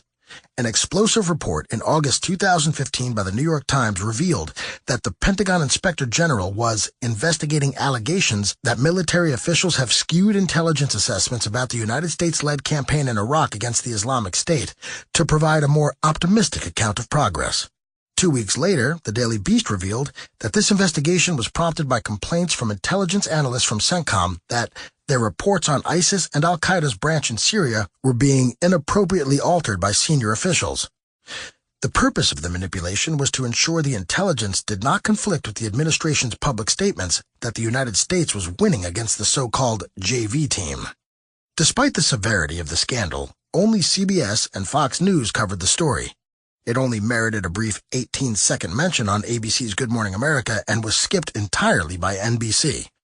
The news got even worse when The Guardian reported that Clapper was in frequent and unusual contact with Army Major General Stephen Grove, the head of CENTCOM's intelligence wing implicated in the Pentagon investigation. In communications, Clapper, who is far more senior than Grove, is said to tell Grove how the war looks from his vantage point and question Grove about Central Command's assessments. Such a situation could place inherent pressure on a subordinate. 2 separate congressional investigations by Republicans and Democrats concluded that senior officials at CENTCOM had manipulated intelligence on the war with ISIS. Why? While the Democrat-led investigation agreed that some manipulated the intelligence on the war on ISIS, Congressman Adam Schiff, the top Democrat on the White House Intelligence Committee, said there was no evidence of political pressure coming from the White House. But Congressman Mike Pompeo, who was part of the Republican investigation, told the Daily Beast the most senior leaders in Central Command and the J2, CENTCOM's Joint Intelligence Center, had a deep understanding of the political narrative the administration was putting forth. The culture was one where you were rewarded for embracing that political narrative. Clapper's regular contact with Grove raised questions about whether Obama played a role in establishing that culture of self-delusion. That delusion came at a heavy price. Obama's CIA Director John Brennan told the Senate Intelligence Committee in June 2016, "The number of ISIL fighters now exceeds what al-Qaeda had at its height." The rise of ISIS has resulted in terror attacks worldwide, including Europe, Australia, Canada, Africa, and the Middle East, and in the United States, killing and injuring thousands. That's a huge price to pay that we are still paying for Obama protecting his political career. Hillary Clinton's email scandal. During the intense battle for the Democratic nomination in 2008, A campaign ad for Barack Obama said of Hillary Clinton, "She'll say anything and change nothing." To unite the Democratic Party when Obama became president, he made Hillary his first Secretary of State. She came into her former rival's administration with plenty of baggage and left behind a dark cloud of scandal. Her use of an unsecured private email server out of her Chappaqua, New York home to skirt transparency laws launched an FBI investigation that turned her inevitable presidential victory into perhaps the most stunning upset in history. The left and the mainstream media continue to write off the scandal as insignificant, but the truth is worse than a tale of personal corruption. This new scandal, in the heat of the 2016 presidential election, cast a dark cloud over both Obama and Clinton, just as the Benghazi cover-up did. Threaten one, and the other suffers. This was one of the best examples of the culture of scandal that plagued the entire Obama administration and, like so many others, it reached all the way to the top. On March 2, 2015, the New York Times revealed that Hillary Clinton exclusively used a personal email account to conduct government business as Secretary of State, State Department officials said, and may have violated federal requirements that officials' correspondence be retained as part of the agency's record. Hillary's aides took no action to have her personal emails preserved on department servers at the time, as required by the Federal Records Act. Hillary left the State Department in February 2013, but she didn't turn over any of her emails for almost 2 years. When the State Department requested those emails, she and her advisors handpicked about 30,000 pages and deleted another 30,000 emails she claimed were personal. She also refused to turn over the server to investigators. Whatever she didn't want investigators to find was worth the risk of looking guilty. Hillary's office claimed nothing nefarious was at play regarding the decision to use a private, unsecured server instead of, not alongside, a secure State Department email. CNN reviewed the evidence and concluded that not only was the server difficult to trace back to Clinton, but it was insecure. From their report, Clinton's accounts were registered under the names of aides, according to the review. She also used a proxy company to shield her involvement. Clinton's computer server wasn't using trusted web certificates, something that's frowned upon by computer security experts. It's more than just frowned upon. When transmitting classified and top-secret information, it's criminally negligent. So, multiple investigations were launched. Forced to go into damage control mode, Hillary's excuses for the private email server were as plentiful as they were absurd. I opted for convenience, to use my personal email account, which was allowed by the State Department, because I thought it would be easier to carry just one device for my work and for my personal emails instead of two, she said at a press conference. That story fell apart 2 weeks later when evidence surfaced that she was using both an iPad and a BlackBerry to send emails. Hillary also claimed to have gone above and beyond, taking unprecedented steps to make the emails public. Well, we know that's not true. But she went above and beyond when she had 13 of her mobile devices destroyed, at least 2 smashed with a hammer, before the FBI could examine them. Deleted emails, destroyed mobile devices, refusal to cooperate with an investigation. Does that sound like unprecedented transparency or a cover-up? It sure sounded like the latter to veteran journalist Bob Woodward, who helped break the story of Richard Nixon's cover-up of the Watergate break-in. He even likened Hillary Clinton to the disgraced former president. So, you've got a massive amount of data. It, in a way, reminds me of the Nixon tapes, he said during an interview on MSNBC. Thousands of hours of secretly recorded conversations that Nixon thought were exclusively his. Hillary Clinton initially took that position. I'm not turning this over, there'll be no cooperation. The State Department Inspector General also criticized Hillary's actions. According to the Inspector General's report, Hillary didn't get approval for using a private server, and if she'd asked, they would have said no. The IG concurred with earlier reporting that the server was insecure and expressed frustration that Hillary and her top aides refused to cooperate with his investigation. A Clinton campaign spokesman claimed Hillary refused an interview with the Inspector General because it made sense to prioritize the review being conducted by the Justice Department. If I were Hillary Clinton, I'd probably prioritize an investigation by the Obama administration over an independent watchdog, too. And boy, did they come through for her. Obama predictably came to Hillary's defense. I continue to believe she has not jeopardized America's national security, he said in a Fox News Sunday interview. There's a carelessness in terms of managing emails that she has owned and she recognizes. But I also think it's important to keep this in perspective. He also suggested that even though Hillary emailed classified information, it was no big deal. What I also know is that there's classified and then there's classified. There's stuff that is really top secret, And then there's stuff that is being presented to the President, the Secretary of State, you may not want going out over the wire. Despite his defense of Hillary, he guaranteed that there would be no political influence on the investigation and that his Justice Department would not protect Hillary. But protect his heir apparent, he and the Justice Department did. Former federal prosecutor and best-selling author Kevin C. McCarthy found that, throughout their investigation, the Obama Justice Department would not use the grand jury or help the FBI obtain search or surveillance warrants. As a result, the FBI had no power to compel the production of evidence. Suspects had to be cajoled into cooperating. The only thing the Justice Department was willing to do was grant highly unusual immunity deals, ensuring that suspects could not be prosecuted if they disclosed incriminating evidence. Why no grand jury? Commencing a grand jury investigation suggests that a matter is very serious and an indictment, which only the grand jury can issue, is likely. In this case, the Justice Department was determined to maintain the illusion that Clinton and her underlings hadn't committed crimes, so the grand jury was avoided. Another sham investigation by Obama's Justice Department? By now, this should surprise no one. Various emails that came to light reflected poorly on Hillary's motivations. One email released, because of a Freedom of Information Act lawsuit, showed that Huma Abedin rejected the suggestion that Hillary should be using a secure state.gov email account. In another email, Hillary told her deputy chief of staff she didn't want some of her emails accessible via transparency laws. Hillary Clinton was interviewed by the FBI on Saturday, July 2, 2016. The interview wasn't recorded, and she wasn't under oath. Very convenient.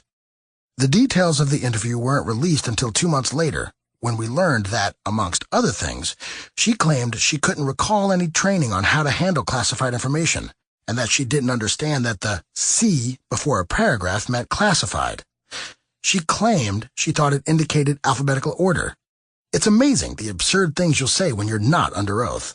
A mere 3 days after her interview, FBI Director James Comey gave a press conference to announce the findings of the FBI's so-called investigation.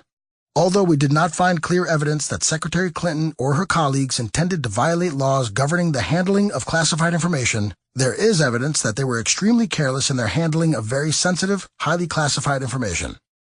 Comey acknowledged that Hillary had sent and received classified information, contradicting Hillary's claim that she never received nor sent any material that was marked classified on her private email server while Secretary of State. Even the left-wing fact-checking site PolitiFact conceded she had lied. I want to make one other point. Comey based his decision not to recommend criminal charges for Clinton on the lack of evidence that she intended to violate the law. But negligent handling of classified information is still a felony. As Ben Shapiro, the editor-in-chief of DailyWire.com, explained, Comey tried to say he wouldn't recommend prosecution because she didn't have the requisite intent. But the law doesn't require intent. It requires merely gross negligence under 18 U.S.C. 793. In fact, even the level of intent required to charge under statutes like 18 U.S.C. 1924 and 18 U.S.C. 798 was clearly met. The intent to place classified information is a non-approved, non-classified place. And yet, Comey recommended no charges. Anyone else would get the book thrown at them for doing what she did. Even an MSNBC legal analyst acknowledged, people do go to jail for mishandling classified information. They have been prosecuted in the Obama administration for that. He probably meant to say, people who weren't allies of the president have been prosecuted. Need more proof the investigation was a total sham? Although Hillary had mishandled classified information and should have faced prosecution, Barack Obama made his debut appearance on the campaign trail with Hillary in Charlotte, North Carolina, the same day as Comey's announcement. That's a gutsy move for a sitting president who claimed not to know what Comey was going to say. It could have been awkward had Comey announced he would recommend prosecution. Was it confidence? Dumb luck? Or perhaps collusion? Obama knew what Comey would say. His Justice Department allies agreed on the outcome long before Comey's press conference. A week earlier, former President Bill Clinton and Attorney General Loretta Lynch just happened to find themselves on the same tarmac at the Phoenix Sky Harbor International Airport in Arizona. They spoke for about 30 minutes. If you suspend common sense, you might buy Lynch's claim that the conversation was about grandchildren and personal matters. Both Republicans and Democrats were quick to criticize the meeting. In response, Lynch said she would accept whatever recommendation the FBI gave on Hillary Clinton, claiming it was to avoid the appearance of impropriety. It's important to make it clear that the meeting with President Clinton does not have a bearing on how this matter will be reviewed and resolved, Lynch said. Yeah, sure, Loretta. In August 2017, the American Center for Law and Justice, ACLJ, released more than 400 pages of Department of Justice documents relating to the infamous meeting between Loretta Lynch and Bill Clinton. Documents that the DOJ told the ACLJ did not exist just weeks before the 2016 presidential election. The ACLJ described the documents as painting a clear picture of a DOJ in crisis mode as the news broke of Attorney General Lynch's meeting with former President Clinton. In fact, records appear to indicate that the Attorney General's spin team immediately began preparing talking points for the Attorney General regarding the meeting. Lynch was heavily involved in these discussions using a secret email alias and DOJ email account she also used to conduct other Department of Justice business. Seriously, what is with Obama administration officials and secret email aliases? From early in the investigation, Obama had Hillary's back. In February 2016, the White House blocked the release of 18 emails between Hillary and Barack Obama found on her private server. The emails contained no classified information, but the Obama administration refused to release them to protect the president's ability to receive unvarnished advice and counsel. In other words, whatever was in those emails, Obama didn't want you to know about it. According to former federal prosecutor Kevin C. McCarthy, the implications of this explanation were serious. Not only is it obvious that President Obama knew Mrs. Clinton was conducting government business over her private email account, the exchanges the president engaged in with his Secretary of State over this unsecured system clearly involved sensitive issues of policy. Americans later learned from FBI documents related to the investigation that Obama used a pseudonym when emailing Hillary's private email. McCarthy believes this doomed any possibility of Hillary being prosecuted. In terms of federal laws that criminalize mishandling of classified information, Obama not only engaged in the same type of misconduct Clinton did, he engaged in it with Clinton. It would not have been possible for the Justice Department to prosecute Clinton for her offense without it becoming painfully apparent that 1, Obama, too, had done everything necessary to commit a violation of federal law, and 2, the communications between Obama and Clinton were highly relevant evidence. And then he abused his executive power to hide his crime. Hillary's scandal was Barack Obama's as well. Even the Hillary campaign knew this situation was bad news for the president. Leaked emails published by WikiLeaks show Hillary's campaign freaking out about emails between the Secretary of State and President Obama and showing intent to cover it up.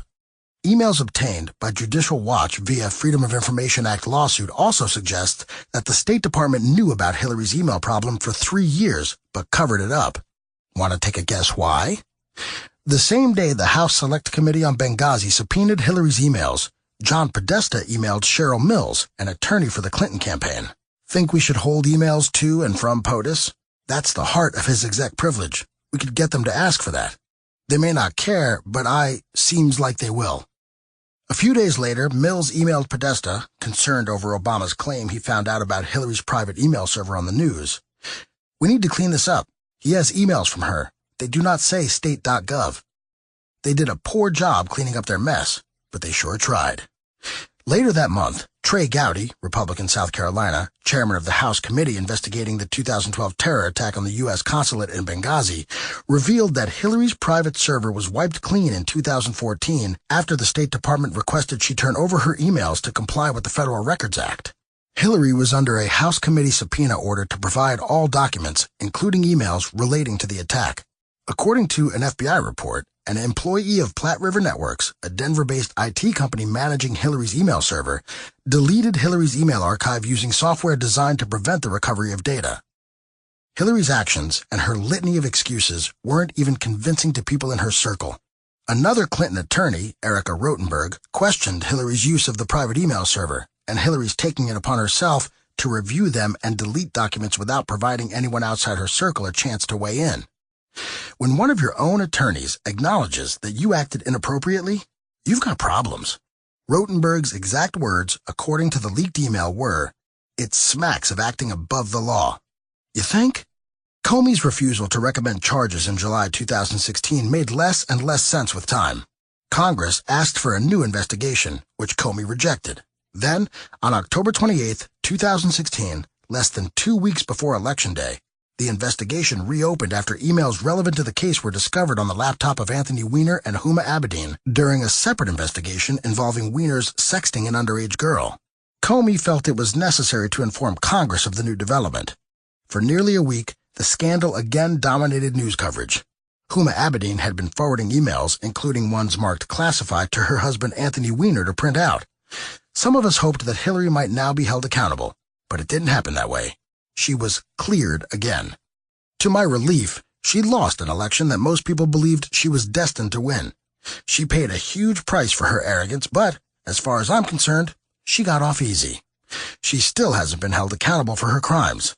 Obama also came out of the scandal unscathed, despite his lying to the American people about what he knew and his administration doing everything it could to protect Hillary and stonewall the investigation. What's a little cover-up between former political rivals? The scandal was so big, it didn't end with the election or even with Obama's departure from the White House. In the summer of 2017, more damning emails came to light thanks to a Judicial Watch lawsuit alleging that the State Department stonewalled multiple Freedom of Information Act requests. They showed that Hillary sent emails marked classified to employees of the Clinton Foundation, also under investigation for pay-to-play deals with foreign government officials, who did not have the proper security clearance. This was more proof that Hillary had lied when she said all relevant emails had been released. The casual violation of laws concerning classified material and noxious influence peddling show the Clinton State Department was corruption central in the Obama administration, said Judicial Watch President Tom Fitton. A week later, while testifying under oath before the Senate Intelligence Committee, the now former FBI Director James Comey said Barack Obama's Attorney General Loretta Lynch pressured him to downplay the investigation of Hillary Clinton. At one point, the Attorney General had directed me not to call it an investigation, but instead to call it a matter, which confused me and concerned me. According to Comey, it wasn't a hill worth dying on, and he said, okay, but he became concerned because that language tracked the way the campaign was talking about FBI's work, and that's concerning. Emails released by Judicial Watch in August 2017 showed more previously undisclosed emails, some including classified information taken from Clinton's private server. Other emails showed that Clinton Foundation donors were getting special perks from the State Department while Hillary was Secretary of State. Several emails showed the free flow of information and requests for favors between Clinton's State Department and the Clinton Foundation and major Clinton donors. Former Attorney General Michael Mukasey said this was important. What makes it egregious is the fact, and I think it's obvious that it is a fact, that the Attorney General of the United States was adjusting the way the department talked about its business so as to coincide with the way the Clinton campaign talked about that business, he said in an interview with Newsmax. In other words, it made the Department of Justice essentially an arm of the Clinton campaign. In another interview with Fox Business, Mukasey also said he felt Obama was guilty of obstruction of justice when he came to Hillary's defense. President Obama's statement that he thought she shouldn't be charged because she didn't intend to violate the law is the real Clinton obstruction, because that is a statement by him that this is the way I want that investigation to come out. And it came out exactly as he requested. Oh, but it's worse than you think. In the summer of 2017, we learned that the now former FBI Director James Comey had drafted his statement exonerating Clinton of any wrongdoing months before interviewing key witness, including Clinton herself. The FBI confirmed this several months later. It would be useless to claim the investigation wasn't rigged by the Obama administration to prevent Clinton from being held accountable. Hillary and her allies have consistently downplayed all the damning revelations during and after the investigations. Despite the undeniable corruption, Hillary called the scandal the biggest nothing burger ever. Do you suppose her staff focus grouped that expression? No matter how you slice it, this scandal had everything. Mishandling classified information, deliberately sharing classified information, obstruction of justice, lies, a cover-up, collusion, conflicts of interest, a sham investigation, and more lies. Or, as the Obama administration calls it, standard operating procedure. Obama himself was ensnared by the scandal. This was a something burger with everything on it, for crying out loud. And the media did its best to sweep it under the rug, not just for Hillary's sake, but Obama's as well. While the media covered the original New York Times bombshell in March 2015, coverage tapered off dramatically within a few weeks. What little coverage there was of the scandal was often dismissive. Journalist Ashley Banfield of CNN declared it wasn't even a scandal during a discussion about the sordid affair. It's really a controversy, Banfield claimed. But scandal is the Republicans' word for it. So far, no one has determined there's any scandal there. The media did its best to make sure the public didn't think so. Coverage of Hillary's, and by extension Obama's, scandal was buried under a mountain of anti-Trump press coverage. Coverage of Hillary was less negative, and she enjoyed far less scrutiny than her opponent. Incriminating emails exposed by WikiLeaks were barely mentioned, and never in detail. They even ignored an email showing that Hillary's campaign received presidential debate questions in advance. The WikiLeaks revelation that Obama knew about the private email account, contradicting his original claim he heard about it on the news, was ignored by ABC and downplayed by NBC. CBS gave it a scant mention. The Associated Press buried the story that Obama had used a pseudonym to communicate with Hillary via her private email account. The DOJ documents released by the ACLJ in August 2017 also showed clear evidence of collusion between the media and the Department of Justice to bury the story of Attorney General Lynch's meeting with Bill Clinton. A Washington Post reporter, speaking of the Clinton-Lynch meeting story, said, "I'm hoping I can put it to rest." The same Washington Post reporter, interacting with the DOJ spin team, implemented specific DOJ requests to change his story to make the Attorney General appear in a more favorable light. A New York Times reporter apologetically told the Obama DOJ that he was being pressed into service to have to cover the story. As the story was breaking, DOJ press officials stated, "I also talked to the ABC producer, who noted that they aren't interested even if Fox runs with it." And what about the bombshell report that former FBI Director James Comey had decided to exonerate Hillary Clinton long before the investigation was complete? The three major networks completely ignored the story in favor of fluff pieces. With all that help from the media, it's no wonder Hillary was confused why she wasn't 50 points ahead of Trump. She may have lost the election anyway, but she should still be grateful for Barack Obama. Had it not been for him and his corrupt administration, she'd probably be in prison. The OPM hacking scandal. Obama promised in his first presidential campaign to make cybersecurity a top priority. "We can and must strengthen our cyber defenses in the 21st century, he said in the summer of 2008. "We know that cyber espionage and common crime is already on the rise. And yet, while countries like China have been quick to recognize this change, for the last 8 years we have been dragging our feet." If cybersecurity was a top priority for Obama, why did the largest breach of government data in American history occur on his watch when it could have been prevented with a modicum of competence and nonpartisan judgment? On June 4th, 2015, the Office of Personnel Management, OPM, announced that the records of 4 million government employees were compromised by Chinese hackers. It soon became clear that many more than the originally stated number were at risk and that the administration had tried to keep the full extent of the data breach under wraps. The Wall Street Journal reported, "The Obama administration, for more than a week, avoided disclosing the severity of an intrusion into federal computers by defining it as 2 breaches but divulging just one. The administration only disclosed the breach of personnel files, but sensitive security clearance forms were also taken. Those forms contain information that foreign intelligence agencies could use to target espionage operations. The hackers also compromised Social Security numbers, forcing the administration to revise the number of people exposed upward to a whopping 18 million. Next, investigators realized the hackers had access to government servers for more than a year before being detected. The long duration of exposure increased the number of former and current government employees at risk to as high as 32 million. As the situation got worse, so did the lies. The Obama administration called OPM and discovered the breach while undertaking an aggressive effort to update its cybersecurity posture. But that wasn't true. The Wall Street Journal noted that the breach was discovered during a sales demonstration by a cybersecurity company. The company, Virginia-based SciTech Services, was running diagnostics on the OPM network to demonstrate how their cybersecurity platform worked when they stumbled upon the malware. OPM answered SciTech's valuable contribution to national security by stiffing SciTech on an $818,000 bill for cybersecurity services performed and publicly denying SciTech's role in uncovering the data breach. They implied that SciTech CEO Ben Cotton angled for undeserved praise in the media, damaging the reputation of the company. No good deed goes unpunished. Government watchdogs often call a disaster or mistake in government management preventable and, upon reviewing the evidence, walk away thinking, maybe, but only in hindsight. In this case, however, the hack really was preventable, and not just looking backward. U.S. intelligence agencies expressed concern over OPM's cybersecurity as early as 2010.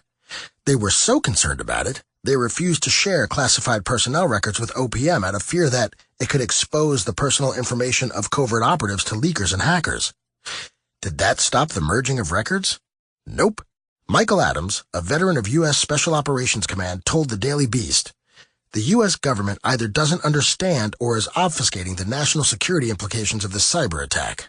These people either need serious help or need to come clean now." So, how did this happen? Paul Conway, the former chief of staff of OPM during the Bush administration, thinks it all comes down to Obama's appointment of Catherine Archuleta as OPM director. The political appointment of Catherine Archuleta to OPM director was a devastating example of the poor personnel judgment exercised by President Obama, he said.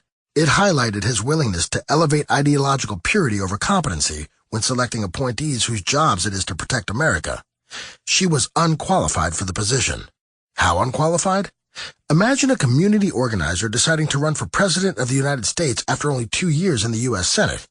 It was like that, with similar unfortunate results. Except Archuleta's appointment and the epic failure that followed falls entirely on Obama and not on millions of voters. As National Review's Jim Garrity noted, before Obama appointed Archuleta to head OPM, she had no background in the kind of work the agency does. She was, however, National Political Director for Obama's re-election campaign and had experience in community organizing. Hey, just like Obama. She had other credentials, but as Garrity explained, nothing in this record suggests any expertise in the vitally important human resources and record-keeping functions OPM is supposed to serve. Prior to the hack, Archuleta focused on increasing the diversity of government employees and overseeing changes in government employee health insurance caused by the implementation of Obamacare. Despite her lack of qualifications and her inability to secure the data on OPM servers, Obama still had confidence that she was the right person for the job. Archuleta testified to Congress that she made upgrading OPM's cybersecurity a top priority, but OPM Inspector General Patrick McFarland repeatedly warned Archuleta that OPM's network was vulnerable to attack, and she ignored those warnings. Archuleta ultimately resigned her position due to the scandal. Her resignation was welcome news on both sides of the aisle. In a final twist, as the hack was being investigated, government analysts realized that Keypoint, the contractor they relied upon to process background checks, was the likely source of the hack.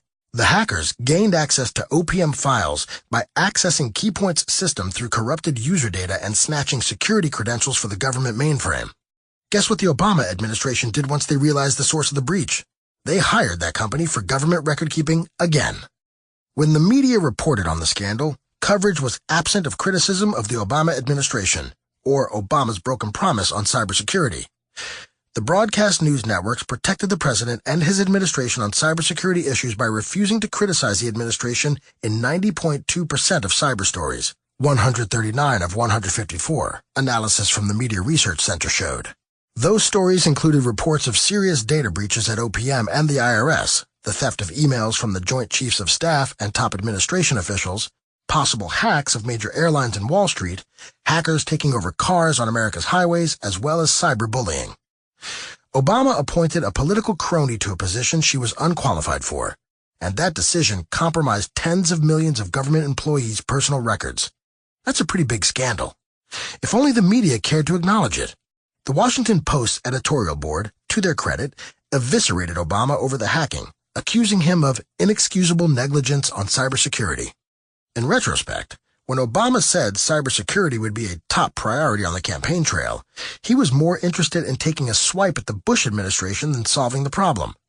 The U.S. government's cybersecurity was so bad that Obama's Secretary of State, John Kerry, said in an interview that it was very likely Chinese and Russian hackers were reading his emails, and he wrote emails under the assumption they were reading them. If that's taking cybersecurity seriously, I hate to know what indifference to cybersecurity looked like in the Obama administration. Oh, right, Hillary Clinton's private email server. If great minds think alike, the corollary might be that weak minds make the same mistakes. EPA environmental scandals. The Environmental Protection Agency, EPA, was a hotbed of corruption, as I discussed earlier. But given the agency's extremist political agenda, you might expect that it would at least protect the environment. You'd be wrong. In truth, the agency caused or exacerbated several major environmental disasters in the name of prevention. I'll look at two such cases. In August 2015, the Animas River in Colorado turned orange, The EPA claimed approximately 1 million gallons of wastewater from the abandoned Gold King mine that should have been pumped out and filtered spilled into the river following the breach of a dam. That figure was revised upward to 3 million gallons. One local resident described the river as looking like it had turned to carrot juice. Rivers in Colorado, New Mexico, Utah, the Navajo Nation, and Southern Ute Reservation were contaminated by the spill, posing significant risks to fish, plant life, and local drinking water. It was a devastating environmental disaster, and it was caused by the Environmental Protection Agency. An EPA cleanup crew caused the spill. They deliberately breached the dam but didn't check the water pressure before doing so. To make matters worse, after contaminating the river, the EPA waited over a day before alerting residents downriver in Arizona and New Mexico about the toxic water headed their way, and only announced the correct volume of wastewater spillage several days later. They were also still unsure about the threats it posed to humans and animal life. Residents complained when the EPA initially downplayed the short-term impacts, believing those false reports to be deliberate deception. An Interior Department report on the accident also said the EPA did not have the proper skills to handle this type of cleanup project, and that the accident was avoidable with proper training and safety procedures. And where was Obama during this disaster? Nowhere. Well, maybe he was golfing. But since Obama's poll numbers took a beating after his inept response to the BP oil spill, the White House wasn't interested in getting caught up in another environmental disaster scandal. So they let the EPA twist in the wind. After the BP oil spill, Obama said he wanted to find out whose ass to kick. This time, there was no tough talk from Obama or demands for accountability, because now it was his own administration at fault. With no one to blame but themselves, the EPA seemed intent on minimizing the impact of the spill to the public. A week after the accident, EPA Administrator Gina McCarthy claimed the water was safe again and that the river was restoring itself. More than a year after the incident, a GAO investigation and the internal EPA probe still languished, unfinished, and no one at the EPA was punished. Obama's DOJ even refused to prosecute the EPA employee who caused the spill. That no one paid a price is appalling. It's amazing how attitudes shift when your own people are the guilty parties. The Obama administration also refused to pay the price of civil claims against the EPA, which had taken responsibility for the damage and said it would make things right. Just before Obama left office, the Environmental Protection Agency refused to pay 73 claims totaling $1.2 billion filed by tribes, farmers, river rafters, and local governments from the August 2015 wastewater spill, citing sovereign immunity under the Federal Tort Claims Act, FTCA. They also argued that the blowout would have occurred anyway had they not caused it, even though internal documents flushed out by the Associated Press indicate that the agency knew their plan carried a significant risk of catastrophic collapse. This infuriated Republican Colorado Congressman Scott R. Tipton. For the EPA, now to say it's not a big deal shows that it's an agency that's looking out for itself and not looking out for the people that it impacts, he said. I'm sure Colorado Republicans were even angrier when the EPA Inspector General officially cleared the agency of any wrongdoing in this disaster. Their excuse was laughable. The IG found that there were no rules for the cleanup of mines prone to blowout. To which I would say, so? Negligence does not depend on the existence of rules. Environmentalists often preach the precautionary principle when attempting to convince Americans to back aggressive regulations, even in situations where the risk is poorly understood. Here, the EPA knew the risk of blowout was high and proceeded with a rushed dam break plan without taking basic precautions. Any reasonable person would call that negligence. Obama's EPA did little to redeem itself with its handling of the Flint water crisis.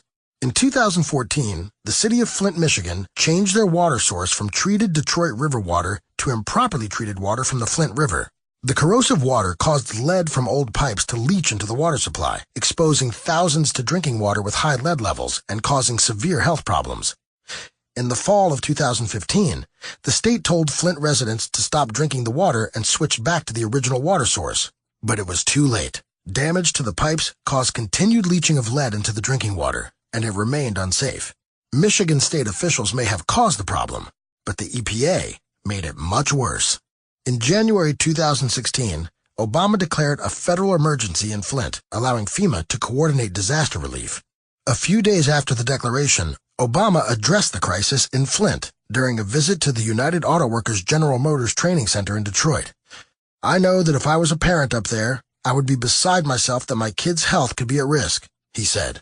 In the same speech, he resorted to his favorite pastime, blaming Republicans for the problem. He called the crisis a reminder of why you can't shortchange basic services that we provide to our people, and that we together provide as a government to make sure that public health and safety is preserved.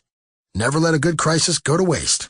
He'll pin the problem on his political rivals even though every member of the Flint City Council was a Democrat. Administration officials knew about the problem long before they got involved.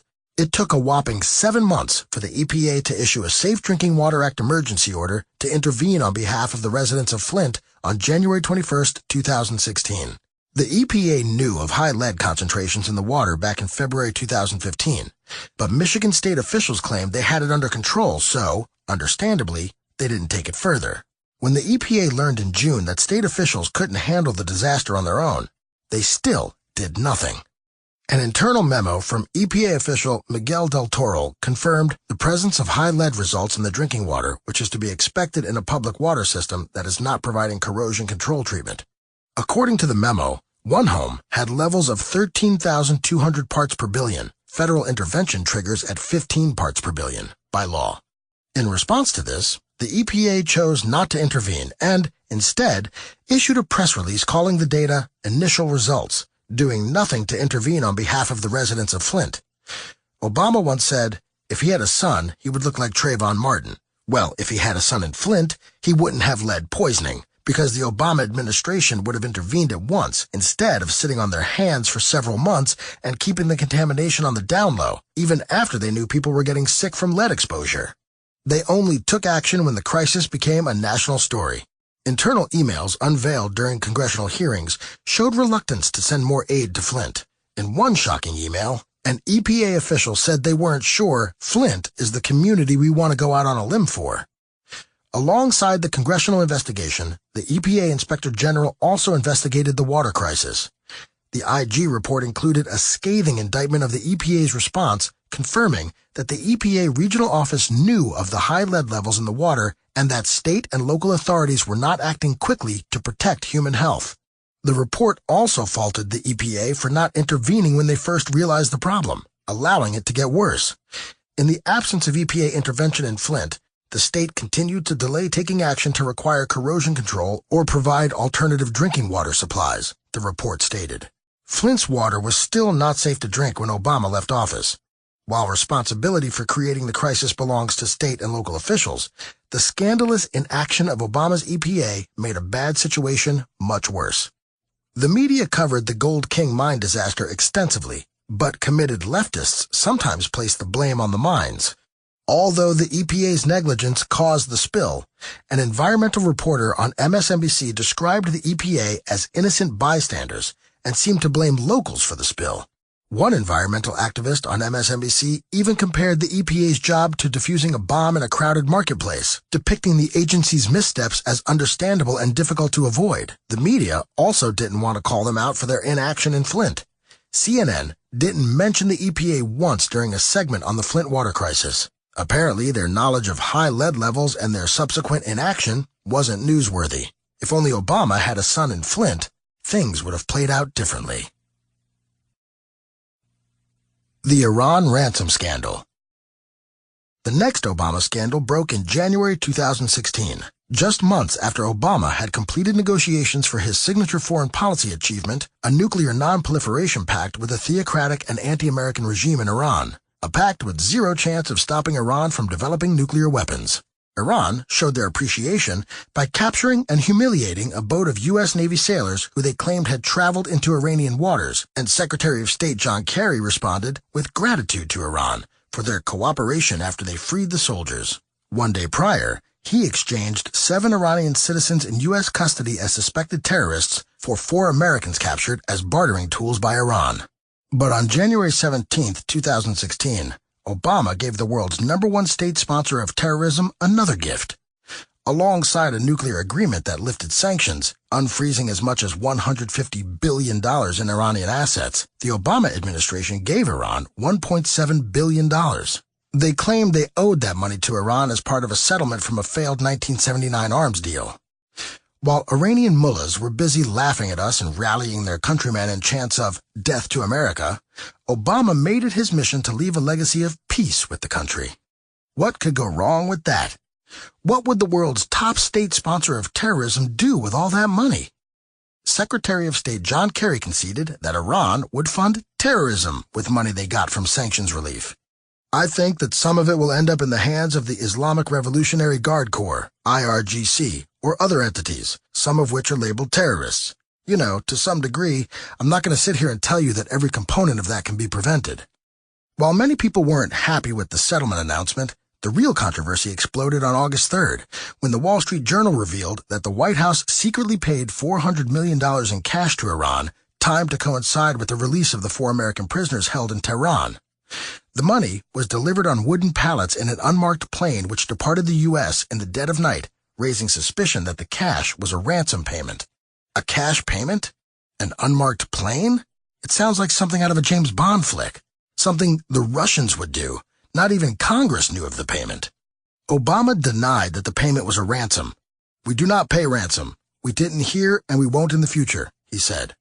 And the notion that we would somehow start now in this high-profile way and announce it to the world, even as we're looking in the faces of other hostage families whose loved ones are being held hostage and saying to them we don't pay ransom, defies logic.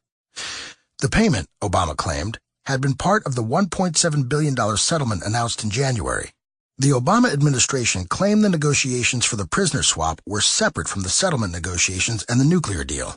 But not everyone in the Obama administration thought the $400 million payment was good policy. Justice Department officials objected to it, but were overruled by the State Department. Secretary of State John Kerry echoed Obama's claim that the ransom wasn't a ransom. "The United States of America does not pay ransom and does not negotiate ransoms with any country. We never have, and we're not doing that now. It is not our policy." It may not be policy, but it was a ransom. The Wall Street Journal reported on August 18, 2016, that the transfer of money was contingent upon the release of the prisoners. New details of the $400 million U.S. payment to Iran earlier this year depict a tightly scripted exchange specifically timed to the release of several American prisoners held in Iran, based on the accounts from U.S. officials and others briefed on the operation. U.S. officials wouldn't let Iranians take control of the money until a Swiss Air Force plane carrying 3 freed Americans departed from Tehran on January 17th, the officials said. Once that happened, an Iranian cargo plane was allowed to bring the cash back from a Geneva airport that day, according to the accounts.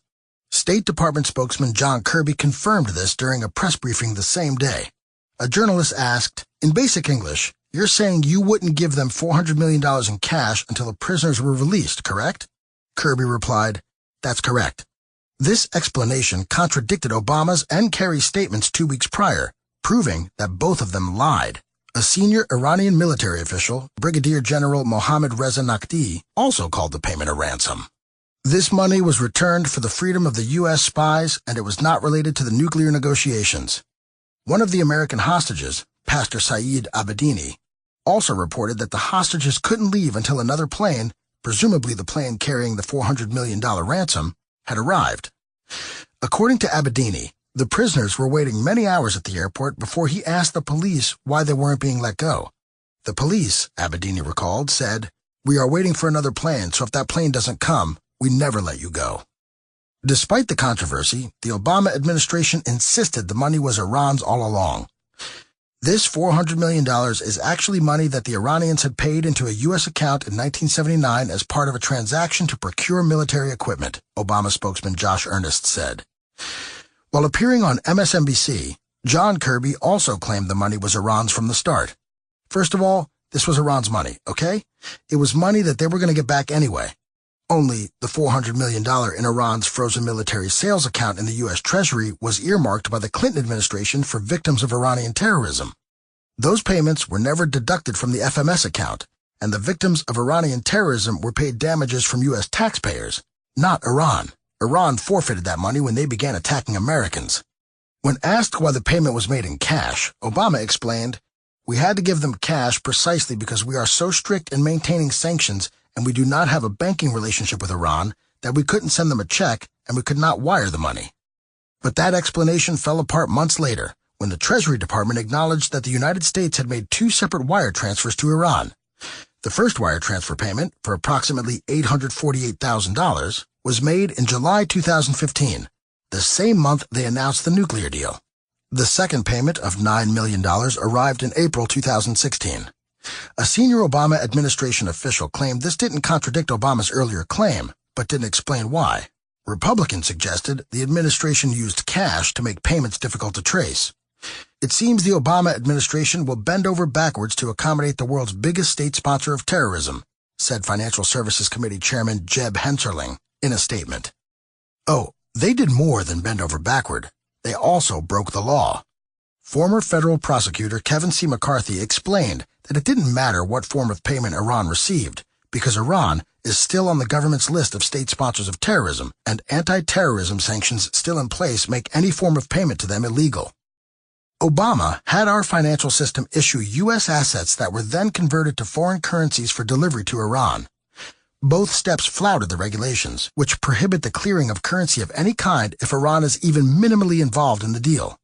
Here, Iran is the beneficiary of the deal. The regs further prohibit supplying things of value to Iran, regardless of whether it is done directly or indirectly.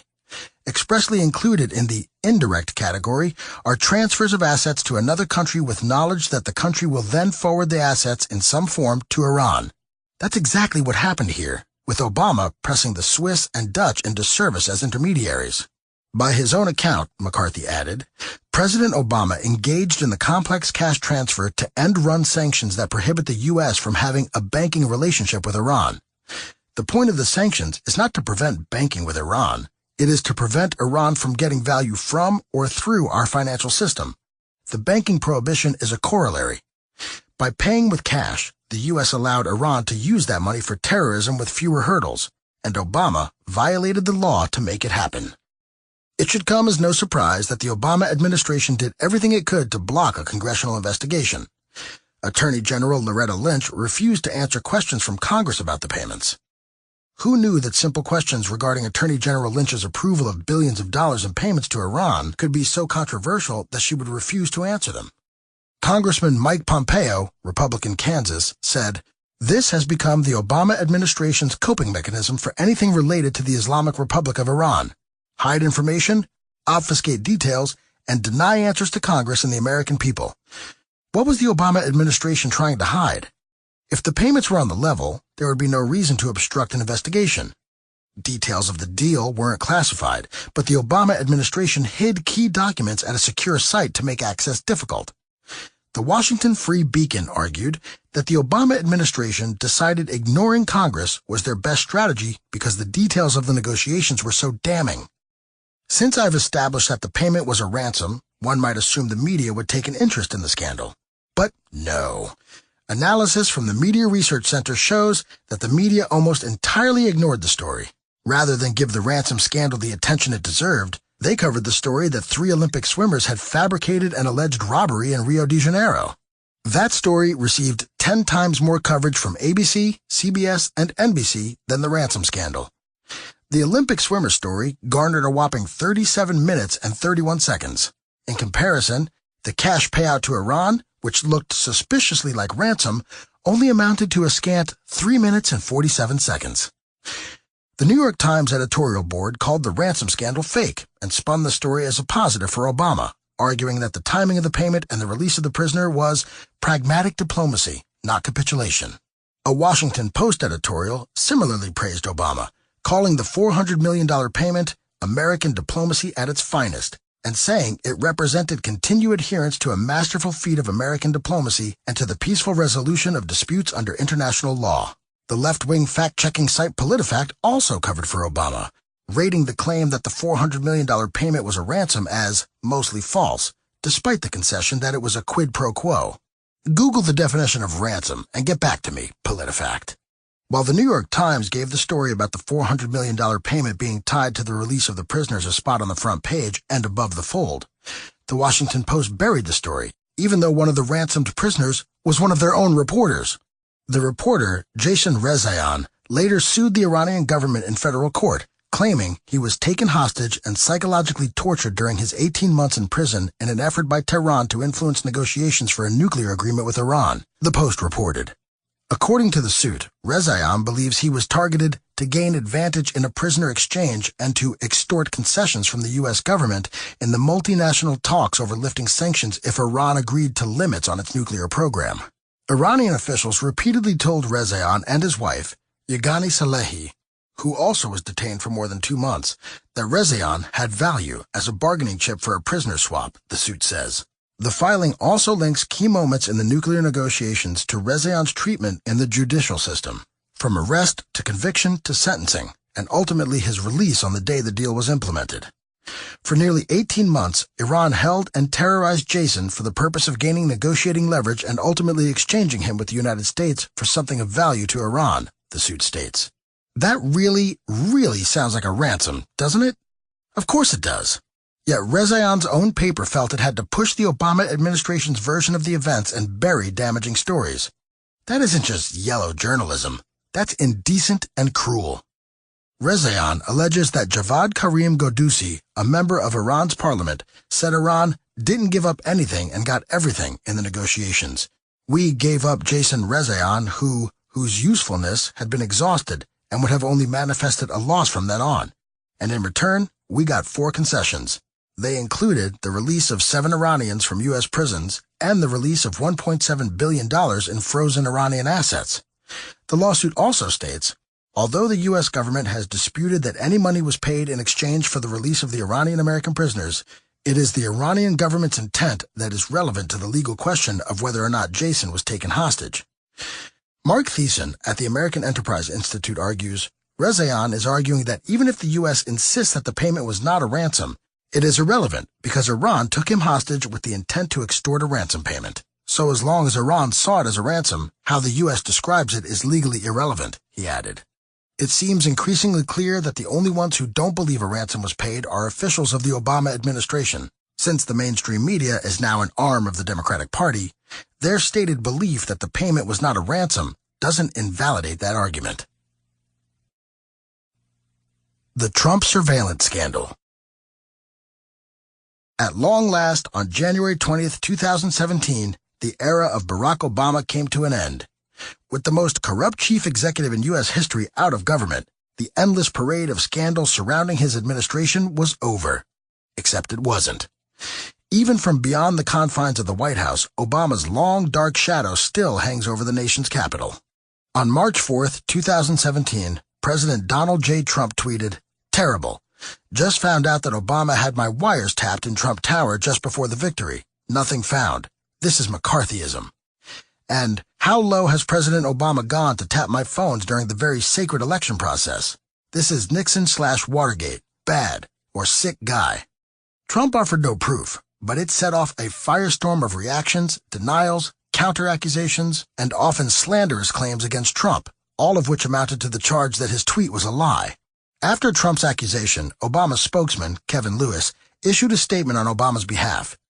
A cardinal rule of the Obama administration was that no White House official ever interfered with any independent investigation led by the Department of Justice. As part of that practice, neither President Obama nor any White House official ever ordered surveillance on any U.S. citizen.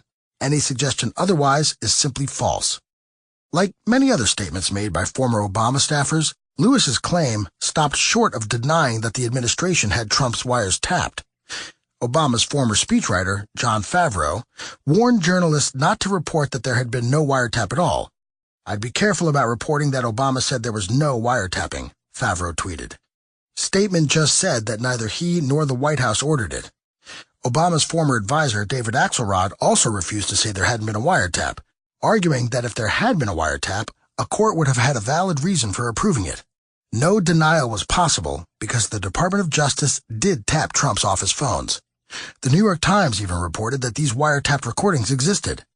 On Trump's inauguration day, a front-page story appeared titled, "Wiretap Data Used in Inquiry of Trump Aides." In the wake of Trump's tweets, the New York Times changed the headline of the online version of the story to the more innocuous, "Intercepted Russian Communications Part of Inquiry into Trump Associates." Wiretapped conversations between Trump's national security advisor Michael Flynn and the Russian ambassador leaked, ultimately leading to Flynn's resignation. It's worth noting that the FBI found no evidence of wrongdoing or illicit ties to the Russian government in their review of Flynn's communications with the Russian ambassador. It was his dishonesty about speaking with the Russian officials that ended his political career. The controversy surrounding Flynn made one thing clear. Trump's offices were under surveillance, just as he claimed. Former federal prosecutor Andrew McCarthy said Obama officials knew that, under the Foreign Intelligence Surveillance Act process, the FISA court orders surveillance and the Justice Department represents the government in court. The question wasn't who showed up in court or approved the tap, but who sought the tap in the first place. Why did they spy on a Republican presidential candidate? Originally, the White House and Department of Justice pursued a criminal investigation of Trump's associates, and perhaps Trump himself, over concerns of his alleged Russian connections in the spring of 2016. When initial inquiries found nothing nefarious, the Obama Justice Department converted it into a national security investigation under the Foreign Intelligence Surveillance Act, rather than shut down the investigation. This allowed the Obama administration to conduct sweeping electronic surveillance. But the FISA court turned down the Obama administration's first request, a significant detail, as 99.7% of FISA warrant requests are approved. So they tried again in October with a more narrowly focused surveillance request, which gained approval. The surveillance was likely legal, but McCarthy suggested, whether done inside or outside the FISA process, it would be a scandal of Watergate dimension if a presidential administration sought to conduct, or did conduct, national security surveillance against the presidential candidate of the opposition party. Without substantial evidence the candidate was actually acting as an agent of a foreign power, such activity would amount to a pretextual use of national security power for political purposes. This is the kind of abuse that led to Richard Nixon's resignation in lieu of impeachment. Those classified recordings of Flynn's conversations were leaked by someone in Washington intending to undermine President Trump. That amounts to using security laws as a cudgel for political gain. 2 weeks after Trump's accusatory tweets, House Intelligence Chairman Devin Nunes claimed, while there was no evidence that Trump was directly or personally wiretapped, foreign intelligence monitoring may have picked up Trump and his associates incidentally. Democrats cried foul over this statement, which appeared to bolster Trump's original allegations, and Nunes was eventually forced to recuse himself from the investigation into Russian interference with the 2016 election. As you can imagine, Obama's cheerleaders answered Nunes' revelation with more denials. Former National Security Advisor Susan Rice told Judy Woodruff of PBS NewsHour, "I know nothing about this. I was surprised to see reports from Chairman Nunes on that account today." 2 weeks later, Bloomberg columnist Eli Lake published a bombshell report proving that Susan Rice not only knew about it, she requested the identities of U.S. persons in raw intelligence reports on dozens of occasions that connect to the Donald Trump transition and campaign. The intelligence reports were summaries of conversations monitored, primarily between foreign officials discussing the Trump transition, but also in some cases direct contact between members of the Trump team and monitored foreign officials. The pattern of Rice's request was discovered in a National Security Council review of the government's policy on unmasking the identities of individuals in the U.S. who are not targets of electronic eavesdropping, but whose communications are collected incidentally. Normally, those names are redacted from summaries of monitored conversations and appear in reports as something like U.S. Person 1. The National Security Council's Senior Director for Intelligence, Ezra Cohen-Watnick, was conducting the review, according to 2 U.S. officials who spoke with Bloomberg View on the condition of anonymity because they were not authorized to discuss it publicly. In February, Cohen-Watnick discovered Rice's multiple requests to unmask U.S. persons in intelligence reports that related to Trump transition activities. Former U.S. Attorney Joseph DiGenova told the Daily Caller News Foundation that Rice also wanted detailed spreadsheets on these calls. What was produced by the intelligence community at the request of Ms. Rice were detailed spreadsheets of intercepted phone calls with unmasked Trump associates in perfectly legal conversations with individuals. In short, the only apparent illegal activity was the unmasking of the people in the calls. Multiple sources confirmed Rice's request for spreadsheets to Fox News. The unmasked names of Trump's associates and family members were then sent to all those at the National Security Council, some at the Defense Department, then Director of National Intelligence James Clapper and the CIA Director John Brennan, essentially the officials at the top, including former Rice Deputy Ben Rhodes. Under pressure, Rice admitted that she ordered the unmasking of Trump officials on the intelligence reports, proving that her prior claim that she knew nothing about the incidental monitoring of Trump associates was a lie. She denied there were any political motives behind it, and no one with half a brain bought it. With the truth out, Rice's new excuse was that it was part of her job of protecting the American people and securing the country. How does one go from saying, "I know nothing about this," to, "We only do it to protect the American people and to do our jobs"? The only explanation is that Rice tried to cover up either the political motives behind the unmasking or Barack Obama's involvement. If she had any credibility left to lose, when this scandal broke, it evaporated. Andrew McCarthy rejected the premise of her final excuse, writing at National Review, "There would have been no intelligence need for Susan Rice to ask for identities to be unmasked. The National Security Advisor is not an investigator. She's a White House staffer. The president's staff is a consumer of intelligence, not a generator or collector of it." If Susan Rice was unmasking Americans, it was not to fulfill an intelligence need based on American interests. It was to fulfill a political desire based on Democratic Party interests. In light of Susan Rice's role in the unmasking, the New York Post accused the Obama administration of trying to sabotage Trump. It's no surprise that U.S. spooks intercept foreign officials' calls, but intelligence community reports don't disclose the names of U.S. citizens on the other end. To get that info, a high official must, but rarely does, push to unmask the Americans' names. Bloomberg's Eli Lake now reports that Rice started doing just that last year. That was perfectly legal. But we also know that the Obama administration later changed the classification of the unmasked transcripts and other similar materials in order to spread the information as widely as possible within the government. The motive for that was, supposedly, to prevent Team Trump from burying it all once it took over. But the result was that it made it relatively safe for someone or someones to leak the info to the press, which made it likely somebody would leak. So Team Obama's Spread the Info initiative certainly broke the spirit of the laws. Susan Rice's role in the scandal prompted the House Intelligence Committee to issue several subpoenas for information on the unmasking. In August 2017, that investigation implicated Ben Rhodes as a person of interest, suggesting he may have played a role in unmasking requests coming from the White House. Another person of interest, former UN Ambassador Samantha Power, may have unmasked hundreds of names in intelligence reports during the last year of Obama's presidency. Judicial Watch also filed a Freedom of Information Act lawsuit against the Department of Justice and the National Security Agency for information. We can only guess what other damaging information they had, because all documents related to the unmasking were taken to the Obama Library and sealed for 5 years. Judicial Watch President Tom Fitton was none too pleased. Prosecutors, Congress, and the public will want to know when the National Security Council shipped off the records about potential intelligence abuses by Susan Rice and others in the Obama White House to the memory hole of the Obama Presidential Library. A House Intelligence Committee source told the Washington Times in the summer of 2017 that the transfer appeared to reflect an effort by former administration officials to obscure evidence on whether Ms. Rice and other top officials in the Obama White House illegally tried to identify which Trump campaign and transition aides had been caught up in the U.S. intelligence intercepts of Russian interference in the presidential race. It gets worse. CNN reported in April 2017 that the FBI used a 35-page anti-Trump dossier full of allegations against Donald Trump to win FISA court approval to monitor Trump campaign officials as part of the investigation into Russian meddling of the 2016 election. The dossier was produced by Fusion GPS, a Democrat opposition research firm, which hired former British spy Christopher Steele to investigate any connections between Donald Trump and Russia. The FBI even agreed to fund Steele's efforts, but ultimately did not after his connection to the dossier and Fusion GPS became public. This information did not amuse Senate Judiciary Committee Chairman Chuck Grassley.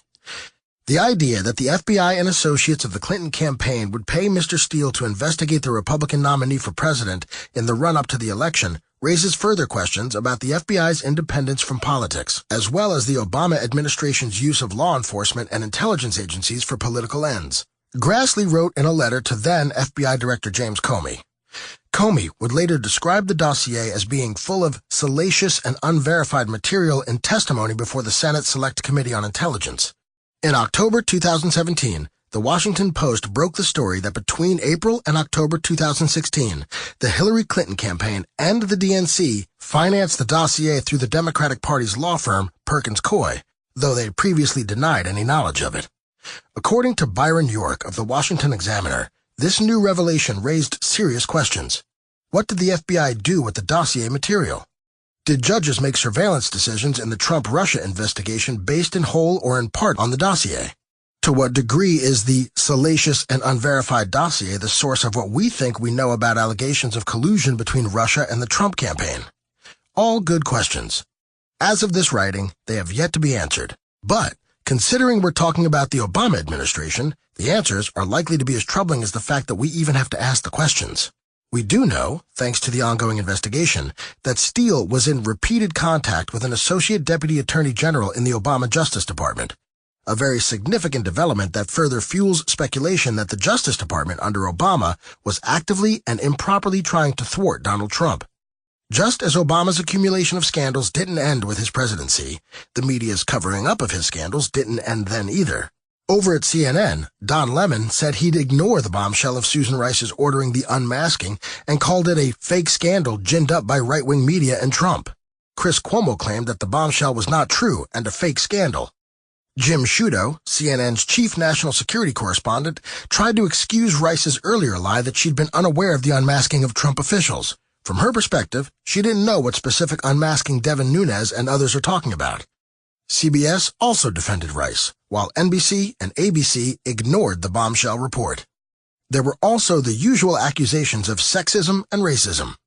MSNBC anchor Chris Matthews called Rice's critics sexist, as did David Corn, the D.C. bureau chief at Mother Jones and political analyst for MSNBC. According to Corn, Republicans were defaming Rice, maybe because she's a black woman. Some things never change. As for the salacious and unverified dossier, the media did its part to downplay the fact that Hillary's campaign and the DNC helped fund it, if they covered that bombshell development at all. According to analysis from the Media Research Center, the story was covered on NBC for a mere 4 minutes, CBS for 2.5 minutes, and ABC a trifle 30 seconds. The White House correspondent at NBC even tried to suggest that how the dossier was created wasn't important compared to what its contents were. Somehow, nothing damaging about Obama or his administration is ever considered important enough to the mainstream media. NSA/FISA scandal.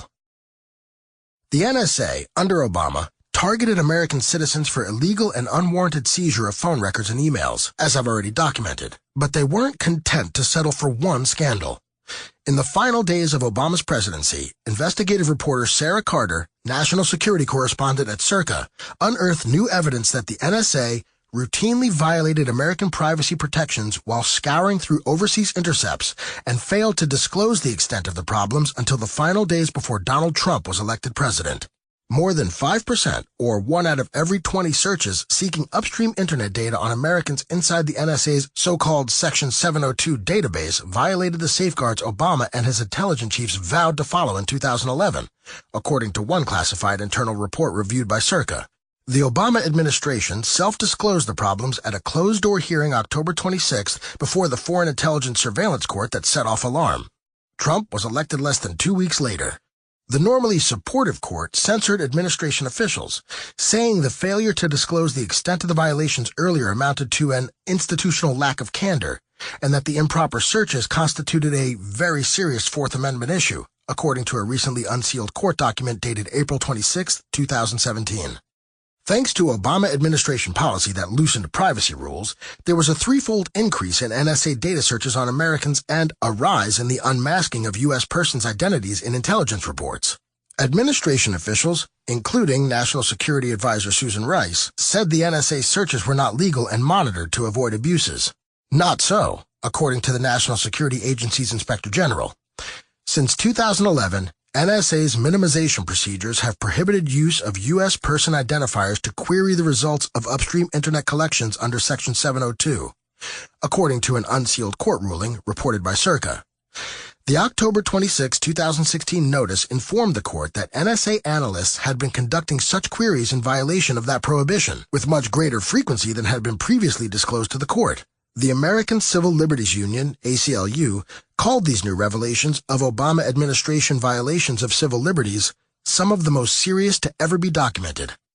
Another report by Sarah Carter, published the same day at Circa, showed that, according to newly declassified government documents, the FBI illegally shared raw intelligence about Americans with unauthorized third parties and violated other constitutional privacy protections.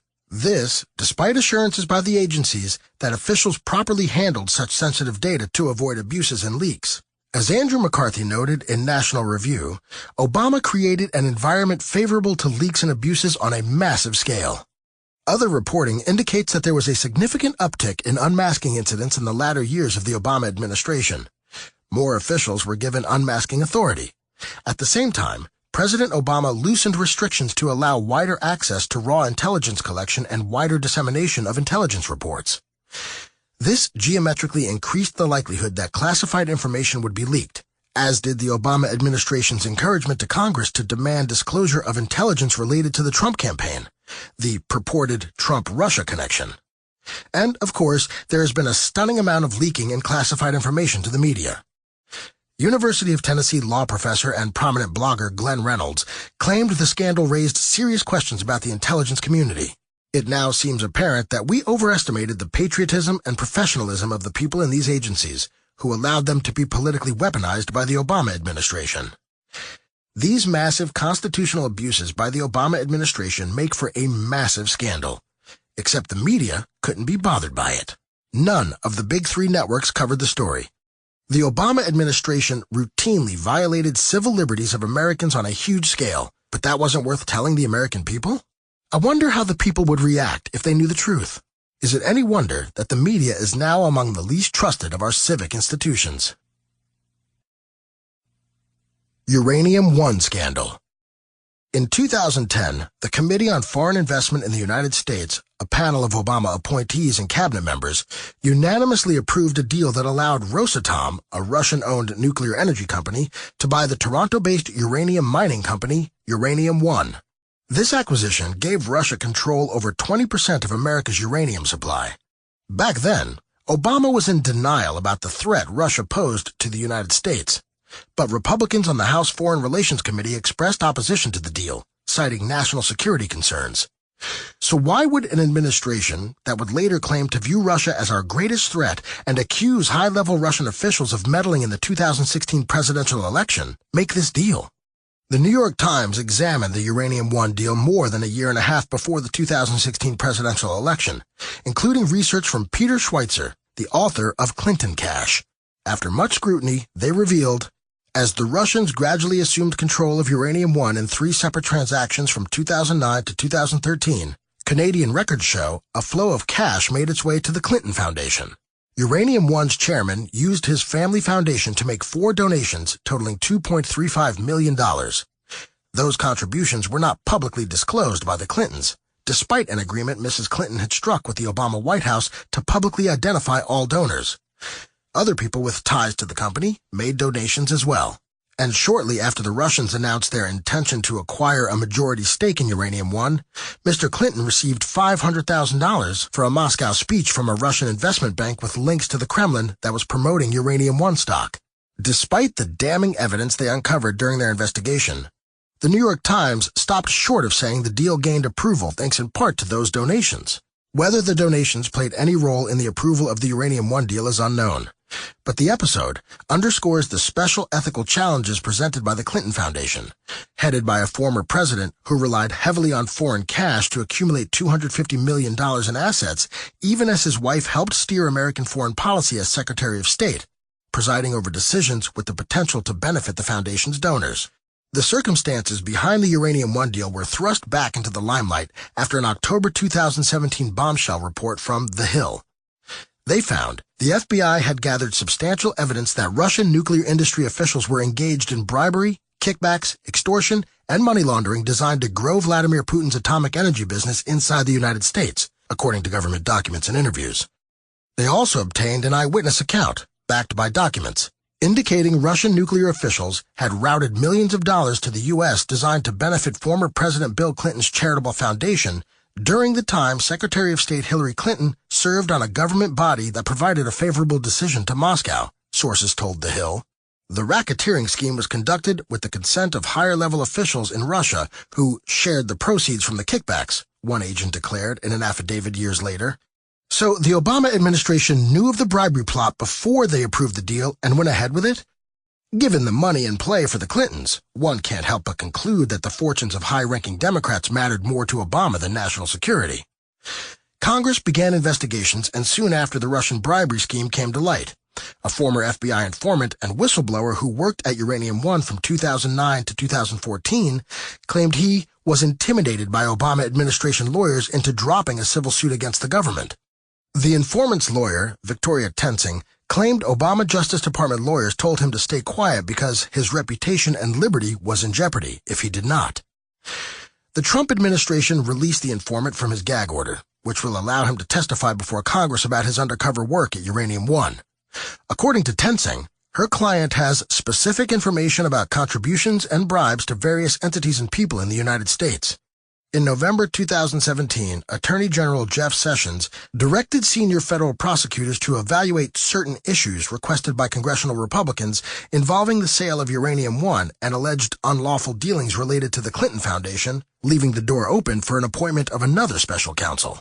Another massive scandal involving Barack Obama and Hillary Clinton? How many does it take to get the attention of the mainstream press? Well, it hasn't happened yet. All three network evening news shows combined spent precisely 3 minutes and 1 second covering this story in the 2 years since the story first broke. Dan Gaynor, the vice president for business and culture at the Media Research Center, accused the broadcast networks of suppressing the scandal. We finally have a compelling Russia story, and the news media report on it like they did Harvey Weinstein for decades, cowering under their desks. Will Obama and the Clintons be held accountable? That question won't be answered for some time. But this scandal isn't going anywhere anytime soon. Thankfully, Obama is no longer in power to press any reset buttons or threaten any whistleblowers. Project Cassandra Scandal. As you can see, Obama's presidency was rife with scandal. So much so that just before this book went to press, another undeniably huge scandal broke when, after an extensive investigation, Politico dropped a bombshell report just a week before Christmas 2017. According to the report, in order to protect Obama's nuclear deal with Iran, his administration derailed an ambitious law enforcement campaign targeting drug trafficking by the Iranian-backed terrorist group Hezbollah, even as it was funneling cocaine into the United States. The 8-year campaign, called Project Cassandra, began under the Bush administration and tracked an international drug trafficking and money laundering network which agents traced all the way to the innermost circle of Hezbollah and its state sponsors in Iran. But the Obama administration rolled out tons of red tape to stop the project in its tracks. But as Project Cassandra reached higher into the hierarchy of conspiracy, Obama administration officials threw an increasingly insurmountable series of roadblocks in its way, according to interviews with dozens of participants who in many cases spoke for the first time about events shrouded in secrecy, and a review of government documents and court records. When Project Cassandra leaders sought approval for some significant investigations, prosecutions, arrests, and financial sanctions, officials at the Justice and Treasury Departments delayed, hindered, or rejected their requests. The Justice Department declined requests by Project Cassandra and other authorities to file criminal charges against major players, such as Hezbollah's high-profile envoy to Iran, a Lebanese bank that allegedly laundered billions in alleged drug profits, and a central player in a U.S.-based cell of the Iranian paramilitary Quds Force. And the State Department rejected requests to lure high-value targets to countries where they could be arrested. David Asher, a veteran U.S. illicit finance expert at the Pentagon involved with Project Cassandra, said the actions of the administration to thwart the campaign were a systemic policy decision. They serially ripped apart this entire effort that was very well supported and resourced, and it was done from the top down. Catherine Bauer, a U.S. Treasury Department official under Obama, informed the House Committee on Foreign Affairs that Hezbollah investigations were tamped down for fear of rocking the boat with Iran and jeopardizing the nuclear deal. And the results are infuriating. According to Bauer's testimony, some Hezbollah operatives were not pursued via arrests, indictments, or Treasury designations that would have blocked their access to U.S. financial markets.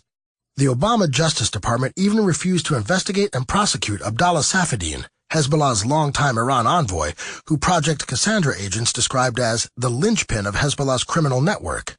One such case involved a Hezbollah assault weapons deal out of Philadelphia. The DEA and FBI built up a strong case against Safieddine but were rebuffed without explanation. This decision spared Hezbollah's entire illegal financial network in the United States from scrutiny. From the Politico report, the administration also rejected repeated efforts by Project Cassandra members to charge Hezbollah's military wing as an ongoing criminal enterprise under a federal mafia-style racketeering statute, task force members say, and they allege that administration officials declined to designate Hezbollah a significant transnational criminal organization and blocked other strategic initiatives that would have given the task force additional legal tools, money, and manpower to fight it. Many Israeli politicians were furious at the report. Yair Lapid, chairman of the centrist Yesh Atid party, said, "If the report is true, Obama should return his Nobel Peace Prize." Israel warned repeatedly that there can be no connection between the nuclear deal and anti-terror activity, certainly against Hezbollah. We also warned of this specifically because of the proven link between Hezbollah and Iran. Saki Hanegbi, Israel's Minister for Regional Cooperation, said the report wasn't surprising, given Obama's effort to legitimize Iran. Up until the Obama administration, every American president fought terrorism uncompromisingly. Michael Oren, the former Israeli ambassador to the United States, said the report wouldn't surprise any Israeli involved in the attempts to prevent a bad nuclear deal with Iran. Israeli Communications Minister Ayub Kara accused the Obama administration of allowing Hezbollah to grow stronger. Former Obama administration officials denied that political reasons played a role in how the administration handled Hezbollah and downplayed the story as ridiculous and the sources used as low-level people. But the evidence presented by Politico's bombshell report fits an all-too-disturbing pattern of the Obama administration being soft on terror in the name of a misguided policy. Josh Meyer, who wrote the Politico report, defended his sources in an interview with Fox News, insisting they were neither flawed or ideologues. These were the people. One was a Pentagon person, one was a DEA person. But I also talked to many, many dozens of other people to get sort of ground truth and see what their allegations were held up to the light of day. So this is not a story in 14,000 words where I was just taking spin from some people. Because this scandal broke just before this book went to press, there's no telling what else we'll learn going forward. But make no mistake, this is a scandal of epic proportions. Jonathan S. Tobin in the New York Post asked the right question. What if a president used his power to interfere with a federal investigation involving foreign powers committing serious crimes in the United States as well as elsewhere? His answer? Such a thing would be considered a terrible scandal and, no doubt, lead to a federal probe by a special counsel who would be expected to get to the bottom of such a mess. With such a major story, the media jumped all over it, right? Nope. The media was still covering for Obama long after he left office. According to analysis by the Media Research Center, neither ABC, CBS, nor NBC covered the scandal in the days following the bombshell Politico report. The Obama administration sabotaged a drug trafficking investigation of a terrorist organization to preserve a deeply flawed nuclear deal with the world's #1 state sponsor of terrorism, and the media yawned. This scandal, and several others that broke after Obama left office, will be investigated. The media may try to ignore them all, but perhaps someone will face consequences. We can only hope. Conclusion. In his defense of the British soldiers in the Boston Massacre trials on December 4, 1770, John Adams said, "Facts are stubborn things, and whatever may be our wishes, our inclinations, or the dictates of our passion, they cannot alter the state of facts and evidence." Barack Obama's supporters had, and still have, an undeniable passion that has convinced them to ignore a mountain of evidence right in front of their faces. Obama spoke so eloquently in his first presidential campaign about his utopian image of America, an America fundamentally transformed into something beautiful and noble in the eyes of the political left. His soaring rhetoric established his good intentions to the people who shared his leftist ideology. For this, he was deemed virtually infallible. No level of corruption, no scandal, no pattern of dishonesty would diminish their belief that Obama was their savior, an unsullied, selfless political leader. Partisan loyalty might cause them to miss the inconvenient truth of Obama's corruption, but it doesn't change the facts. It's up to us to stand for those facts and keep our cultural influencers from rewriting history to fit their misguided, rose-colored view of the man. Understand, this will not be an easy task. They've held this unshakable faith in Obama since he first appeared on the national stage, and they won't give it up without a fight. Even before Obama took office, the gatekeepers of popular culture, Hollywood, the media, and academia, wanted the world to see him as one of the most successful world leaders in history. His supporters believed anything but praise for their chosen icon was blasphemous, racist, or ignorant. I'm reminded of an incident during Obama's first presidential campaign. Speaking before a crowd of 17,000 at a rally of adoring supporters in Dallas, Texas, Obama, who was suffering from a cold, had to interrupt his speech. "I'm going to blow my nose here for a second," he told the crowd. As he performed the task, the crowd, according to reporters, went wild. CNN correspondent Jeannie Mose called the swooning of Obama's supporters practically religious. Rather than finding it creepy, she described this reverence for Obama almost poetically. "He's bathed in light. They hand him flowers, hands reach out to touch him, cue the angels. I'd hate to see how Obama's supporters would react if they followed him into the bathroom. Such euphoria might be too much for them to handle." Their emotional investment in his presidency made a serious and honest discussion about his record impossible. The assumption of Obama's greatness took many forms. The undeserved accolades, such as the Nobel Peace Prize, the JFK Profile and Courage Award, heck, even the presidency itself, came first. Then, his opponents faced a barrier so impenetrable that it permitted no form of criticism to pass. Saturday Night Live political writer Jim Downey once claimed it was impossible to joke about Obama because he had no definitive comic flaw. He also described SNL as an arm of the Hollywood Democratic establishment. "We just stopped doing anything which could be misinterpreted as a criticism of Obama." God save the wretched soul of the man who questioned Obama's good intentions or the efficacy of his worldview. The knee-jerk cries of racism and bigotry drowned out debate time after time. Believe me, I've been there. You should read leftist reaction to my previous book, The Worst President in History, The Legacy of Barack Obama. They didn't want to read that book, and they probably won't read this one either. As before, they'll write it off as racist to justify why no one should read it. When actor Billy Baldwin, you may have heard of him, he has a famous brother named Alec, learned about my last book on Twitter, he called me a hack and said he'd rather burn it or use the pages to wipe his ass than read it. I told him I would gladly send him a copy, but he still hasn't taken me up on the offer, which still stands. I'm more than happy to send him a copy of this book, too. Maybe he'll read it. Okay, probably not. But at least there's the potential opportunity of causing him some terribly uncomfortable paper cuts. Either way, the truth will hurt. The lack of honesty on the cultural left has not abated since Obama left office. In fact, it's worse than ever. I understand their optimistic and hopeful outlook as he arrived in the Oval Office, but the fantasy has to end sometime. Rather than face the last 8 years with an honest desire to seek the truth, the press has abdicated its vital role as watchdog in favor of ideological warfare. The education system has chosen indoctrination over an education based in reason, and Hollywood has abandoned entertainment for heavy-handed propaganda wherever its films enter the political arena. All three branches of the cultural elite agree on one pernicious and dangerous untruth. Obama's administration was scandal-free. This is so absurd that it's difficult to write this sentence without using an expletive, or to literally laugh out loud. If you've read this far, you know there were scandals aplenty in the Obama administration, some directly connected to Obama, some involving the White House, and others various agencies within the administration. Pretending they didn't happen or weren't a big deal will only empower future chief executives to all new heights of corruption. But that doesn't stop Obama's allies from trying to sanitize his record. Future consequences be damned. It shouldn't be so easy to cover up the existence of this many scandals in the age of the internet and social media, but the average American doesn't have time to follow every story from beginning to end, read every source, and check every factual claim. Those who make the scandal-free claim know it's nonsense, but their strategy is time-tested. They know if they repeat a lie often enough, many people will believe it. I hate to tell you this, but it's working. There are many people who believe Obama's tenure was devoid of scandal.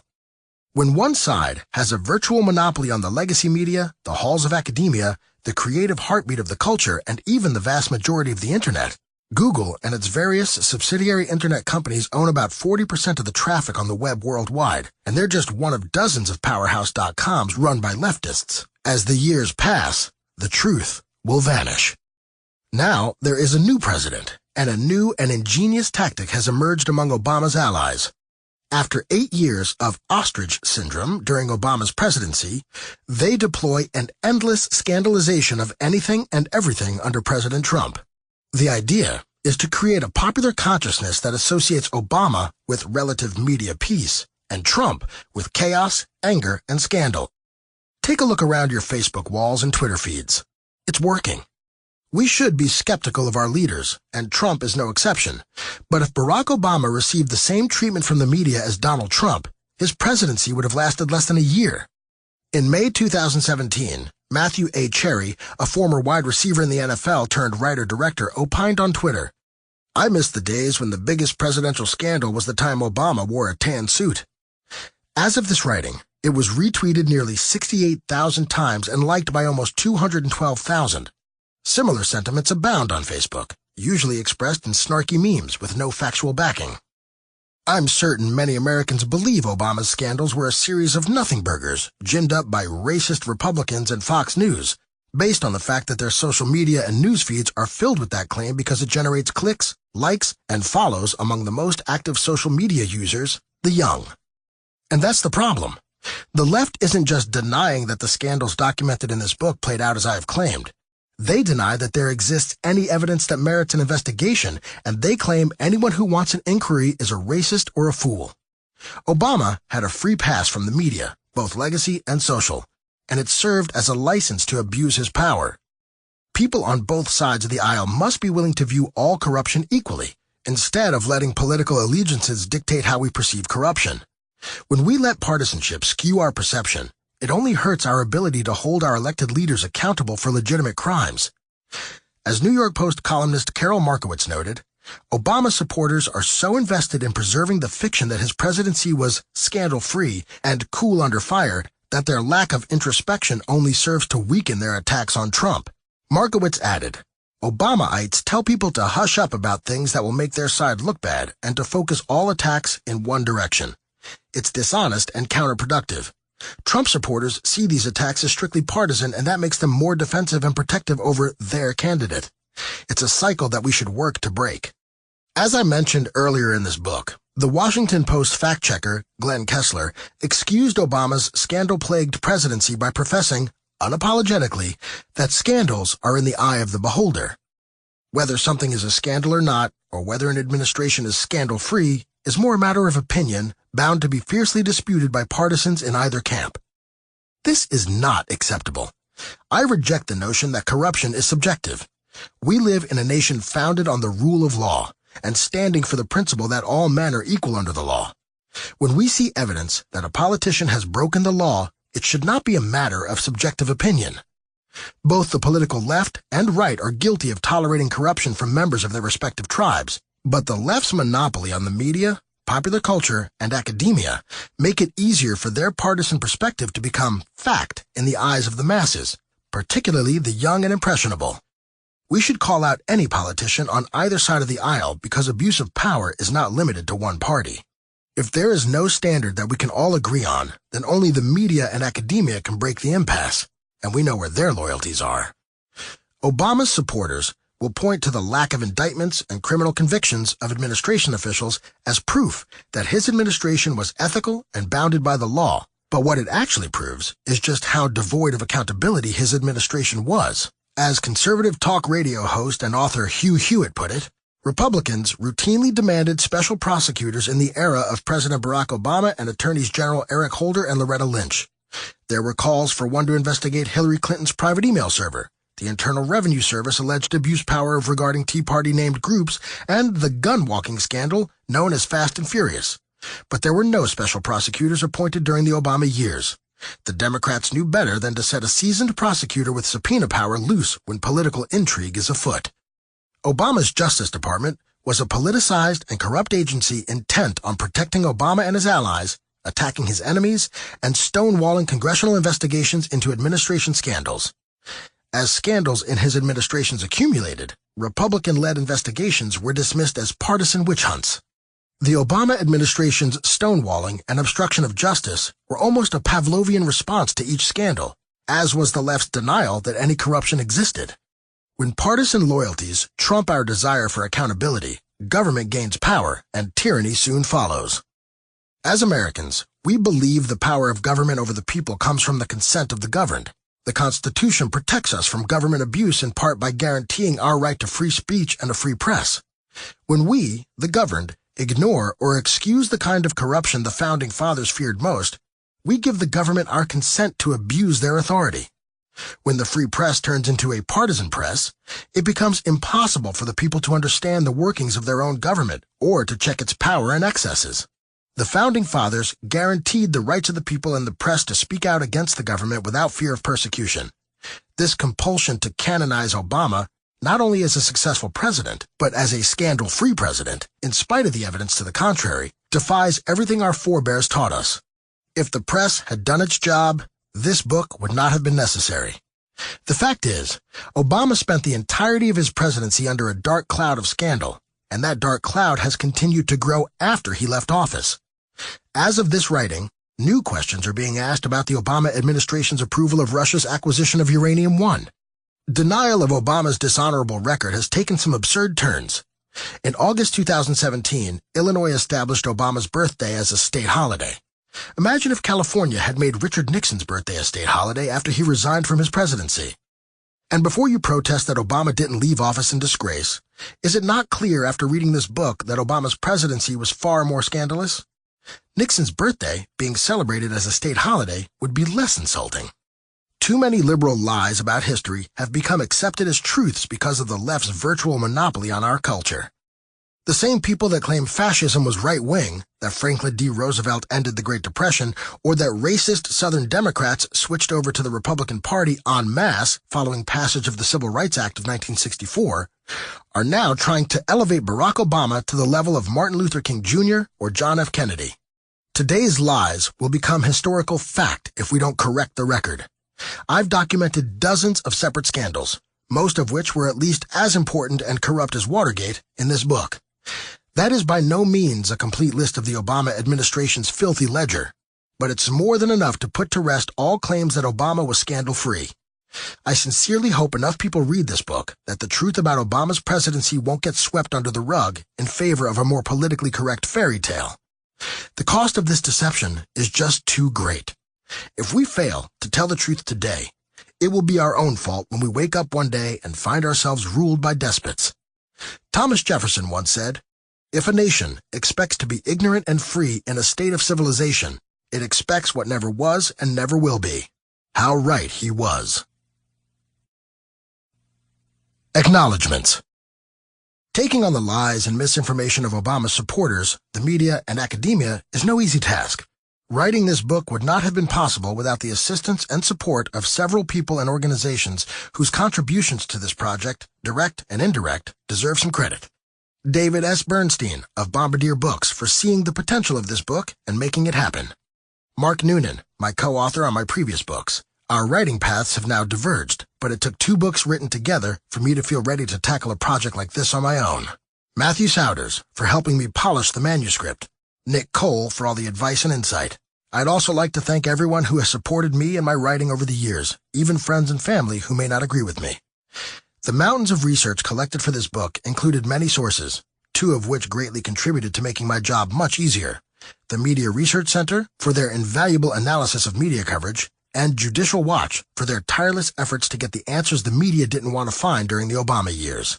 Writing this book involved many solitary hours of researching and writing away from my family in order to complete the manuscript on time. So, many thanks to Beth, Isaac, and Zuzu for tolerating my absence many nights and weekends. I sincerely hope this book is worthy of that sacrifice.